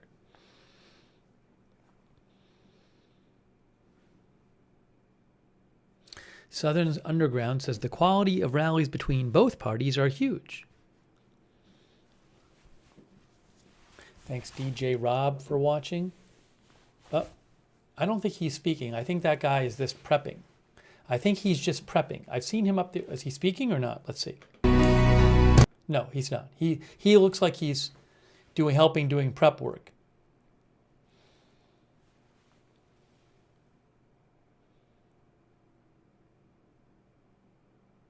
Checking the prompter, I think, maybe. Checking the prompter.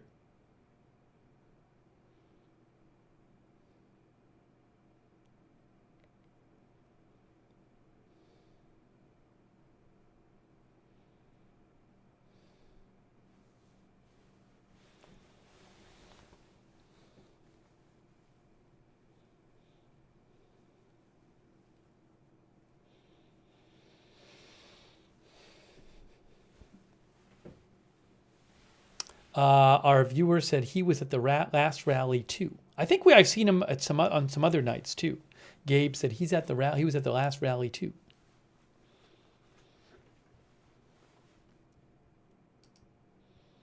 Oh my gosh, we are getting so close, folks. We are getting so close to the election. Wow. 48 hours from now, votes will be counted. It'll already be some polls closed 48 hours from now. Whoa, crazy.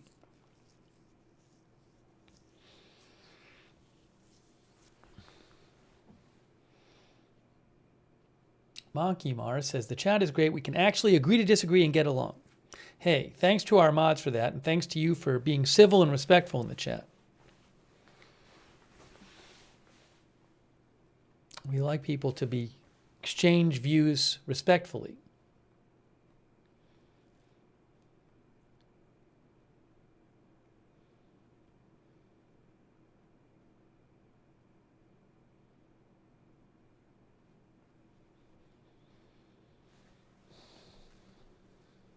Sorry, I can't play the music, but I don't have the rights to it. Jane Jones thinks within 72 hours you will know who the new president is. I don't know. We'll have to see. I'm not sure.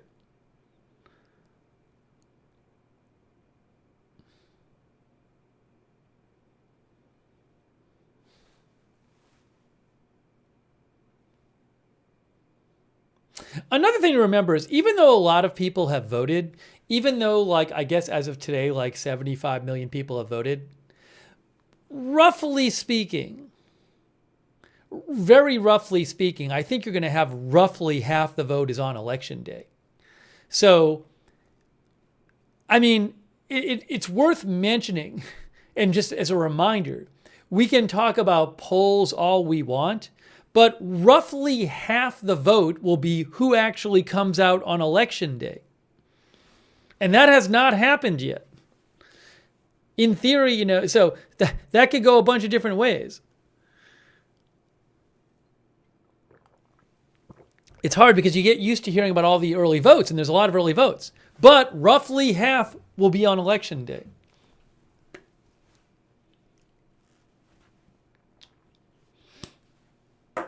Thank you, Dolores Wilson. That's really nice of you, Dolores Wilson. Thank you. Chrissy says, I am voting for the first time on Tuesday. I encourage everyone to vote.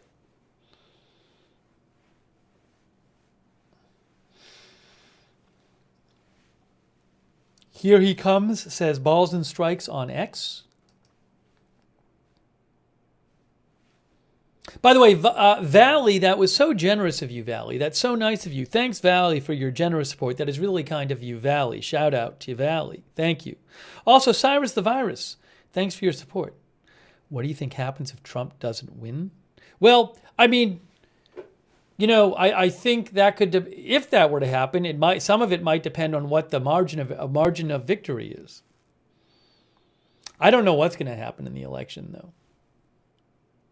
But you can imagine different scenarios where one or the other candidate wins by a little or by more than a little. So we'll just have to see.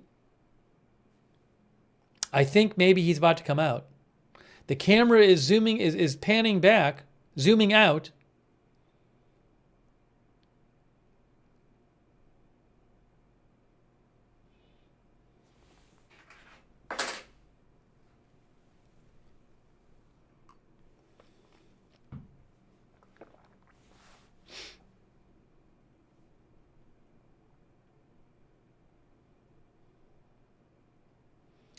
So any moment now, Trump should be coming out.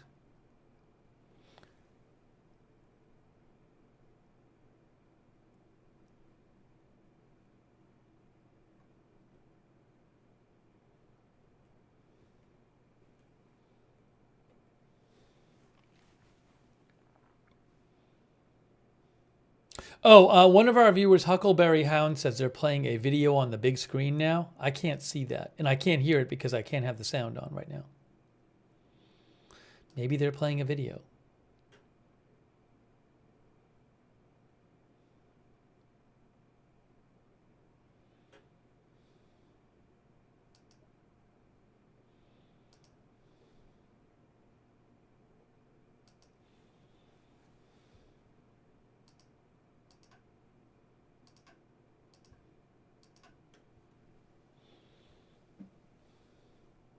Hey, thanks also to Adventurer for the gift memberships. Adventurer, thank you.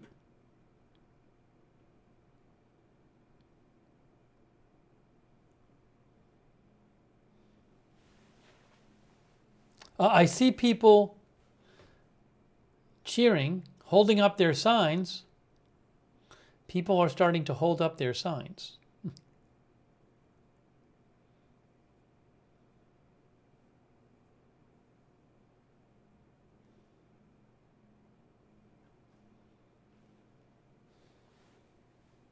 Any moment now, Trump will be coming out.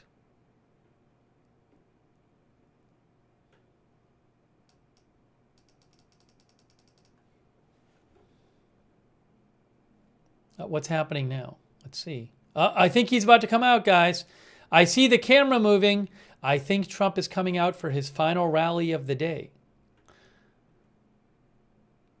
There it is. The camera has zoomed in.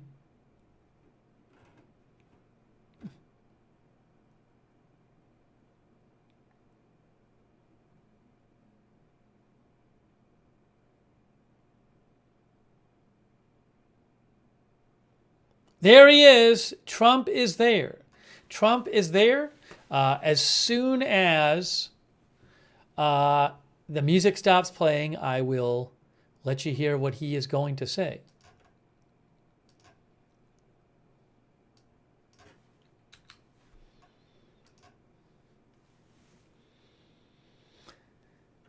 Here we go. 2 days before the election.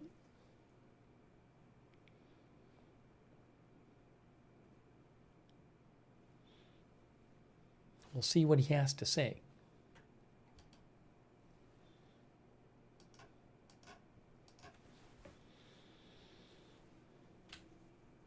In the battleground state of Macon, Georgia.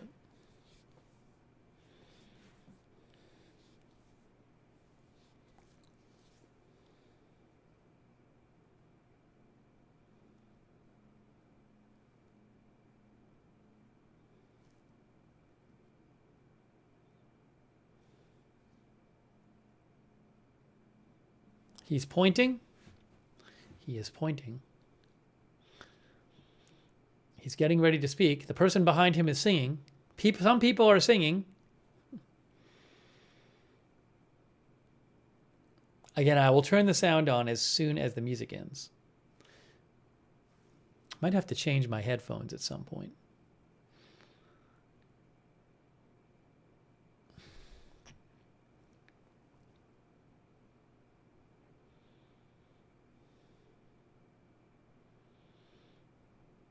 All right, here we go. He's making his way to the podium. He has his overcoat on. Okay. Is he ready? Is the song over yet? No, he's still waiting. He's waiting. He is waiting. People are still singing in the back. People are saying you. Hold on. Here we go. Thank you very much, everybody.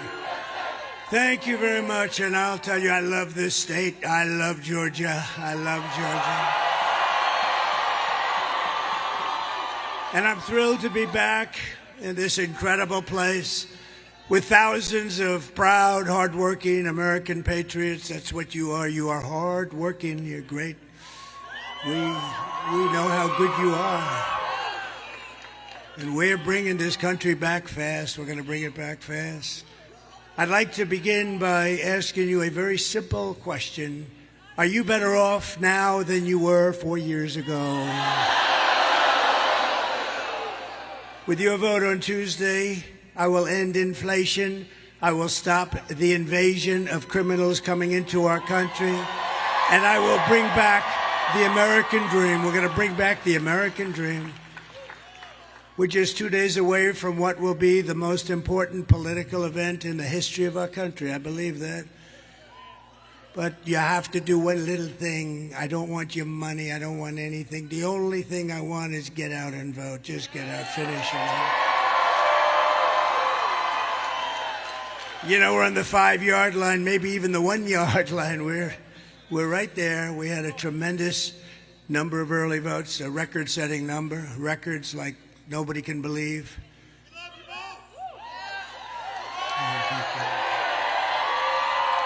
Thank you.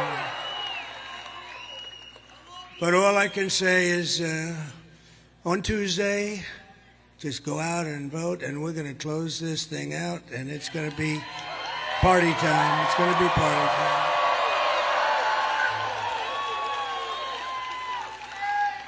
And this is really all you need to know. Kamala broke it, and I'll fix it, and we'll do it very quickly.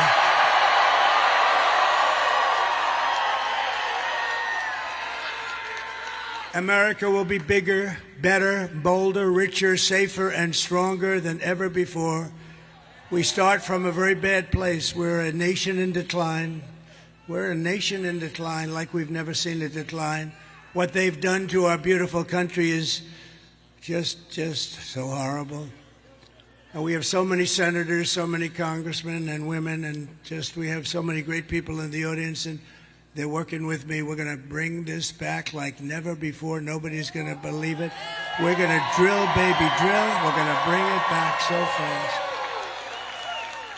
This election is a choice between whether we will have 4 more years of gross incompetence and failure, or whether we will begin the 4 greatest years in the history of our country. This will be the golden age of America. What a beautiful, isn't that a beautiful term? Think of that, the golden age. This will be the golden age of America. Think of that, how beautiful that sounds, and it's true.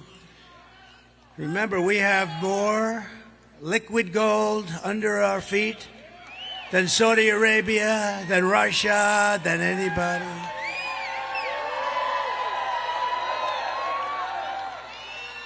And I told the great guy, RFK Jr., Bobby, I said, Bobby, you work on women's health, you work on health, you work on what we eat, you work on pesticides, you work on everything. The one thing you have to let me do, Bobby, I got to work the liquid gold. You're not going to touch that. We don't want too much advice. We don't want too much advice, Marco, on the liquid gold. We're going to pay off our debt. We're going to do things that you wouldn't believe, and we're going to give you, I gave you the biggest tax cut in the history of our country. You'll get still more. We're going to make our country so competitive. On Tuesday, you have to stand up and tell Kamala or Harris. You know, when I say Harris, nobody knows who the hell I'm talking about. I said, Harris was out tonight. Who's Harris, sir? Nobody knows who she is. But on Tuesday, you have to stand up and tell Harris that you've had enough. You can't take it anymore. You're the worst vice president in the history of our country. It's the worst administration in the history of our country. Kamala, you're fired. Get out. Get out. You're fired.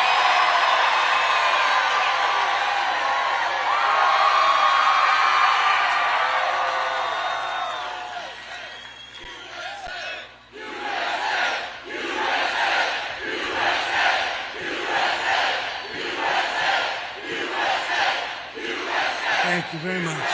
Thank you very much. This is a big place. This place is packed, and you have more people outside. I always ask this. Would anybody like to give up their ticket to somebody outside? No? Would anybody like to hand over their gun to Kamala? Is there anybody, one person in this giant, tens of thousands of people, one person would like to hand out their gun? You'd be famous for the rest of your life. That's what she wants. She wants to confiscate your guns. You know that. With your vote, we are going to win Georgia. We are going to defeat Kamala. And we are going to make America great again. Over the past 4 years, Kamala has orchestrated the most egregious betrayal that any leader in American history has ever inflicted upon its people. What she has done is not acceptable. It's so bad. She has violated her oath, eradicated our sovereign border, and unleashed an army of gangs and criminal migrants. I mean, we have migrants pouring in here by the tens of thousands that are criminals from jails, from mental institutions, terrorists. They come from mental institutions, and they come from insane asylums, and they come from all around the world, from Venezuela to the Congo. Lots of people coming from the jails of the Congo, stealing countless American lives, and they do nothing about it. These are open borders. They come in totally unchecked and unvetted. Just days ago, right here in your state, an incredible 25-year-old mom, beautiful mom, named Mimi Rodriguez Ramirez, was kidnapped from a Walmart parking lot that was safe. She was horribly abused and murdered, violently murdered. A week later, her body was dumped on a road. It was found by the police in condition that they said they've never seen anything like that before. The animal who murdered Mimi was an illegal alien who came to Georgia to maim and kill people. It made no difference who they were. Mimi leaves behind a 9-year-old daughter and her absolutely wonderful mother, Carmen. Yesterday, my friend, a very wonderful man and a very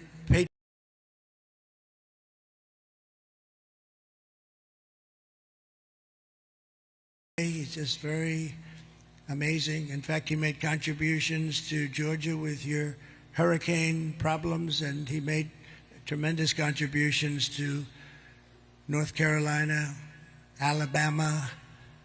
Think of all these states, Tennessee, South Carolina, Florida. What a horrible thing that was. But my friend's name is Steve Witkoff, and he reached out to Carmen when he heard about it.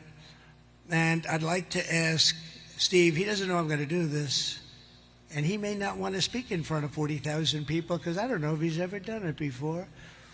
But Steve is just this incredible guy, and if it's okay with you, Steve, I'd love to have you come up and say some wonderful things about Mimi and Carmen and that incredible family that's been decimated. Steve Witkoff.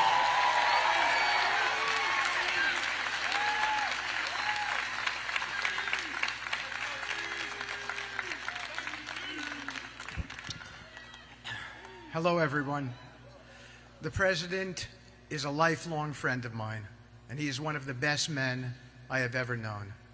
I speak about him often, and I like to tell people about his humanity, his sensitivity, his empathy. I am a member of a very bad club. It's the club of parents who have buried their children. When my son Andrew died, there was one person who supported me unconditionally. That was President Trump and his wife, Melania.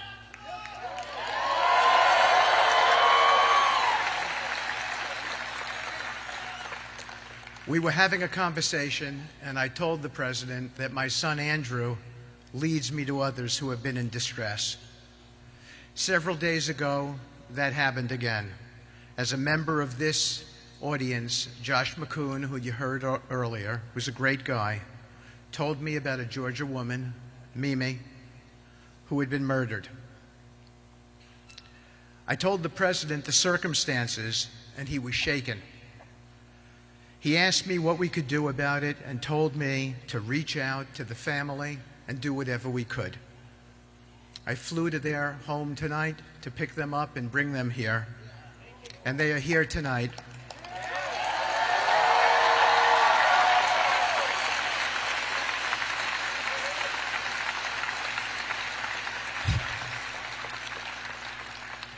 Distraught and sad, but I believe uplifted, and they are Trumpers and have voted for him in this election, all of them.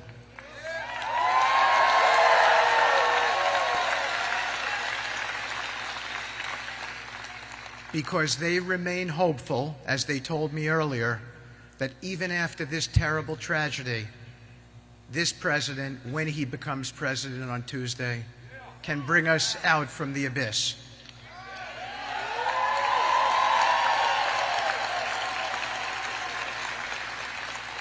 Let me tell you briefly about Mimi's family. They are hardworking, from Puerto Rico, living in Georgia, making a home for themselves. They never imagined their beautiful daughter would be killed by someone who did not belong in this country. On your behalf, Mr. President, we have raised their family money and we have given it to them tonight, and we will watch after them in the future. I can promise you that, in your direction.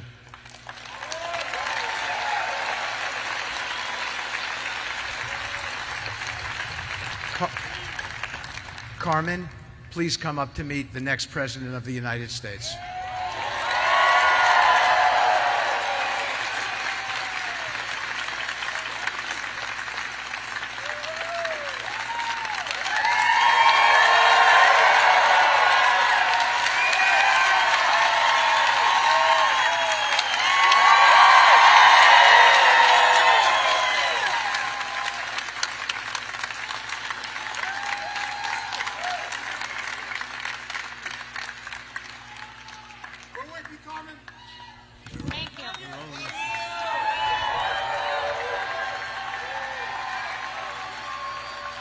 My name is Carmen Ramirez.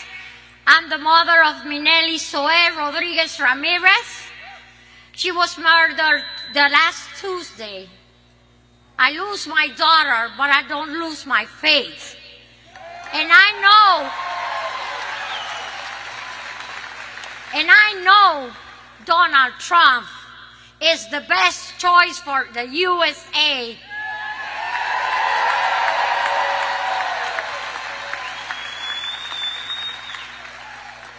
And not the best choice. He's the only one we need to save our country.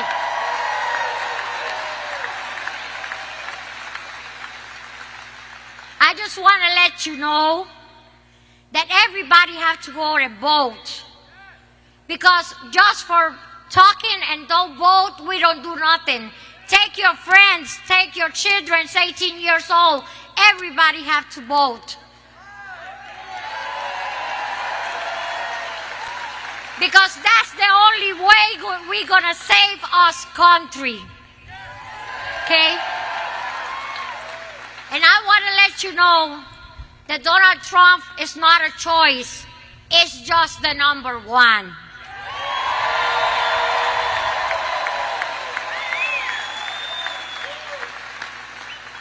And Jesus let me come over here today to let you know that I have a 25-year daughter with a lot of life, and somebody stopped her life. And we have to stop with this and keep going with Donald Trump.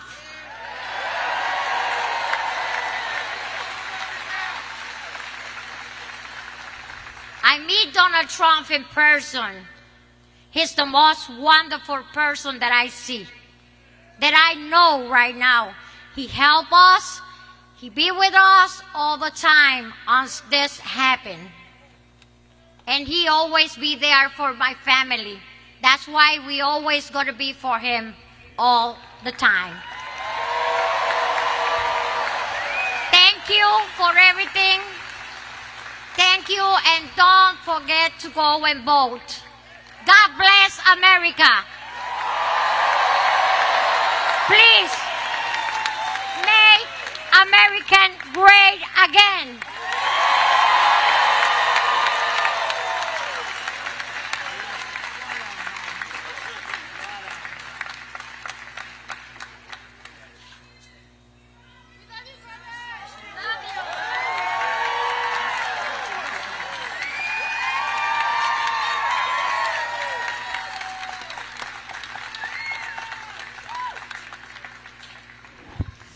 Wow, what a job. What beautiful words. Can you imagine? I don't think it's her first language, and she spoke better than any person whose language is that particular language. That was incredible. Wow. And I can tell you, Carmen, that Mimi is looking down on you right now, and she is so proud. She's up there in the beautiful sky, well beyond the clouds, and she is so proud of you. What a job you did. Well, it's not easy either. Can you imagine? Through the grief to do something like that. And we are so sorry for your loss. It's unbelievable. We're going to get that stopped. We're going to stop it. This is happening every day. Soon it'll be every hour. It's just, we're going to stop it. We hold Mimi in our hearts forever. And we'll be your friend, Carmen. We'll be your friend and your family's friend. Thank you. Thank you very much.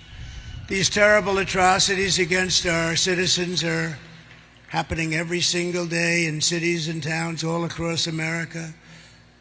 I want you to hear directly from another mom, great mom also, wonderful woman who I met just a week ago. Border Patrol gave me this incredible endorsement. They said, he's the greatest president in the history of our country. I said, does that include Lincoln, Washington? And yes, sir. But then I told the story, but then one of the guys got up and he's 37 years old. He said, he's the greatest president in my lifetime. I didn't like that. He was 37 years. I like the other one much better. The greatest ever. No, the Border Patrol is great. They're incredible people, and they gave us a full-throated endorsement. And they have every year, frankly. They always endorse me, and they're incredible patriots. Them and ICE and law enforcement and our sheriffs. Our sheriffs are great. Police all over the country. They are really respected by everybody, but they don't understand because they don't get treated properly. And we're going to treat them properly, and they're going to solve our crime problem very easily. It's what they want to do. They're dying, you know what? They're dying to do it. They watch these stores being robbed, guys walking out with refrigerators, 500 thugs going into a department store, cleaning it out, some of them with refrigerators on their back. And they want to do something, but they're told to stand down, don't even think about it. You'll lose your pension, you'll lose your house. You lose all your money, you lose your family. And we're going to free them up to stop the crime in our cities and stop the crime in our country. And they know, I have to say, you know, somebody said, well, how would you do this? Because obviously we have to deport these murderers and drug dealers and terrorists. We have terrorists coming into our country at levels we've never seen before. You know, in 19, if you look at the numbers issued by the Border Patrol, in 2019, a Trump year, and I don't even agree with these numbers. They said I had 0 terrorists. Oh, by the way, bring down that board, please. Just my favorite board in the whole world. My favorite board in the whole world.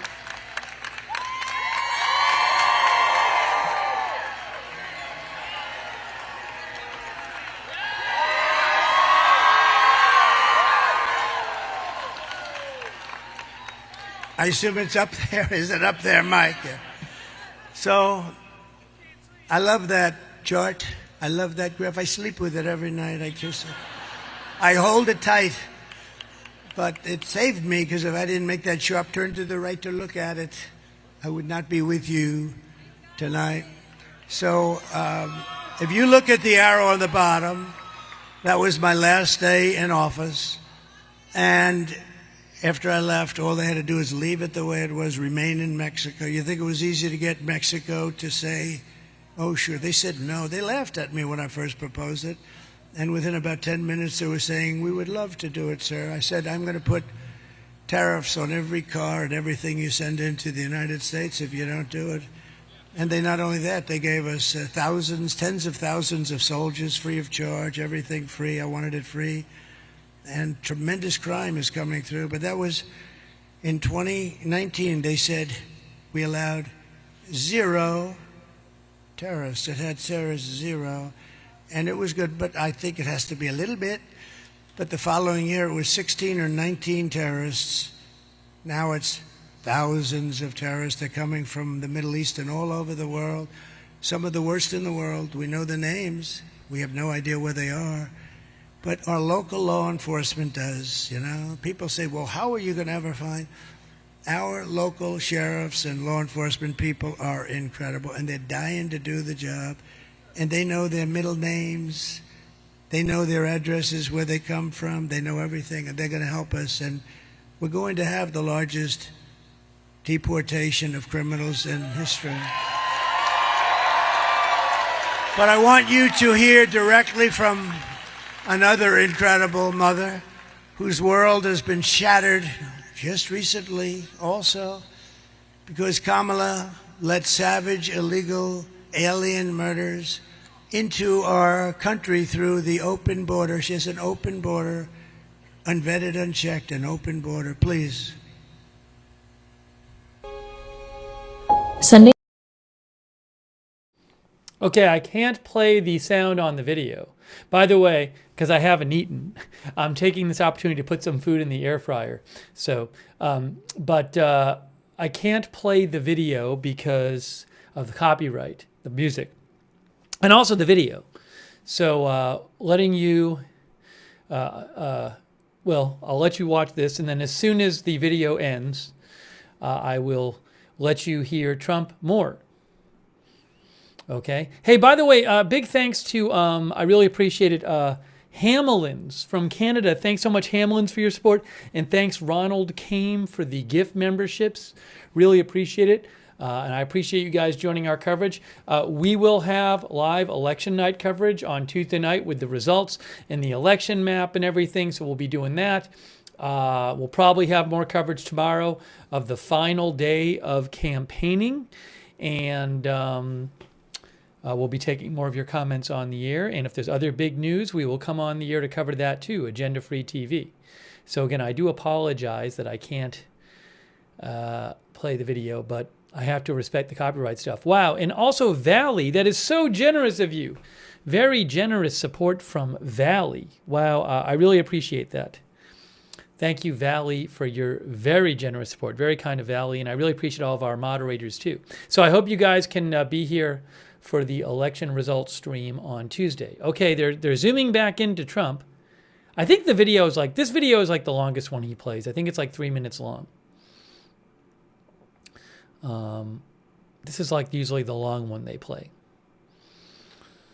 The capacity of this arena, I think, is 10,000. It's the Atrium Health Amphitheater in Macon, Georgia. Trump will be doing 4 rallies tomorrow. The last rally he does tomorrow is in Grand Rapids, Michigan, and that is going to be at 10:30 p.m. 10:30 p.m. local time, which is Eastern time. That's when his scheduled start time is of the final rally of his campaign tomorrow night, 10:30.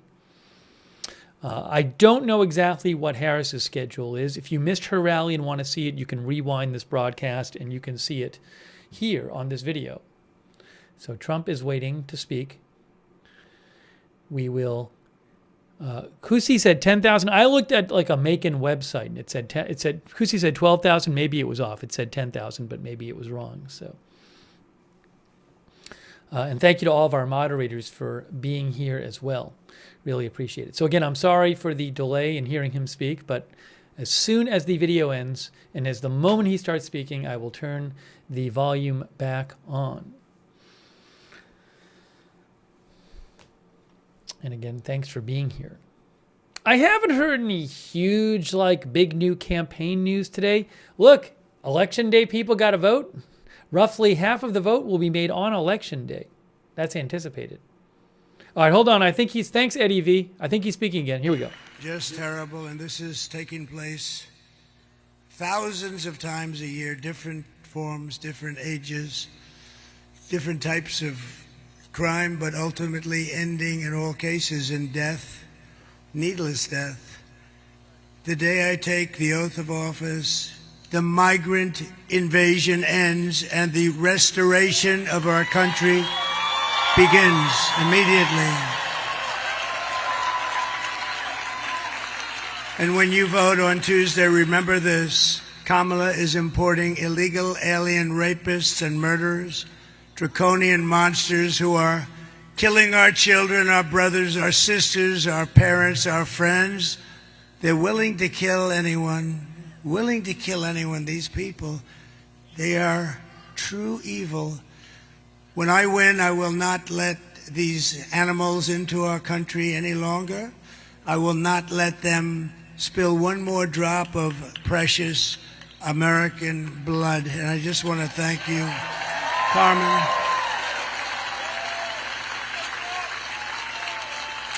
And Jocelyn was so incredible. The mother is devastated. It's like devastated. She was devastated. You can never really be the same, can you? Just the people say, oh, time. Sometimes with time, a lot of times with time, it only gets more difficult. The United States is now an occupied country. Think of that. We're an occupied country. This is thousands of people all over our towns and cities, countryside, having military-grade weapons, sometimes higher than military-grade. Nobody's ever seen anything like it. Where the hell do those weapons come from, right? But it will soon be an occupied country no longer. November 5th, 2024 will be Liberation Day in America.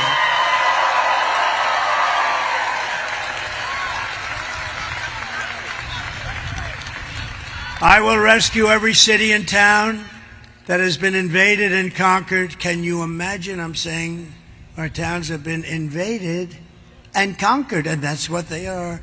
Take a look at Aurora in Colorado. It's been invaded and conquered. And we have a radical left governor of Colorado who doesn't know what to do. I know what to do. And we will put the vicious and bloodthirsty criminals in jail. But first, we're going to see if it works out. We're going to kick them the hell out of our country because we don't want to take care of them. And to expedite removals of Tren de Aragua and other savage gangs like MS-13, equally violent. They like using knives to cut people up because knives are much more painful than a bullet.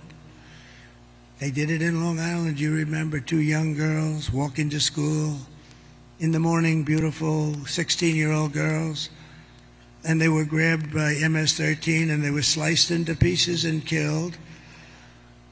And all I can say, it's really good that we have great law enforcement out there and that we were able to call ICE, because ICE took care of business. They took care of business. And Kamala wants to defund ICE. Think of that. She wants to. She said, she said, they're not nice people. They better not be nice people. They're nice people. They're going to have a lot of problems with living, but they are tough as hell, but they love our country equally as much. They love our country so much they just want to be able to do their job. So ICE and Border Patrol and all of you, sheriffs and law enforcement officers, and yes, firemen and sanitation men and you are on the A-list, all of you. I will invoke the Alien Enemies Act of 1798. Can you imagine? That's when they ran it a little tougher. They weren't so politically correct in 1798. To target and dismantle every migrant criminal network operating on American soil. And if they come back into our country, it's an automatic 10 years in jail with no possibility of parole.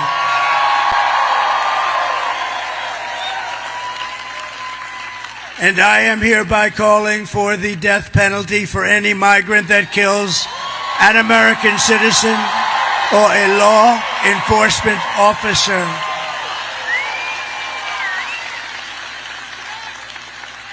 And I will immediately ban all sanctuary cities in the United States of America immediately. And as we secure our borders, we will also rescue our horrendous, you saw the numbers on Thursday, horrendous economy. Yes, it's that bad. I always said that if it's going to happen, let it happen on their terms. The numbers were the worst that I've ever seen. 4 years of Kamala and Sleepy Joe have delivered nothing but economic hell for American workers. Her inflation disaster has made life unaffordable and cost families over $30,000 a year in higher prices. That's inflation. That's what it's done. You know, inflation in a lot of quarters is called a country buster. It's a country buster. It busted Germany many, many years ago. Germany was busted with rampant inflation. It's a country breaker, country buster like almost nothing else. And yet, it's #1 rated on the polls, inflation and the economy, and what you just saw with beautiful, beautiful Jocelyn, Mimi, and Carmen. What you just saw is #2. No, I don't think so. I think #1 is stopping these people from destroying our country and stopping them right now. We'll handle inflation. We'll handle inflation. You know how we're going to handle it. We're going to drill. We're going to get energy costs so low. We're going to get you. We have more than any other country. More oil and gas. I call it liquid gold. That's what it is. That's why I say, Bobby, please enjoy yourself. Just leave the liquid gold to me, please. We're going to pay off debt. We're going to reduce your taxes still further. They got the biggest tax cut ever, biggest regulation cuts ever.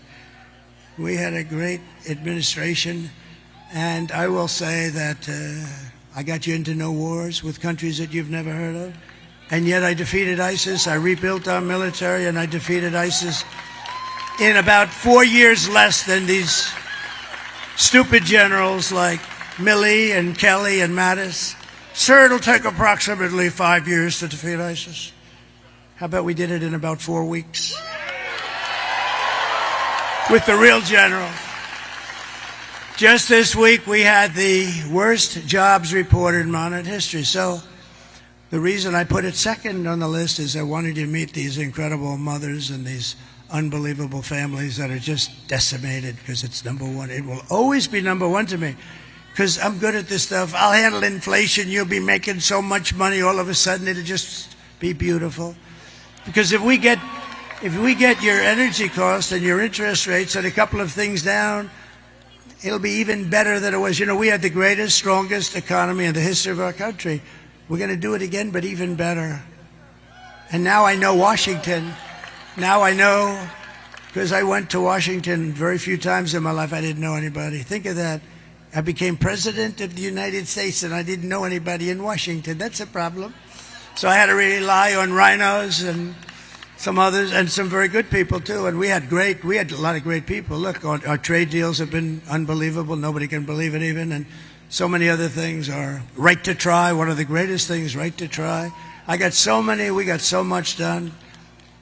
All the regulation cuts. We approved more regulation cuts than any president in history times 5. That's why you had the great job. That's why you had the great job numbers.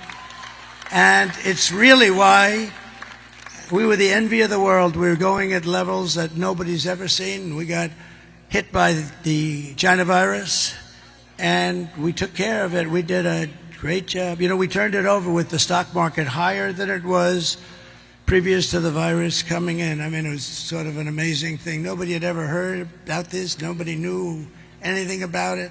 All we knew that all over the world, lots of people were dying, and we did a great job. Never got credit for that. Got credit for the great economy. Got credit for knocking out ISIS and having no wars. I'm the only president in 82 years I had no wars. Remember crooked Hillary Clinton? She said, look at him, he'll create wars. Look at him, look at his attitude. Look at him, he's going to create wars. I said, no, my attitude is going to keep us out of wars. And that's what happened because they respected us. They respected us. But just this week, we had the worst jobs report in modern history with only 12,000 anemic jobs created, and much of that was government jobs. We had nothing. You know, usually we hear 200,000 jobs were created, 250, 300, 350, 190, 100, 12,000. And they thought they could hold this report till after the election. And somebody released it, a whistleblower or somebody released it. But they released something far more sinister, because if you go back a few weeks, you remember they created 818,000 fake jobs. They didn't exist, and they put them down as though they did. So that instead of having today's problem, which is 12,000, which is like terrible, it looked okay. Not great, but it looked okay. So they created 818,000 fake jobs, and it was revealed 2 weeks ago, and the fake news media hardly picked it up. What a shame. That's a lot of fake news. Look at that. That's a lot. Wow. That's a lot of fake news, Mr. Chairman. That's a lot, huh? I can't believe it. You know, they hate me, but ratings predominate. For the networks, ratings predominate over hate. But think of what they did. 818,000 fake. And then last week they had to revise the figures from the previous month, 112,000. So that's almost 1 million fake jobs. I call them fraudulent. Fake isn't strong enough. And they did that hoping that all of you people wouldn't have a chance to see before you pull the lever on Tuesday. But a whistleblower released the information on the 800,000 jobs plus. The whistleblower said, you know, there were not 800,000 and 18,000. You add them up, and then you add 100, think of it, 112,000 jobs. So you're close to 1 million jobs. And the whistleblower, some whistleblower, I never loved the idea of whistleblowing, but in this case I liked it very much. But they thought it would be very unfair to go through an election. Somebody was being fair. They thought it would be very unfair. Could you imagine if those numbers, we have the election, and let's say there's a bad result, and then 3 days later they say that almost 1 million jobs were not created. We would say they were fraudulent. They were fraudulent, by the way. If that were a Republican doing that, they'd probably be in jail by now. But you also had 30,000 private sector jobs that were killed in a single month, and nearly 100,000 manufacturing jobs. This just came out on Thursday, that were wiped out since the start of the year. And those manufacturing jobs, they're important to us as a country. 150,000 Americans joined the unemployment rolls in October, close to a record. And nearly 250,000 people dropped out of the labor force. Can you believe this? And these are the numbers. And I did say that if they've got to be released, let them release it before the election. These numbers are all public. They've been released.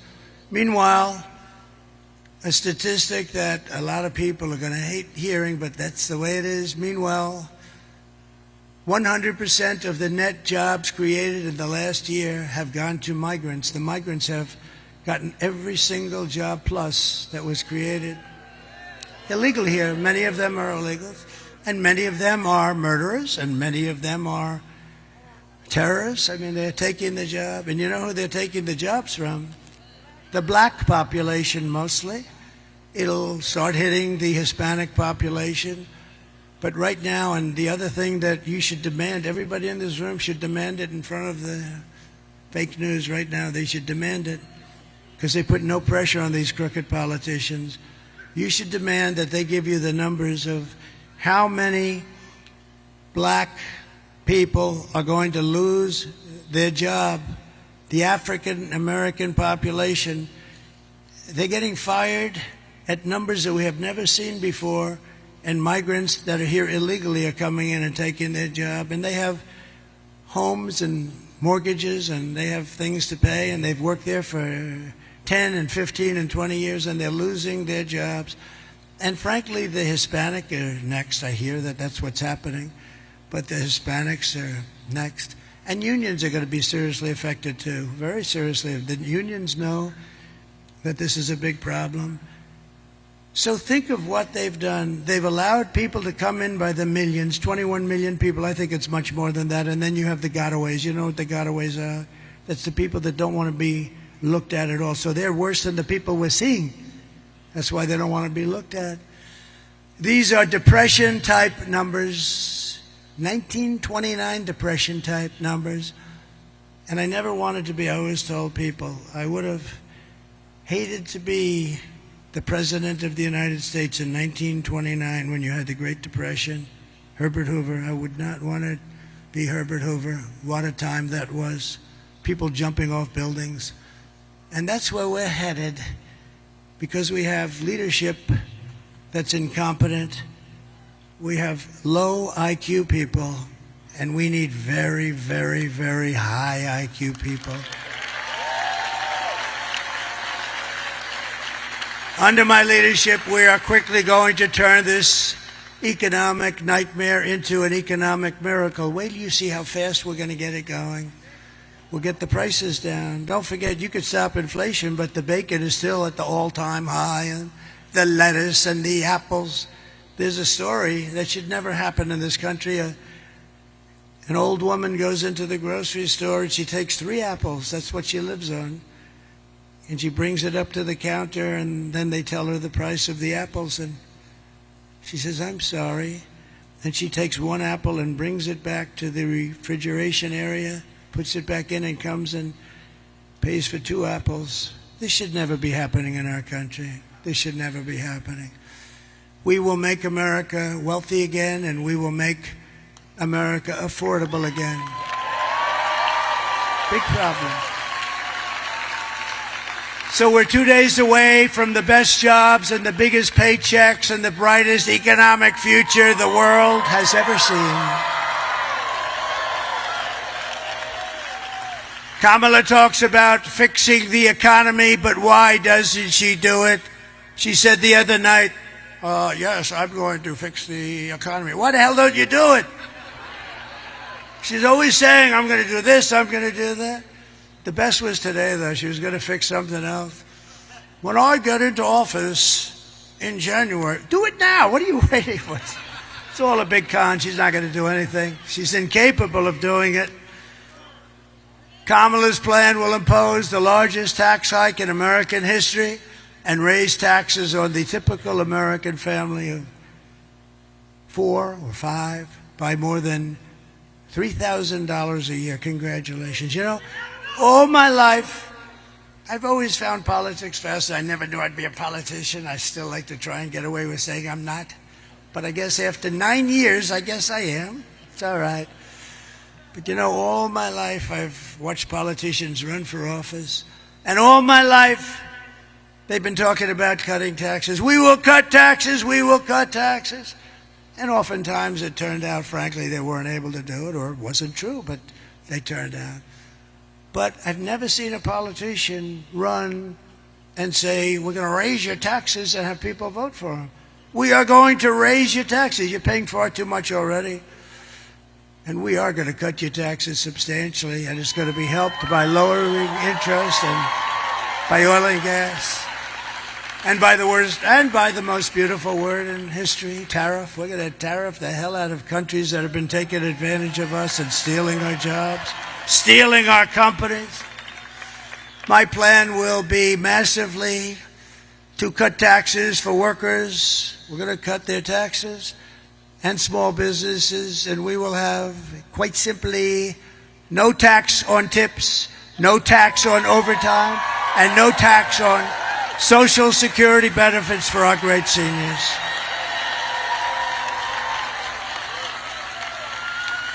And to rapidly reduce inflation, I will end Kamala's war on American energy, and we will drill, baby drill, frack, frack, frack. We're going to go to town.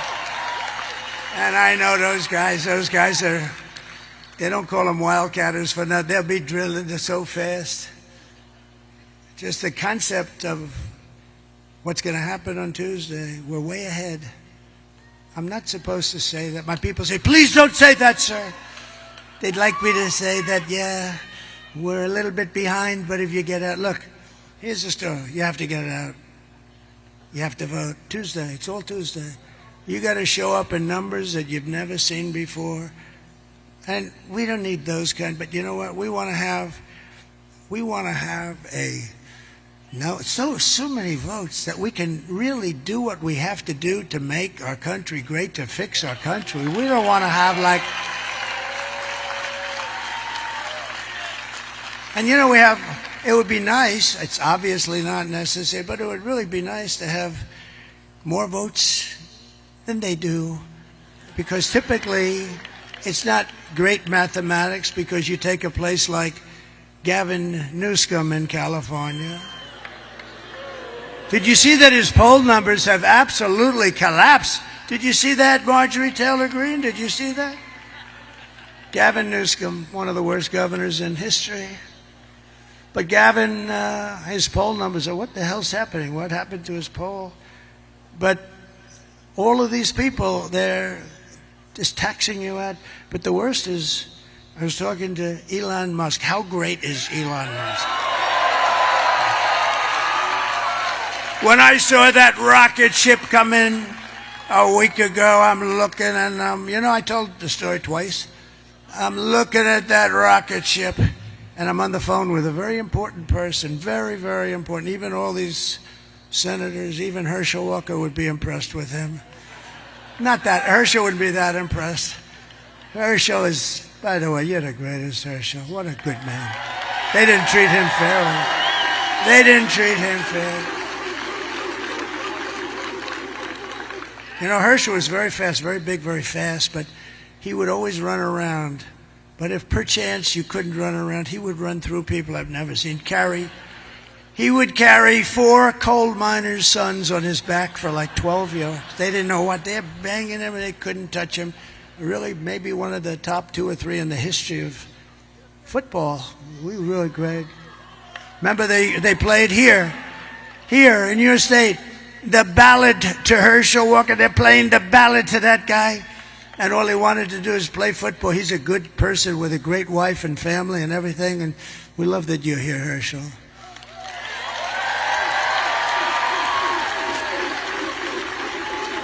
And as good as that Georgia team is, if Herschel was playing on it, they'd be very happy. Then we could guarantee it. But he's a special guy. He's a good guy. Really a great guy, smart guy too. So they would take all of the things that we're doing, and they put them into a hopper, and what they do is destroy our country, and we're not going to let it. We're going to bring it back. We're going to create millions and millions of jobs. We're going to get those countries and to leave our companies alone. We're not going to do it. And if you're going to play games, and if you're going to steal from us, our companies, and give us unemployment and busted companies, we're not going to let it happen. And if it does happen, we're going to tariff you the hell out of business. We're not going to let it happen. It's not going to happen. And just one quick story. In Mexico, they're building the largest auto plant in the world. A friend of mine told me that he's a builder of auto plants. That's all he does. That's all he's good at. Frankly, he tells me if you said to build an apartment, he would be no good. But he can build a massive plant. He's the best. And he was telling me about a year ago that China is going to build a massive auto plant in Mexico, and they're going to sell the cars into the United States. And I think he said that the capacity would be literally, this would be bigger than what they have in Michigan, the state. This is a monster, but it'll put all our auto workers out of business, everyone out of business. And I didn't like that when I heard that. And I was up in Detroit at the Detroit Economic Club. By the way, isn't it nice that you have a president that doesn't have to use a teleprompter? I haven't looked at that damn teleprompter. Isn't it nice? Isn't that nice? But I said to him, John, let me ask you, I want to see a plant. I just want to see, why do you want it? I just want it because, I think I'm going to do well if I run again. So I want to see it. This was a year ago. He said, well, thank you, darling. He said, well, you'll have to come to Mexico because we're not doing the big ones here. We're doing plants, but not the big ones. I said, no, they should be doing the big ones here. He said, well, it's not happening anyway. So I said, I'm not going to Mexico. I don't want to go to Mexico, even though they did what I asked them to do. They always did. They did. They were fine. But Mexico's a real threat because of what's going on. A real threat, economic threat. And China's going into Mexico because this way they don't have to float it across the seas. It's not going to happen. So I said to him, what's happening with that plant? I was making a speech a week ago, and I see the guy sitting right there with the guy with the blue shirt. See that nice-looking guy right there? Right about there. Yeah, you can stand up if you want. You look like a nice... Go ahead, stand up. Right there. Yeah, stand up. Right there. So I'm looking at the audience, and again, I'm in Detroit, and this has to do with cars. Very pertinent because cars are big manufacturing stuff, and you see all the jobs that they're losing now. I want to bring all of the car business back here. So I'm sitting, he's sitting, I say, oh, that's John. That's the guy that told me about the plant. So I finish my speech and I send out for John. He comes backstage. I say, John, how's that plant coming on, that big monster plant that China's building? Sir, they've decided they're not going to build it because they think you're going to be elected president. And if you're elected president, you're going to put tariffs on all these cars of 100%. And they're not going to be able to sell one car into the United States. And I said to the state of Michigan, you're so lucky, no wonder I'm leading Michigan by a lot. No, but there's a big thing. I mean, you know, I said you're going to be paying tariffs like you wouldn't believe, and it's not going to be economic, and and they think I'm going to win. And they say if he wins, it's going to be impossible. Because I took in hundreds of billions of dollars from China. No other president took in 10 cents. Barack Hussein Obama took in nothing. He just talks. He talks all the time. Talk, talk. And a terrible thing happened 2 days ago. I've always treated his beautiful wife, Michelle, I've always treated her with great respect. But she hit me hard over the last. What was that, front row Joes? Look at the front row Joes. They've been to like 300 rallies.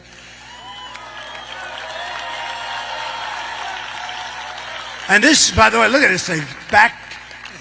I mean, 25,000 people standing outside. Look at it, to the back window. You know it's full when you have the back window and people are hanging out the window. Be careful, too. But this isn't a rally. You know what this is?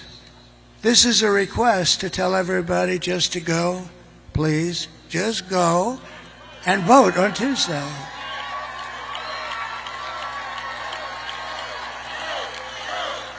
This is not a rally. It should be a rally. But we want you to go vote. So I believe in America first. It's going to be America first. And, you know, you don't hear that often. But our country is going to be so successful. It's going to be so rich. Your taxes are coming down. Your jobs are going up. And we are going to indeed have an economic miracle. And it's not going to be that hard. And it's really something that others do to us, the smart ones. There are no dumb ones. You know, we're the dumb one. I have never seen a good trade deal made. I changed the deal with Japan. I changed the deal with South Korea. I changed a lot of deals. But we're at a disadvantage because we had long-term deals. But I didn't care about that. I said, we're changing them. I don't care. I didn't care because I don't know how the hell they got those deals. Those deals, they had, there's two ways those deals, it's like the voting stuff. There's two ways those deals were made. Either the person that made them was corrupt or stupid, because these are you had the worst trade deals ever made by any country ever. Anyway, we started changing that all around, and we were doing unbelievable. We had the greatest economy in the history of the world. We were leapfrogging and lapping China. China was going crazy with me. Please don't put any more tariffs on. I saved the steel industry. If I didn't put, they were dumping steel. You remember that. If I didn't do that, you would have no steel. And by the way, I don't want U.S. Steel, the greatest company in the world 70 years ago, to be sold to Japan. I just don't want that to happen. Everything Kamala says is a lie. She has no vision, no ideas, and she has absolutely no solutions. But take a look at this for a second, because this is just terrible. Take a look. Good evening. Sorry about that. I can't play. That was really loud. I can't play the video. They have music under it. So sorry about that. I don't know why it was so loud either. Anyways, I will let you hear Trump as soon. He's covering his ears. We saw him do this previously at a previous rally. As soon as the video stops, I will put Trump back on. I think is he speaking again? No, he's not speaking yet. Hang on. And it, Marco. So, no, this was the other night. She made a speech. Every sentence was about me. Our great First Lady said, "Darling, are you okay?"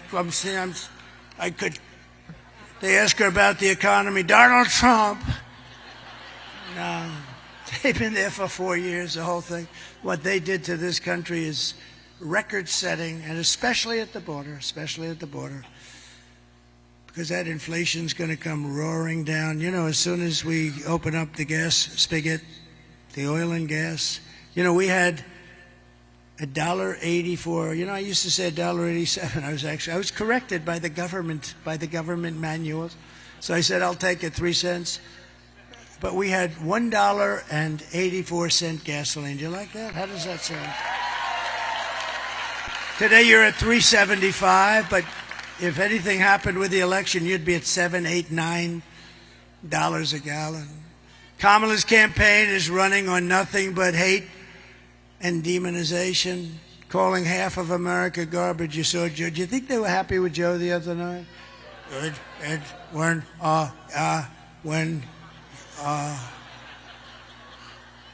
His people are garbage. They're garbage. Oh, I said, oh, is he screwed now with them? He says, Sarah,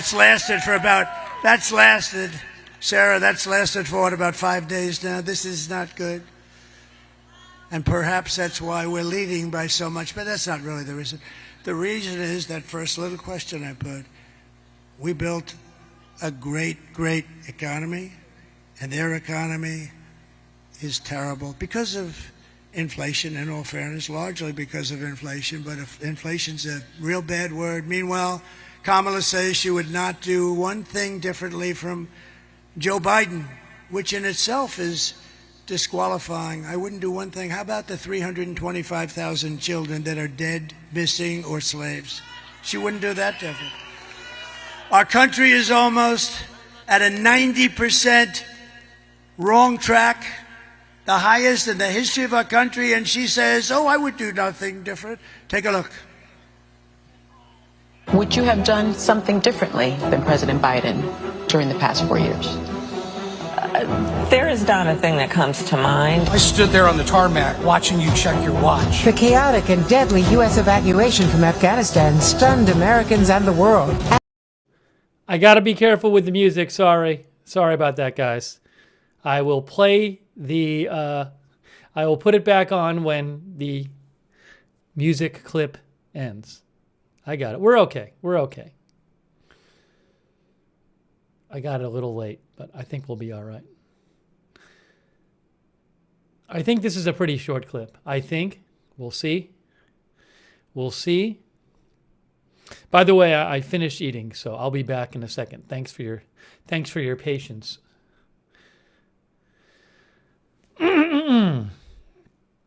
Appreciate you being with us. Thank you, Bebop and Rocksteady and DJ, for your support as well. I really appreciate that, DJ and Bebop and Rocksteady. Hang on. Waiting. Trump is waiting for the music to finish. There we go. Okay, hold on.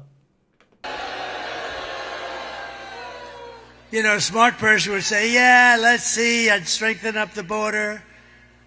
I'd do something on inflation. I'd do that. You could say 20 different that you couldn't think of anything. This is not what you want for your president. So if you want to end this disaster, you have to go out, get out and vote. And just in conclusion, we want to just introduce a few people that are incredible. They're really incredible. Lieutenant Governor Burt Jones. Thank you for being here, Burt. Great guy. The great senator from Florida, and he's a tough guy. I had to compete against this guy. This guy was not easy. He's tough. He's tough and he's smart, and he's my friend Marco Rubio. Thank you, Marco. And former senators David Perdue, he's working so hard, and Kelly Loeffler. Thank you, Kelly. Thank you, David. Somebody I'm very proud of, Arkansas Governor Sarah Huckabee Sanders.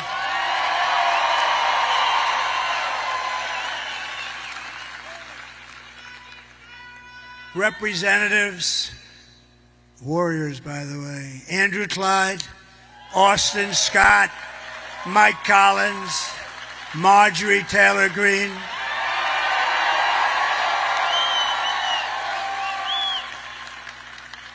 And a guy who was great in the Mueller hearings. Remember, he was hitting up Mueller with so many questions. Mueller said, I don't know, I can't.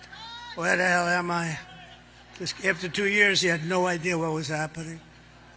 And we were totally exonerated, by the way. Totally, 100% exonerated. But this man was great. You got to see his voice chiming through those beautiful hallowed halls, screaming at Mueller. It was unfair competition. Former Congressman Doug Collins. Thank you, Doug. And candidates for Congress, Brian Jack. So Brian Jack. I hated when they took Brian Jack. They came to me and they said, we'd love to have Brian run his home district where he was born, raised. I said, look, between you and I, just tell him it's not available. I didn't want to lose him, but he figured it out. And I endorsed him so heartily. And he's a great gentleman, right, Chairman? He's a great gentleman. Brian Jack. It's an interesting name because, you know, with people, there aren't too many, but when people have that kind of a name, Brian Jack, and a lot of people call him Jack Bryan. I asked him that question, and I said it doesn't really matter, you know, you get the idea. But Brian Jack is a great guy, and he's going to be a great congressman or whatever he wants to do for a long time to come. Thank you, Brian. And he worked for me, and he was always there. And also Wayne Johnson, going to be great. Wayne Johnson. And he's central. Look at that look he's got. Although looks don't mean anything, please remember that. Looks. You're not allowed to talk about looks anymore in this politically correct. He looks, especially if he were a woman, that would be bad. And you know, nowadays with this administration, you can become a woman if you'd like. I don't think you should. I have a feeling that he's going to take a pass. Do you believe what's happening with that whole situation? But I hear you're doing great, and you're going to be very successful, and you do indeed have the look, whether I'm supposed to say it or not, who cares? Thank you very much. Agriculture Commissioner, and he's a good one, Tyler Harper. Thank you, Tyler. He's a good one. And your incredible GOP chair, Josh McCoon, who is great. I don't want to talk about him too much, though, because, you know, if some crazy thing happens on Tuesday, I can't say, because then I'd say he didn't do a good job. But now he's done a great job, and I hear we're really in great shape, right? We have record-setting early voting, numbers that nobody's ever seen before. Can you believe that? I mean, basically, correct me if I'm wrong, but the Republican Party never wins early. We'll be 200,000, 300,000, 400,000 votes behind, and that they consider that good. But it's just the opposite. We're hundreds of thousands of votes ahead. Nope, this has never happened. But it all means nothing if you don't go out on Tuesday and vote. Right, Josh? We have to get them to vote. And, of course, I just introduced him, the legendary Herschel Walker. We love Herschel. Thank you, Herschel.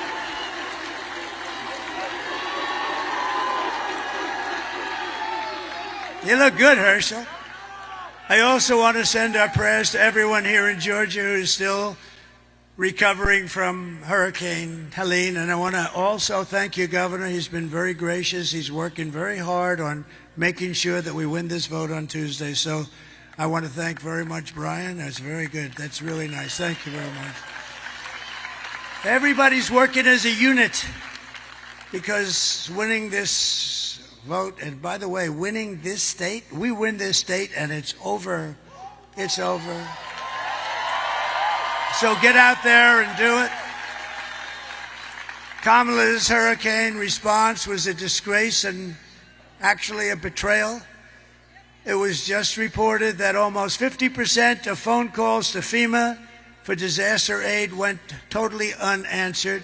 You know why? Because they spent their money on illegal aliens, people coming into our country illegally, many of them very bad people. So you cannot trust this person.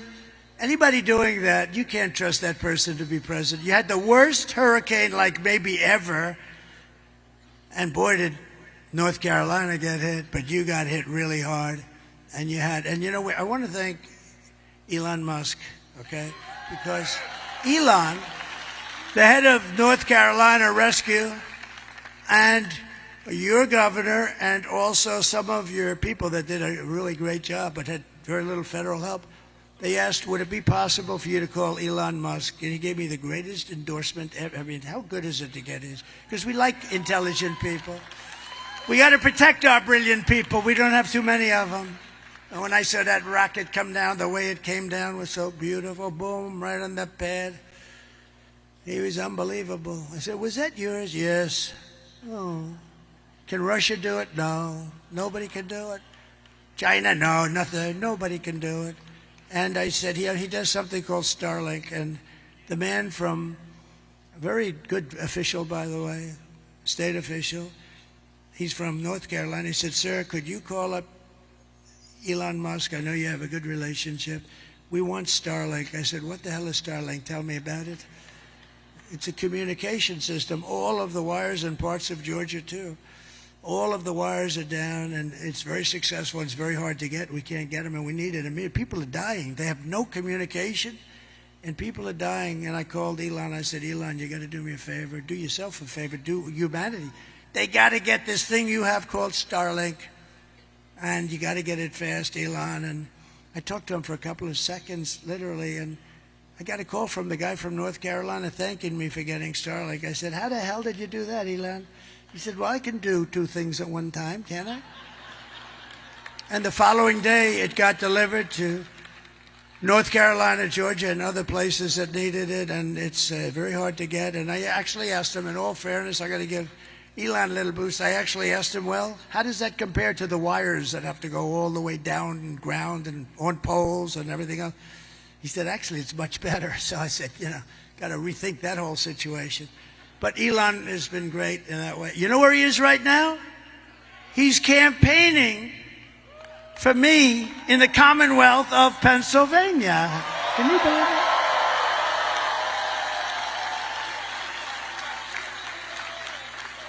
That rocket went up, and I mean, the thing was down for probably 30 minutes, and he announced he's going to, because he thinks this election is the most important thing maybe to ever. He doesn't think we're going to have a country left if a guy named Trump doesn't win this election. And he's a very smart guy. But how good is that? Think of it. He is campaigning for all of us. He's not campaigning for me. Thank you very much, sir. That's fine. It's all right. That's very good. I like that. I like that. I like that. I like that. How can I get angry at this guy, right? Normally I'd say, who the hell is in front of me with a sign? But that sign is okay, sir. That because he's up there and he's going to help us out. Thank you. Thank you.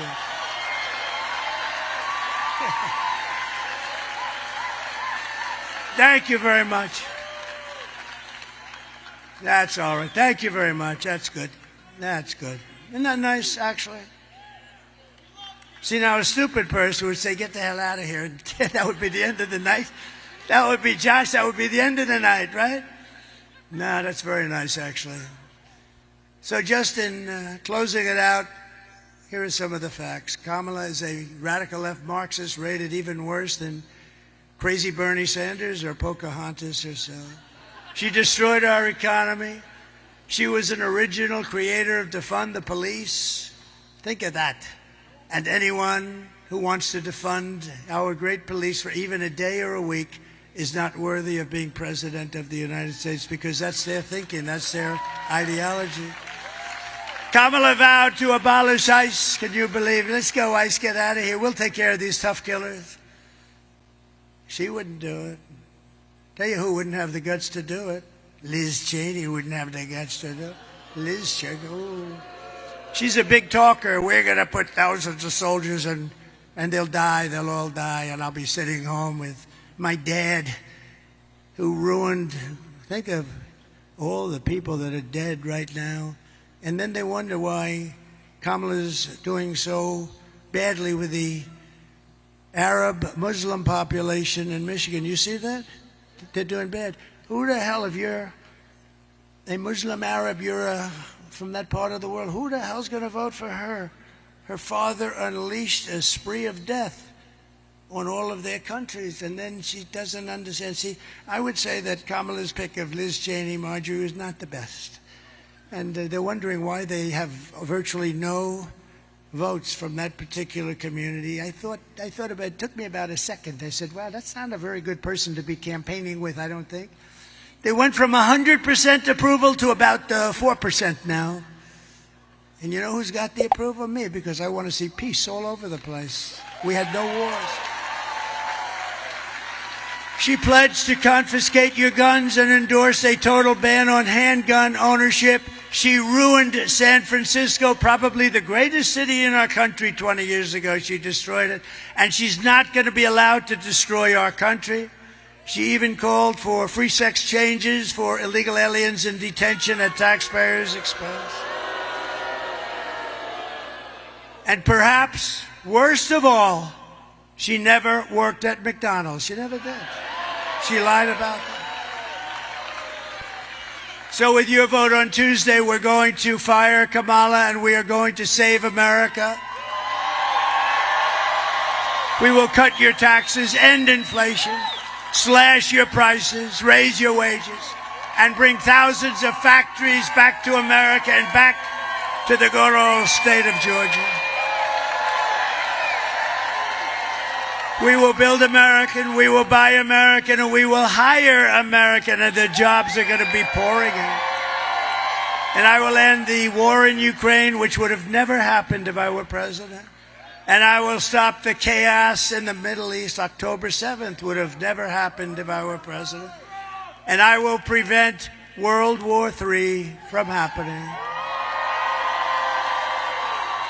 Because this would be a war like no other. This would be a war, the level of destructive power. This would be a war like no other, but it'll never happen. But it could happen with them. It will happen. I'm most worried about the next 3 months. That's what I'm worried. I'm actually worried about the next 3 months. We will crush violent crime and give our police the support, protection, resources, and respect that they so dearly deserve. We will strengthen and modernize our military. I rebuilt our entire military, but they gave a lot of it away to Afghanistan. Can you imagine that? They gave billions and billions of dollars away, but it's still only a fraction of what we have. We rebuilt the military. We've got to touch it up anyway. We're going to touch it up. And I rebuilt the nuclear arsenal, and I hated doing it because it's obliteration. We don't want that to happen. And, you know, Russia and myself and China were talking about de-escalation, actually, of nuclear. We had that going, and then this stupid thing happened with the election. And you think Biden thought about that? He can't figure out how the hell he goes up to bed. And besides that, I was just thinking the other day, you know, you have countries, and when somebody calls, like Putin calls, or President Xi, who's a fierce individual, somebody said, what's he like? He's a very smart guy, but what's he like? Well, he's a fierce individual. He really is. He's fierce. When you get into an argument with him, you know you've got an argument going, right? He's a fierce, and he loves China, and we love the USA, right? So, but I was thinking today, let's say you're China, and you want to call the United States because there's a conflict or there's a problem. Who the hell do you call? There's nobody. Do you call her? Do you call... He's not going to be answering your phone. He only works about 2 hours a day. And I understand. I mean, it's okay. But she can't really do it. She hasn't got the aptitude or the IQ or anything else. She can't do it. So who the hell do you call? Oh.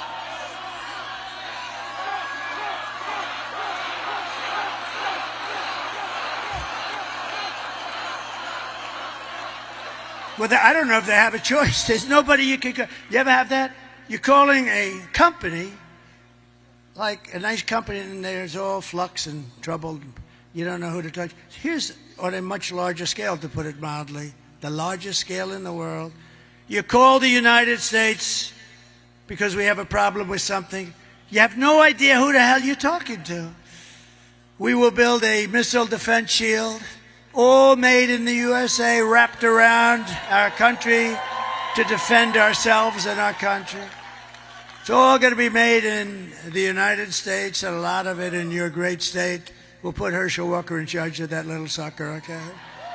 And we're going to do that. It's so important. You know, It's our technology. I know a lot of people say it's our technology, and we're going to use that technology at an even higher level. You know, when you see Israel with 187 rockets blasted, and almost all of them are knocked down, well, we got to have that kind of capability too. And we're the one can do it better than anybody. You know, Ronald Reagan wanted to do it, but we really didn't have the technology. He was great, but we didn't have the technology then. It would have been a terrible thing, because we would have had it, it would have never worked. But now we have technology where it can knock a pin out of the sky. It can knock a little pin this big out of the sky. It's incredible. We will rebuild our cities, including our capital in Washington, D.C., which is a mess, with graffiti on our marble, beautiful Carrera marble columns all over the city, graffiti and filth and crime. We're going to make it beautiful again, and we're going to rebuild our cities. We're going to work with Democrat mayors and governors. We'll probably have to, and we're going to make our cities beautiful and safe again. We'll work with them if we have to. And we will teach our children to love our country, to honor our history, and to always respect our great American flag. And we will get critical race theory and transgender insanity the hell out of our schools.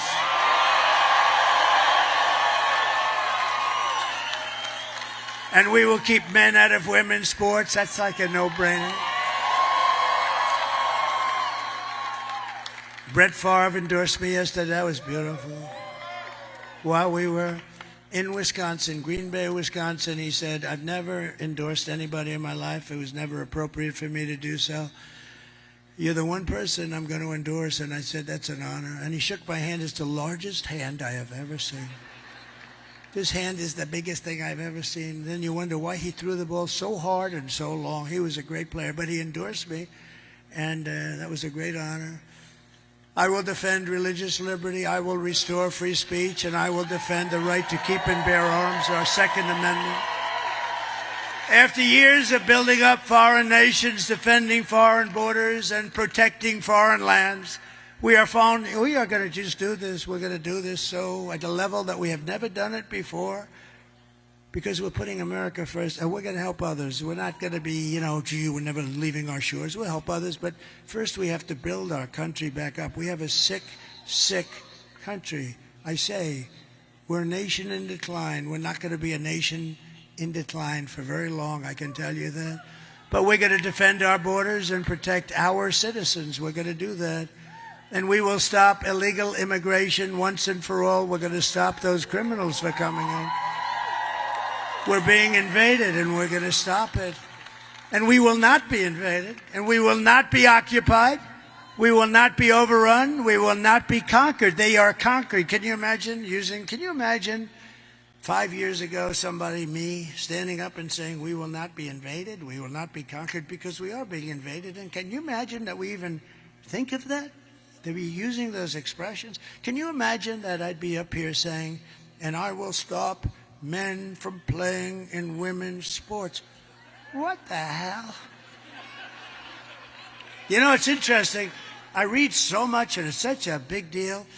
So, as I said, I've been doing this for 9 years. I've never had one person, they come up, sir, I think you should cut taxes. I think you should do this. I think you should have Elon build a rocket to Mars. Everything. They never said to me, sir, it's very important that men be able to play in women's sports. I've never had anybody come up with, and yet it's like a big deal. That's all they talk about.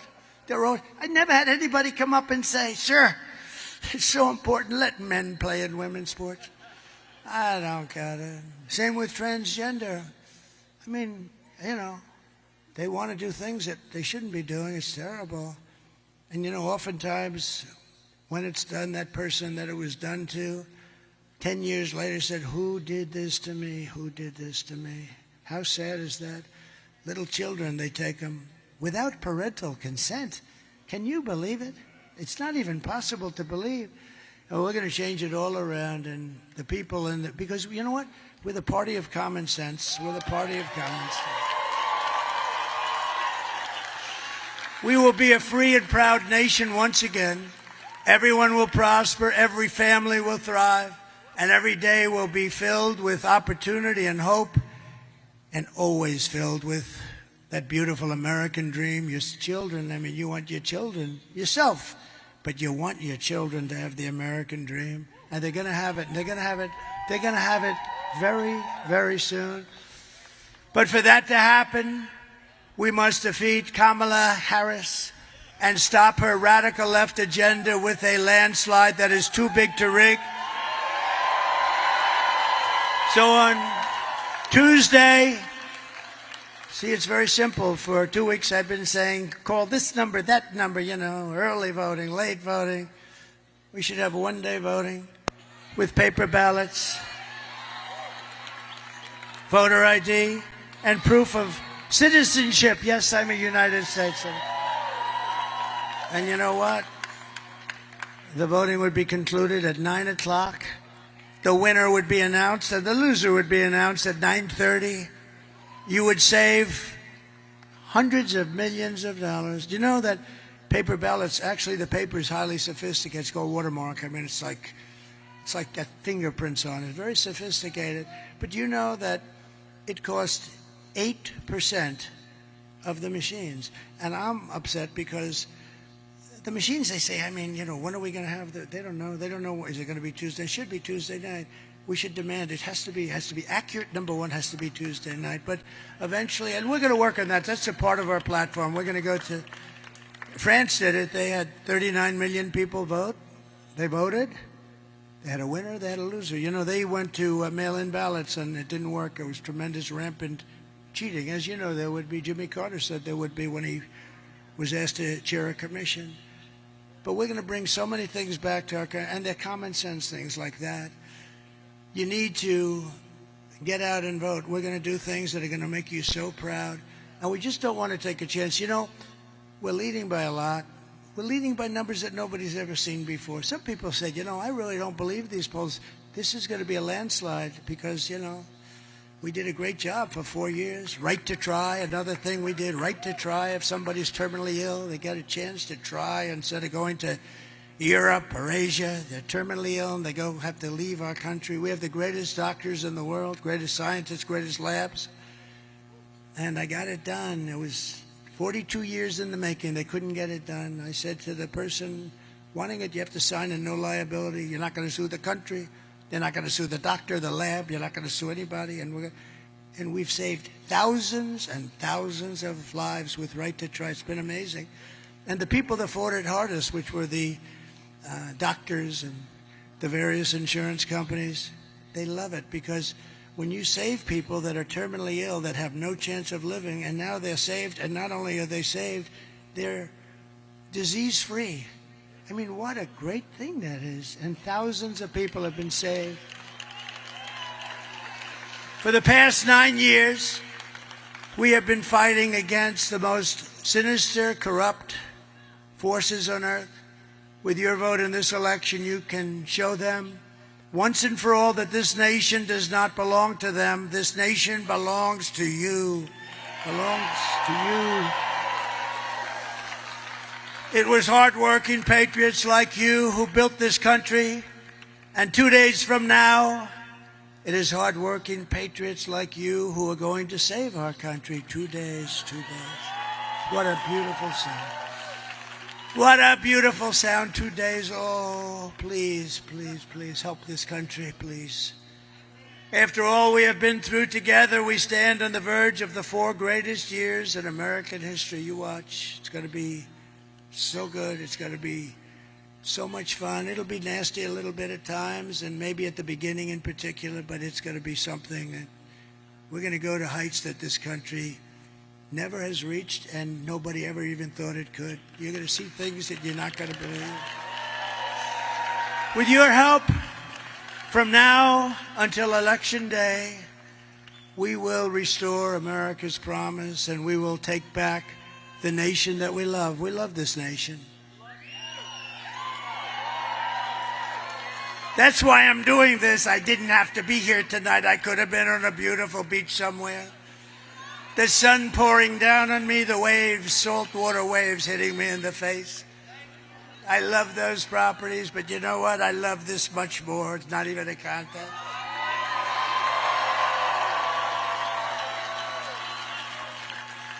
Many people have said if you had it because they've treated me terribly, you know. Look, they treated Andrew Jackson, President Andrew, a great general and a good president. They treated him the worst up until me. They treated Abraham Lincoln, is considered the second worst. They treated him but he was in a civil war, in all fairness. I guess that makes sense, right? He had a civil war. But now I think there's no question about the fact that I got treated the worst. Think of it. And it did. I mentioned before. I got treated worse than Alphonse Capone, one of the greatest killers in the world. Scarface. And my father's looking down. Probably he's looking down, but my mother is definitely looking down.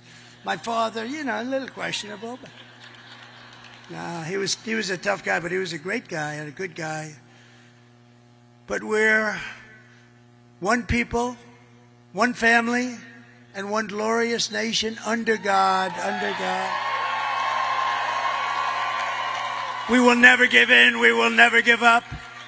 We will never back down, and we will never, ever surrender. We're not surrendering. We're there. We're there. You got to get out and vote. We're there. We're actually on the 1 yard line. Let's go get out and vote. Everybody vote, vote, vote, vote. Together we will fight, fight, fight, and we will win, win, win. We're going to win. November 5th will be the most important day in the history of our country. And together we will make America powerful again. We will make America wealthy again. We will make America healthy again. We will make America strong again. We will make America proud again. We will make America safe again. And we will make America great again. Thank you, Georgia. Thank you very much. God bless you all.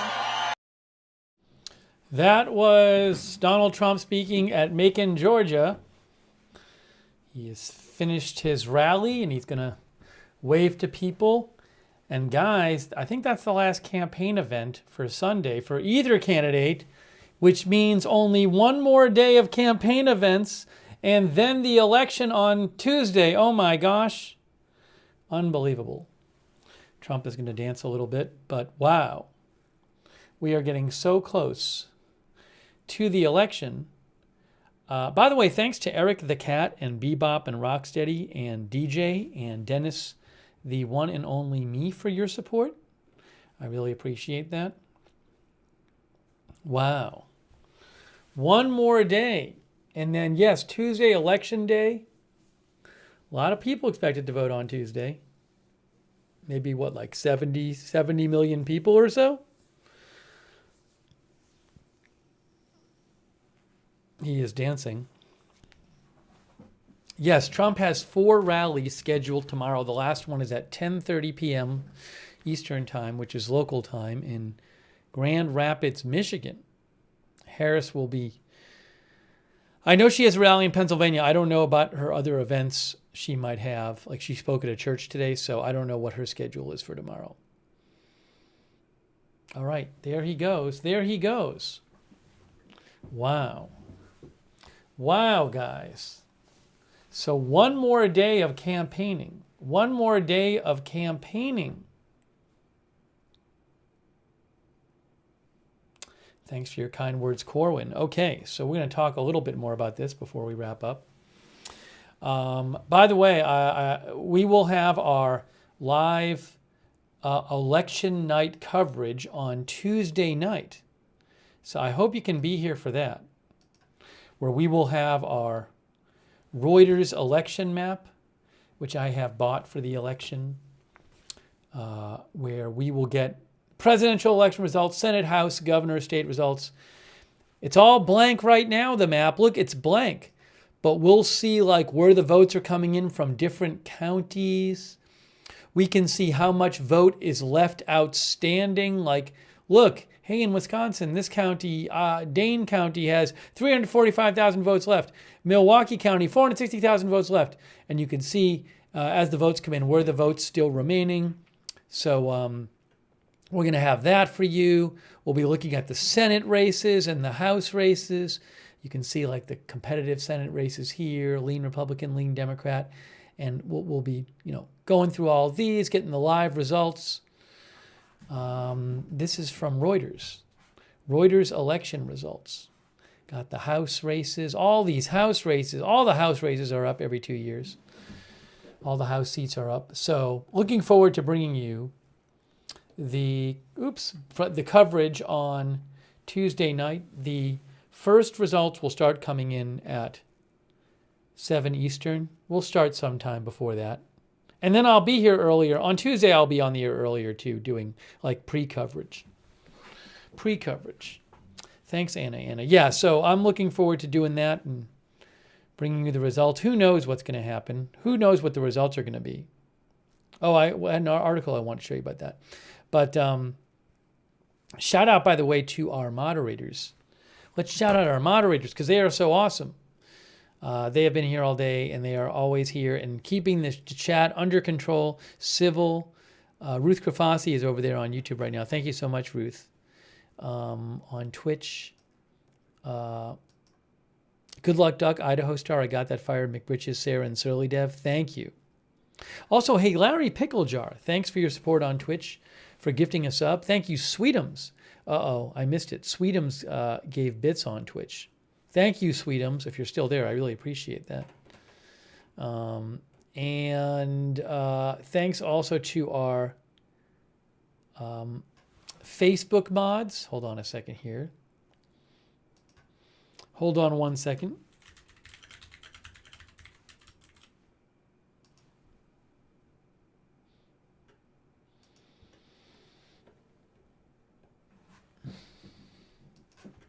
One moment here.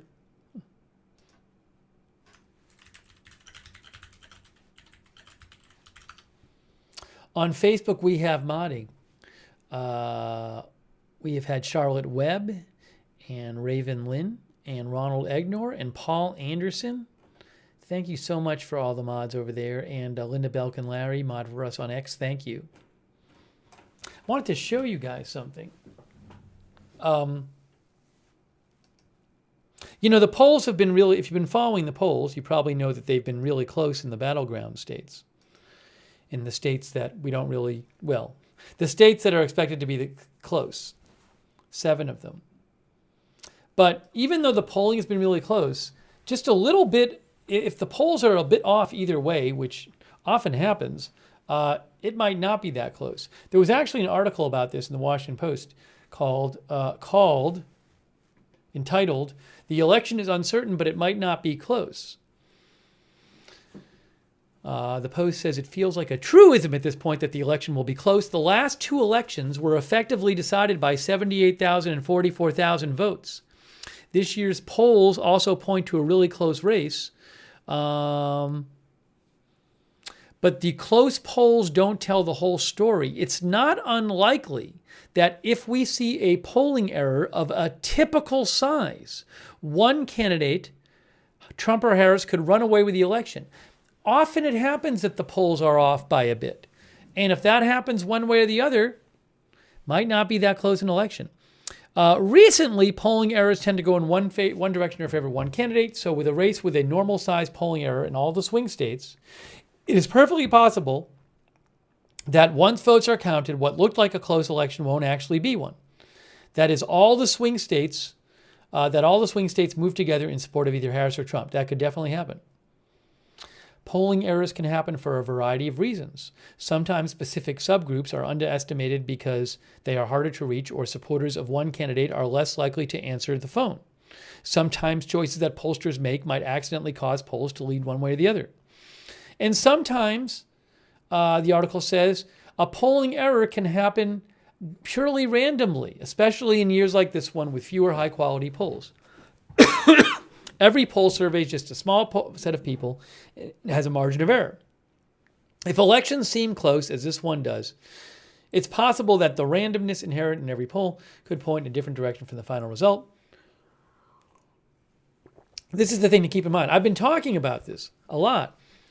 The reality is when all the votes are counted, it's not at all unlikely that one of the 2 candidates will have won all 7 swing states. If that happened, Trump would end up with 312 electoral votes or Harris with 319. Okay, so that'd be it would not be a crazy thing for that to happen. Just if you just have a kind of a not crazy, typical type of polling error. The reason it's not unlikely that the swing states will move in unison is that polling errors often end up being correlated. That means if the polls are off in one state, it's quite likely they will be off in other states in the same direction. The quintessential examples here are the 2016 and 2020 presidential elections. In 2016, Trump was underestimated in all swing states except for Georgia. One of the main causes for that was that pollsters, especially in state polls, did not weight their raw results using education, which had become a new dividing line in American politics. If a 2016-style polling error were to happen this year, Trump would sweep all 7 states. Similarly, if we applied the 2020 polling error to this year's polls, Trump would win 6 of 7 critical states. But these kind of polling errors don't always favor Republicans. Look at 2012. If a 2012-style polling error were to happen this year, Harris would win 6 of the 7 swing states. So, there have been, you just look at, there were, there's a polling error from 2020, 2016, 2012. The polls have been off. They don't, in those last 3 presidential elections, off to a degree. Before the election, the article says, we obviously can't know in which direction a potential polling error might go. If we did, we could just discount the current polls in that direction and we would know who wins. Polling errors are tricky to dissect. Pollsters try to take into account how the electorate might look, and they might be wrong. So think about this, guys. You need to figure out, if you're a pollster, say you're going to poll 100 people or 200 people, whatever. You got to figure out, well, how many women and how many men are in my sample, right? This is as an example of what pollsters have to do. So if you're going to poll 100 people, you want to poll, roughly speaking, the number of women in your sample should be basically roughly the percent of women who are going to be the total number of votes. So if in the actual vote it's going to be 53% women and 47% men, well, in your polling sample, you'd like there to be 53 women for every 47 men. You see, you want your polling sample to look like the actual electorate. If you polled 100 women or polled 100 men, that's not going to really represent the country because you're going to have both women and men. Similarly, if everybody you polled had a college degree or no one you polled had a college degree, that's not really going to represent the country.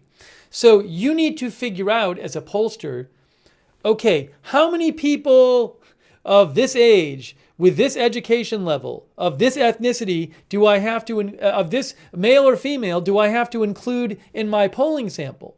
These are, and what you think how many people who have voted before or who haven't voted before or are likely voters or unlikely voters. And you need to figure, in that, your assumptions about what the voters are going to look like as a whole, about how many women are going to vote, how many men are going to vote, how many of each ethnicity are going to vote, how many older people, how many younger people.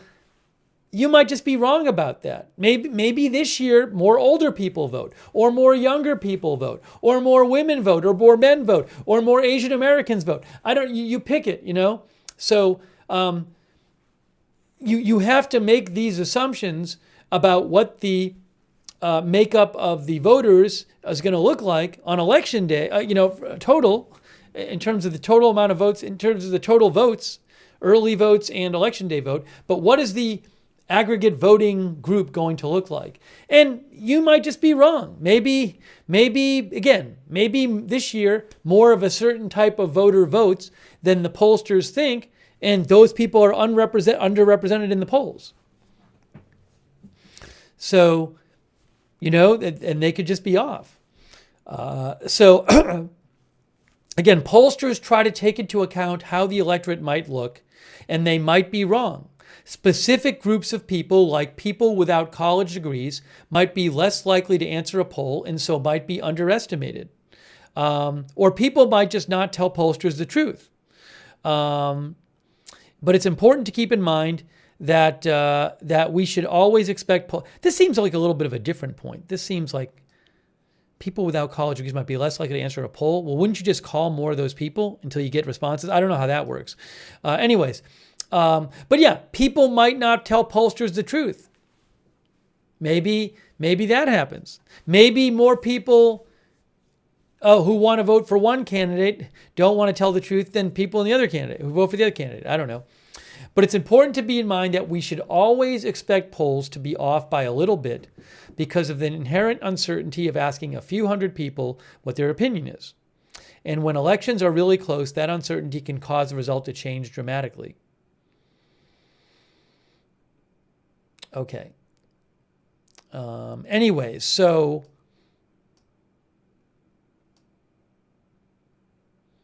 this is also interesting. We've talked about this. There are reasons to think that this year's polls might be underestimating the amount of uncertainty in the election, which would be artificially making many polls look like they are tied or very close, even if the underlying data suggests they might not be. This might be purposeful through a process called herding, in which no pollster wants to be an outlier, and so ends up making intentional choices that put them in line with other pollsters in the results. Anyways, the general point of this is that it is not uncommon to have some degree of polling error, for the polls to be off by a bit. And it is entirely plausible that the polls might be off enough that what looked like a super close race in every battleground state ends up being, one candidate or the other wins every battleground state. And if that happens, the electoral vote is not that close. So I don't know what's going to happen, but I think that's good to keep in mind. Don't think that just because a lot of the polls have everything really close in all the battleground states that it's impossible that it's going to end up something different than that. No, it might not. We'll have to just see.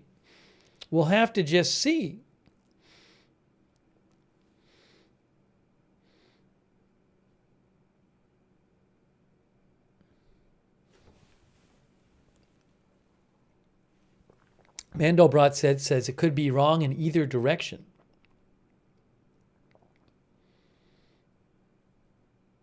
And I don't mean they don't need to be off by 10%. Even if they're off by a couple percent, that could be enough to shift it.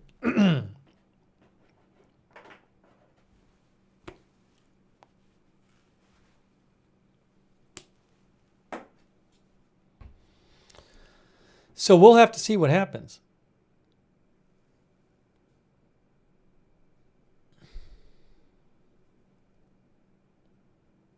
Andy Marshall says, why bother with polls? I mean, so, there's different kinds of polling you can do. You can also do polling where you ask people what their most important issues and stuff.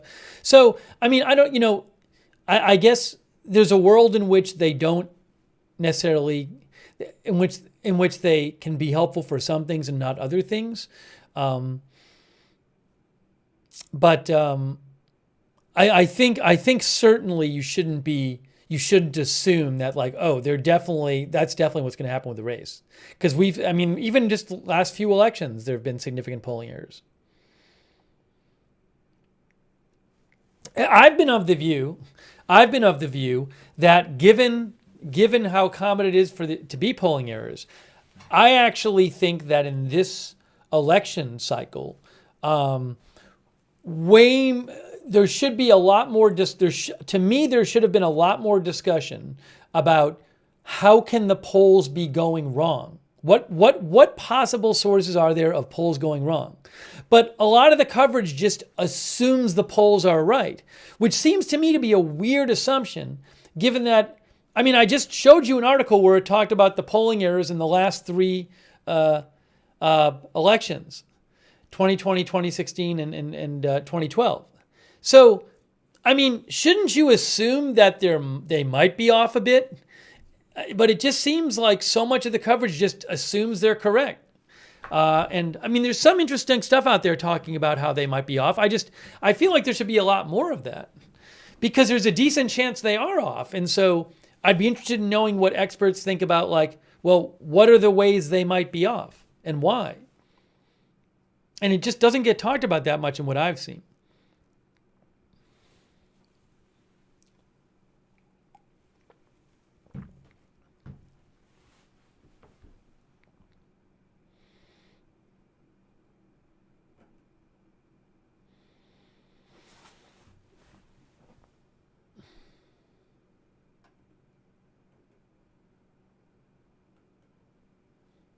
Yes, I agree. Nate Silver does talk about it some.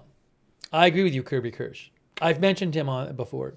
And he does sometimes talk about that, which I think is good. I think more people should talk about it.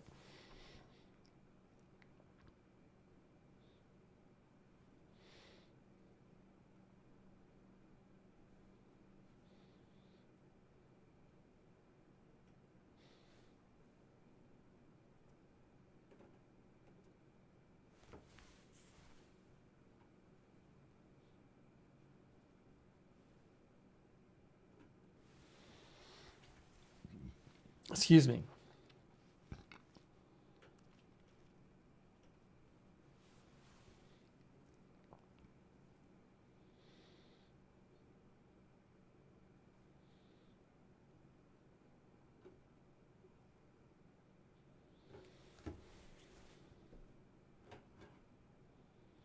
We'll take a few more comments from you guys.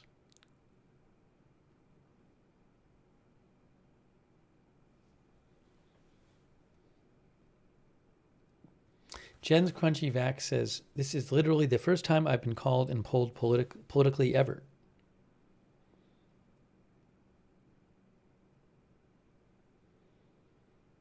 Integrity Farmer Bob, the map I was showing from Reuters is a 2024 map.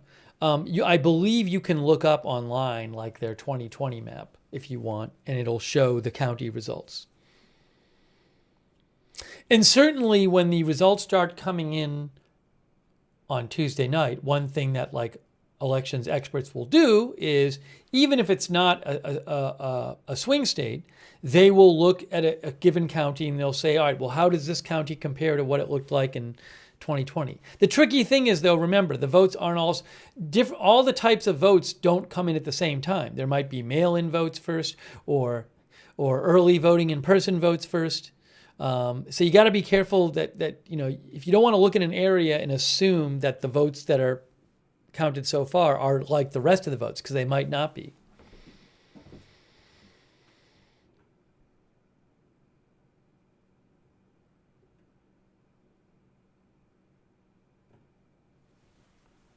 Corwin says, just vote if you haven't already. I sent in my ballot on Friday.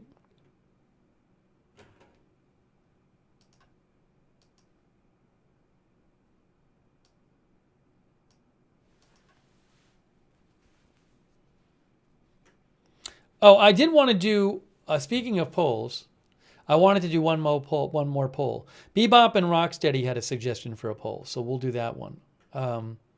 We'll do Bebop and Rocksteady had a suggestion about how many electoral votes will the winner have. You need 270 to win. Let's assume it's not a tie.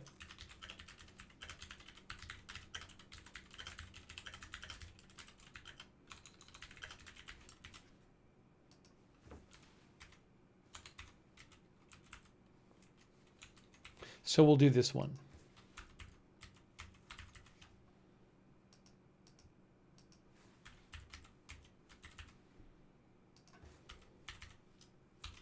Okay, I posted that right now. I posted that on the YouTube, on YouTube.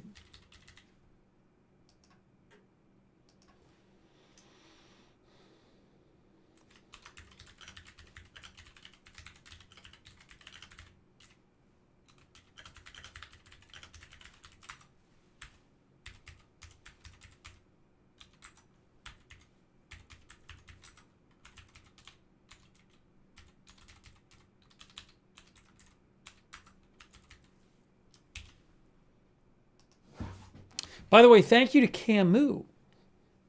Camus says, before telephones were ubiquitous, Gallup used to conduct polling by going door to door, knocking on doors and asking people. I think polling should return to that era. I don't know if people would want that though, Camus. Do you? In this day, I don't know that door knocking is as common in this day and age. But I mean, it's tough with phones. It's like, I mean, there's plenty of people who just are never going to answer their phone if it's not somebody they know. I don't know enough about, I mean, I've heard that's an issue, but I don't know enough about to know like how they address that kind of thing with polls.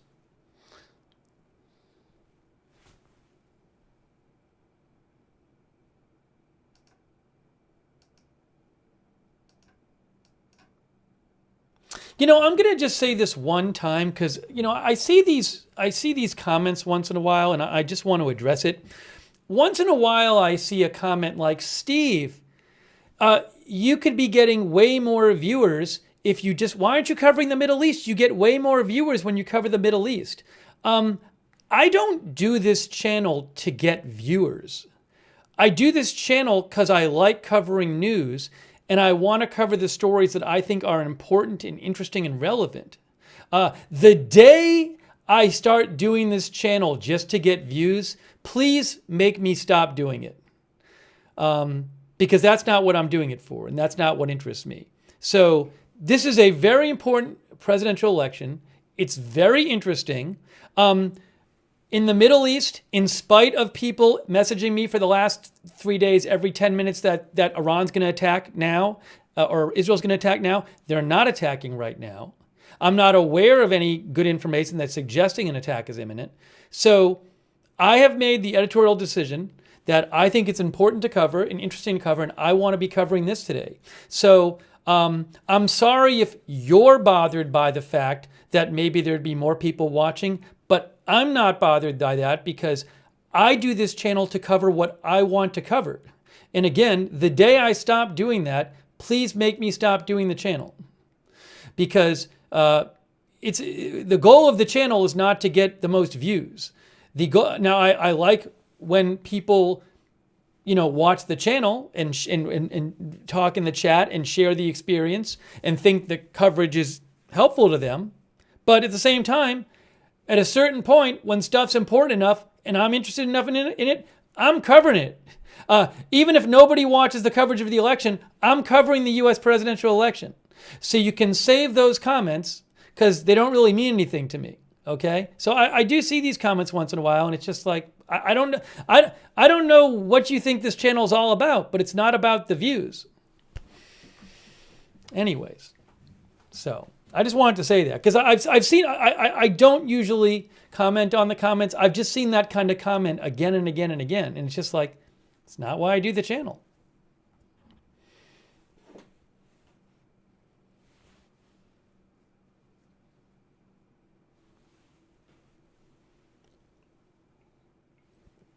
Presidential election, super important, really interesting to me. I want to cover it, so we're covering it. But believe me, if there's something big going on in the Middle East, we'll talk about that too.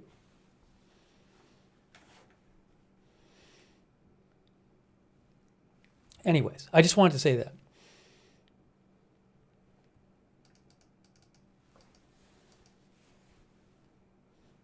I was in the middle of doing something else. I forget what I was doing. I don't even remember. I don't even remember what I was doing.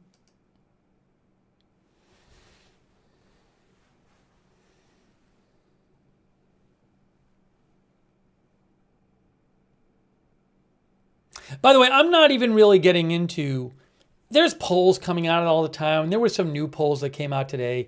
A lot of them are just kind of close. Honestly, at this point, it's the general idea of the polls is the same. Most of them say it's a really close race. They're either going to be right or not.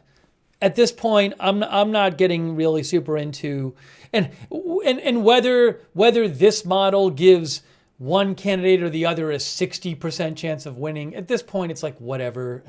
I'm not really getting into all that stuff. At this point, let's just count the votes. Let's count. The polls basically say it's close, really close. Let's count the votes. Let's count the votes. And let's let people vote.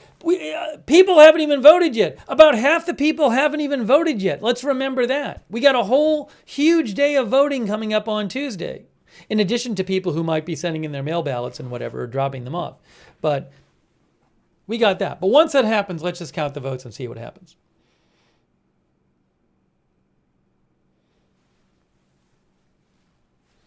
Oh, I was going to thank, by the way, I was thanking Camus for your support. Thank you so much, Camus. And Daniel Boberson. Thank you, Daniel Boberson, so much. And Martin Gingrich. Appreciate it, Martin Gingrich. And Ryan Hagmans. Thank you, Ryan Hagmans. Thank you.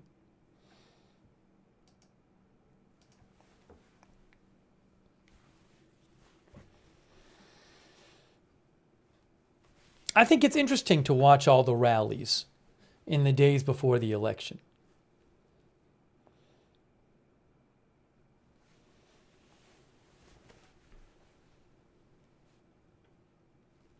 But I would encourage everyone, if you're a U.S. voter and you're registered or you can register, go register and vote. Go to vote. Do it. Everybody do it. Hey, Hubert, thanks for watching from Norway.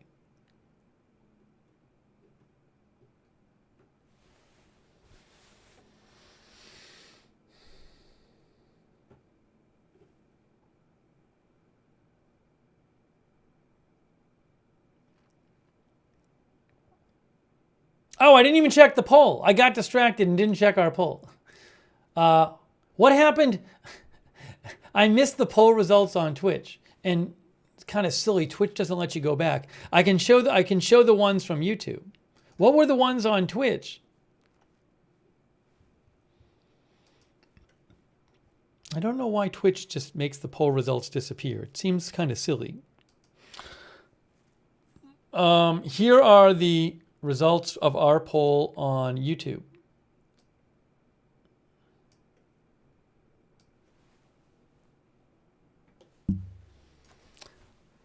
It's kind of split. 28% say 270 to 279 electoral votes. 23% says 280, 289.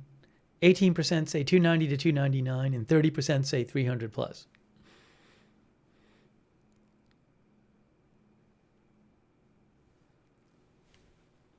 By the way, thanks to Lady Asylum for subscribing on Twitch. Thank you, Chi-Town Deke. Thank you, Chi-Town. Thanks for your note, too. I appreciate that, Chi-Town Deke. And Clearly Crystal Clear, thanks for subscribing. For 10 months, wow, thank you. I appreciate that. Does anyone on Twitch remember what the polls were? Devil Doc says 290 to 299 won on Twitch. I can't even, Twitch doesn't even post the summary in the chat. I literally have no idea what the poll was on Twitch. Why can't they just post it in the chat? It just disappears. It goes away. Does anyone on Twitch remember? Do I have to type it all in again on Twitch? I might have to type it all in again. Ace High says 40% said 290 to 299 on Twitch. Is that right? We'll do it again on Twitch just to do it. We'll do a quick one. Quick one on Twitch, guys.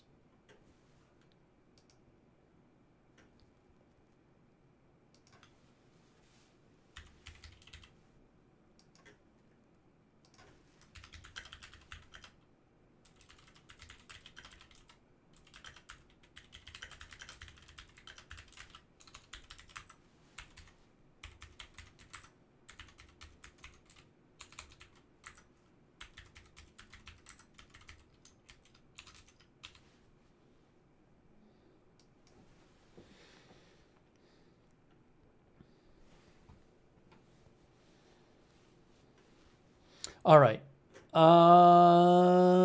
Let me just do a quick check here. I think it might be our time. We're going to be doing more coverage tomorrow. Obviously, more coverage Tuesday. I think it might be getting close to our time here, guys.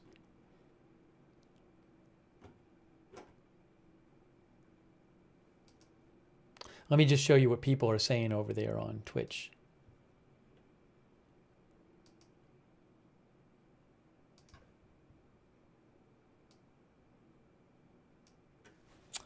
On Twitch, you can see 30% say 270 to 279, 43% say 280 to 289. Only 15% on Twitch say 300 plus. Twitch thinks it's going to be a little closer than YouTube. Hasselhoff thinks it's going to be a long week. If you want to watch a replay of one of the rallies, you can just rewind this video. Rewind it. We did two Trump rallies and one Harris rally today. That's just the way it worked out. I think she only did one rally today because she did another appearance, I know, at a church.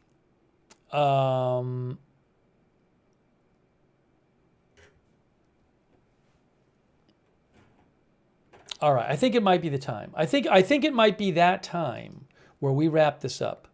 But I do anticipate doing coverage tomorrow and certainly on Tuesday. But I'm sure we'll end up covering some stuff tomorrow.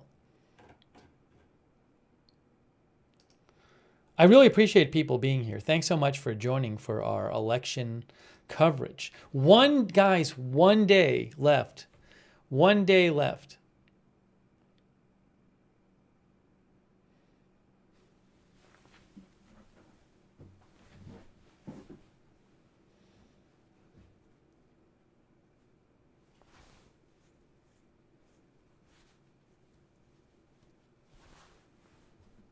And then the election. Pazzi Musica says popcorn is ready for Tuesday. Hold on a second here.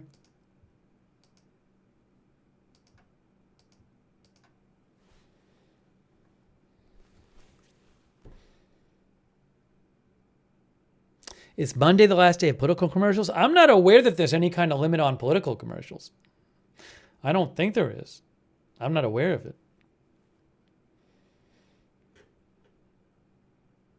Yeah, guys, again, people keep asking about Israel news. I can only cover one. Look, my answer to you is when there's big new developments in Israel, we'll cover it. Right now, I'm covering this story. So this is what I've been prioritizing the last couple days. If there's some huge new news in the Middle East, I will certainly interrupt our coverage and do it. In my editorial opinion, there has not been something the last couple days that warranted interrupting the presidential election coverage to do that. So we will be doing more eventually. There's a certain amount of hours in the day. We're right near the election. So if there's something huge enough, I'll cover it. Otherwise, we're sticking with the election right now.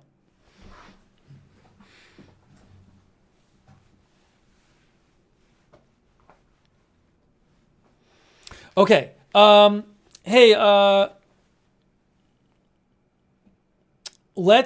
want to thank you guys for being here. Subscribe, follow Agenda Free TV. We cover all kinds of live breaking news without an agenda. There could be some other huge news in the next couple of days that we'll cover as well. So subscribe, follow, and turn on notifications. We have a notification system because I don't know when big news is going to happen.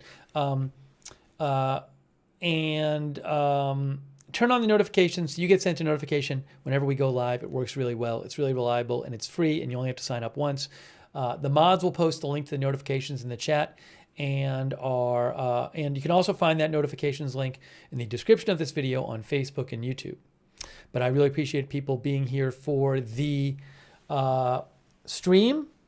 And also, I will post updates when I'm not on the air on my X account, which is @Lookner on X. Thanks for voting in the Twitch poll, by the way. @Lookner on X. You can follow me there for breaking news. @Lookner on X. I post stories there when we're not on the air, and sometimes when we're on the air.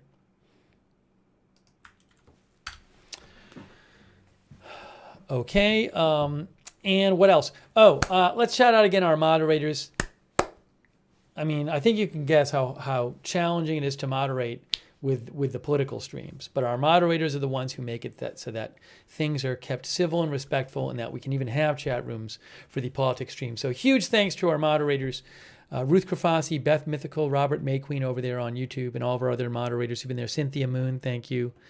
All of our Twitch moderators, Shay, thank you so much. Idaho Star, I Got That Fire, Sarah and Surly Dev, and all the others there, thank you. on Facebook, Paul Anderson, Beth Shepard, Ronald Egnor, Charlotte Webb. Huge thanks. Linda Belkin Larry over on X. Huge thanks to all of our moderators. They are the best. And I really appreciate them being here. Thank you. Also, huge thanks to everybody who donated. So nice of you guys.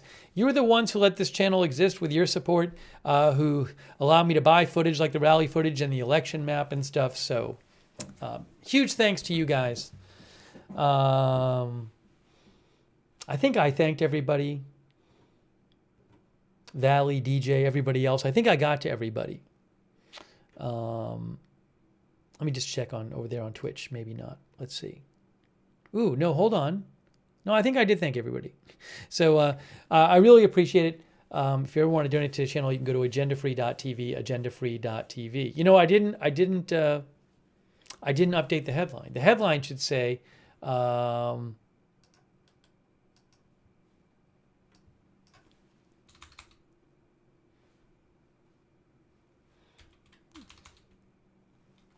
tomorrow is last one more day of campaigning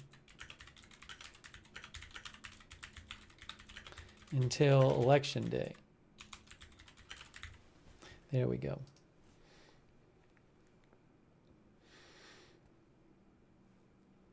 Okay. Also,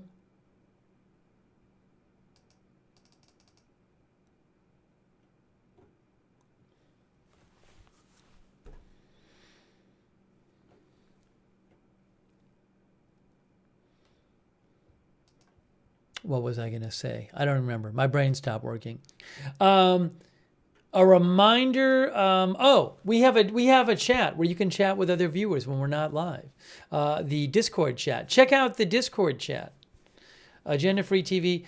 It's over on Discord. The link to the Discord chat is the same as the notifications link. So check out the Discord chat. It's free. A lot of our viewers like doing that when we're not on the air. Also, for those of you who watch on YouTube, a little reminder over there. If you want to turn on the YouTube notifications, which I would recommend for YouTube viewers, what you got to do is when you subscribe on YouTube, you got to make sure that you click this bell, the notifications bell, and choose all notifications. Make sure that is checked on YouTube if you subscribe over there. Let me shout out also our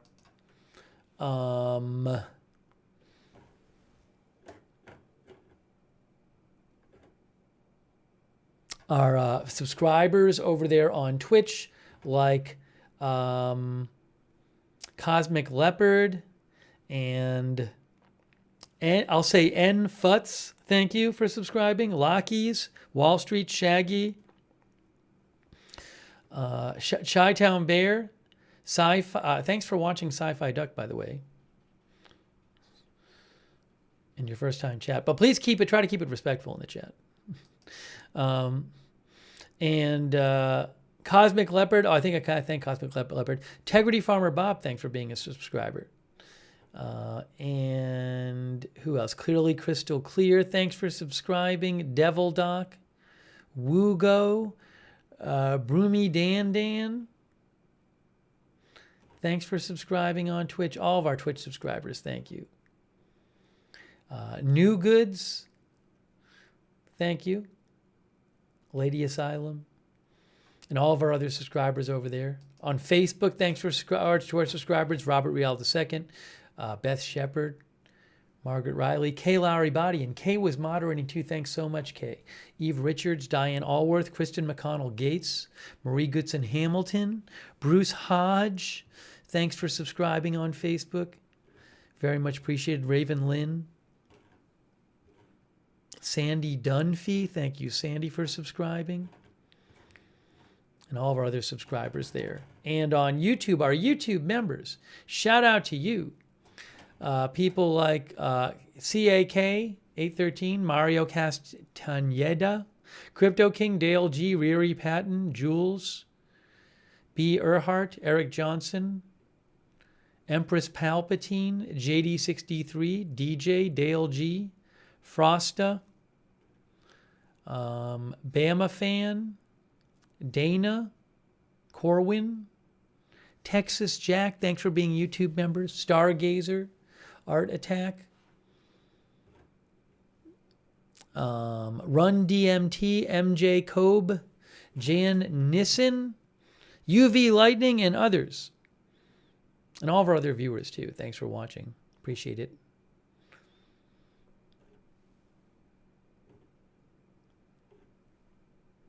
Crazy Co's, Trav, thank you. Jan Nissen says it's going to be tight. We'll see. We'll see. We'll have to. I honestly do not know what's going to happen. I don't know what's going to happen. I don't know who's going to win. We'll have to see what happens.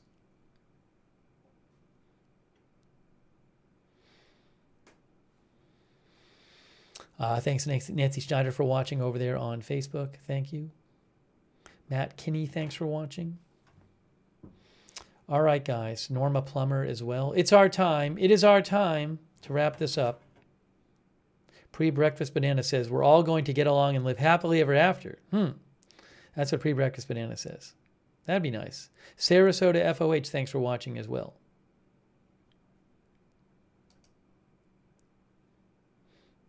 And Silky Mustache. All right, guys. Oh, and thanks, Breed1982, for the bits on Twitch. That's really nice of you. Thank you, Breed. All right, guys. One more day of campaigning till Election Day.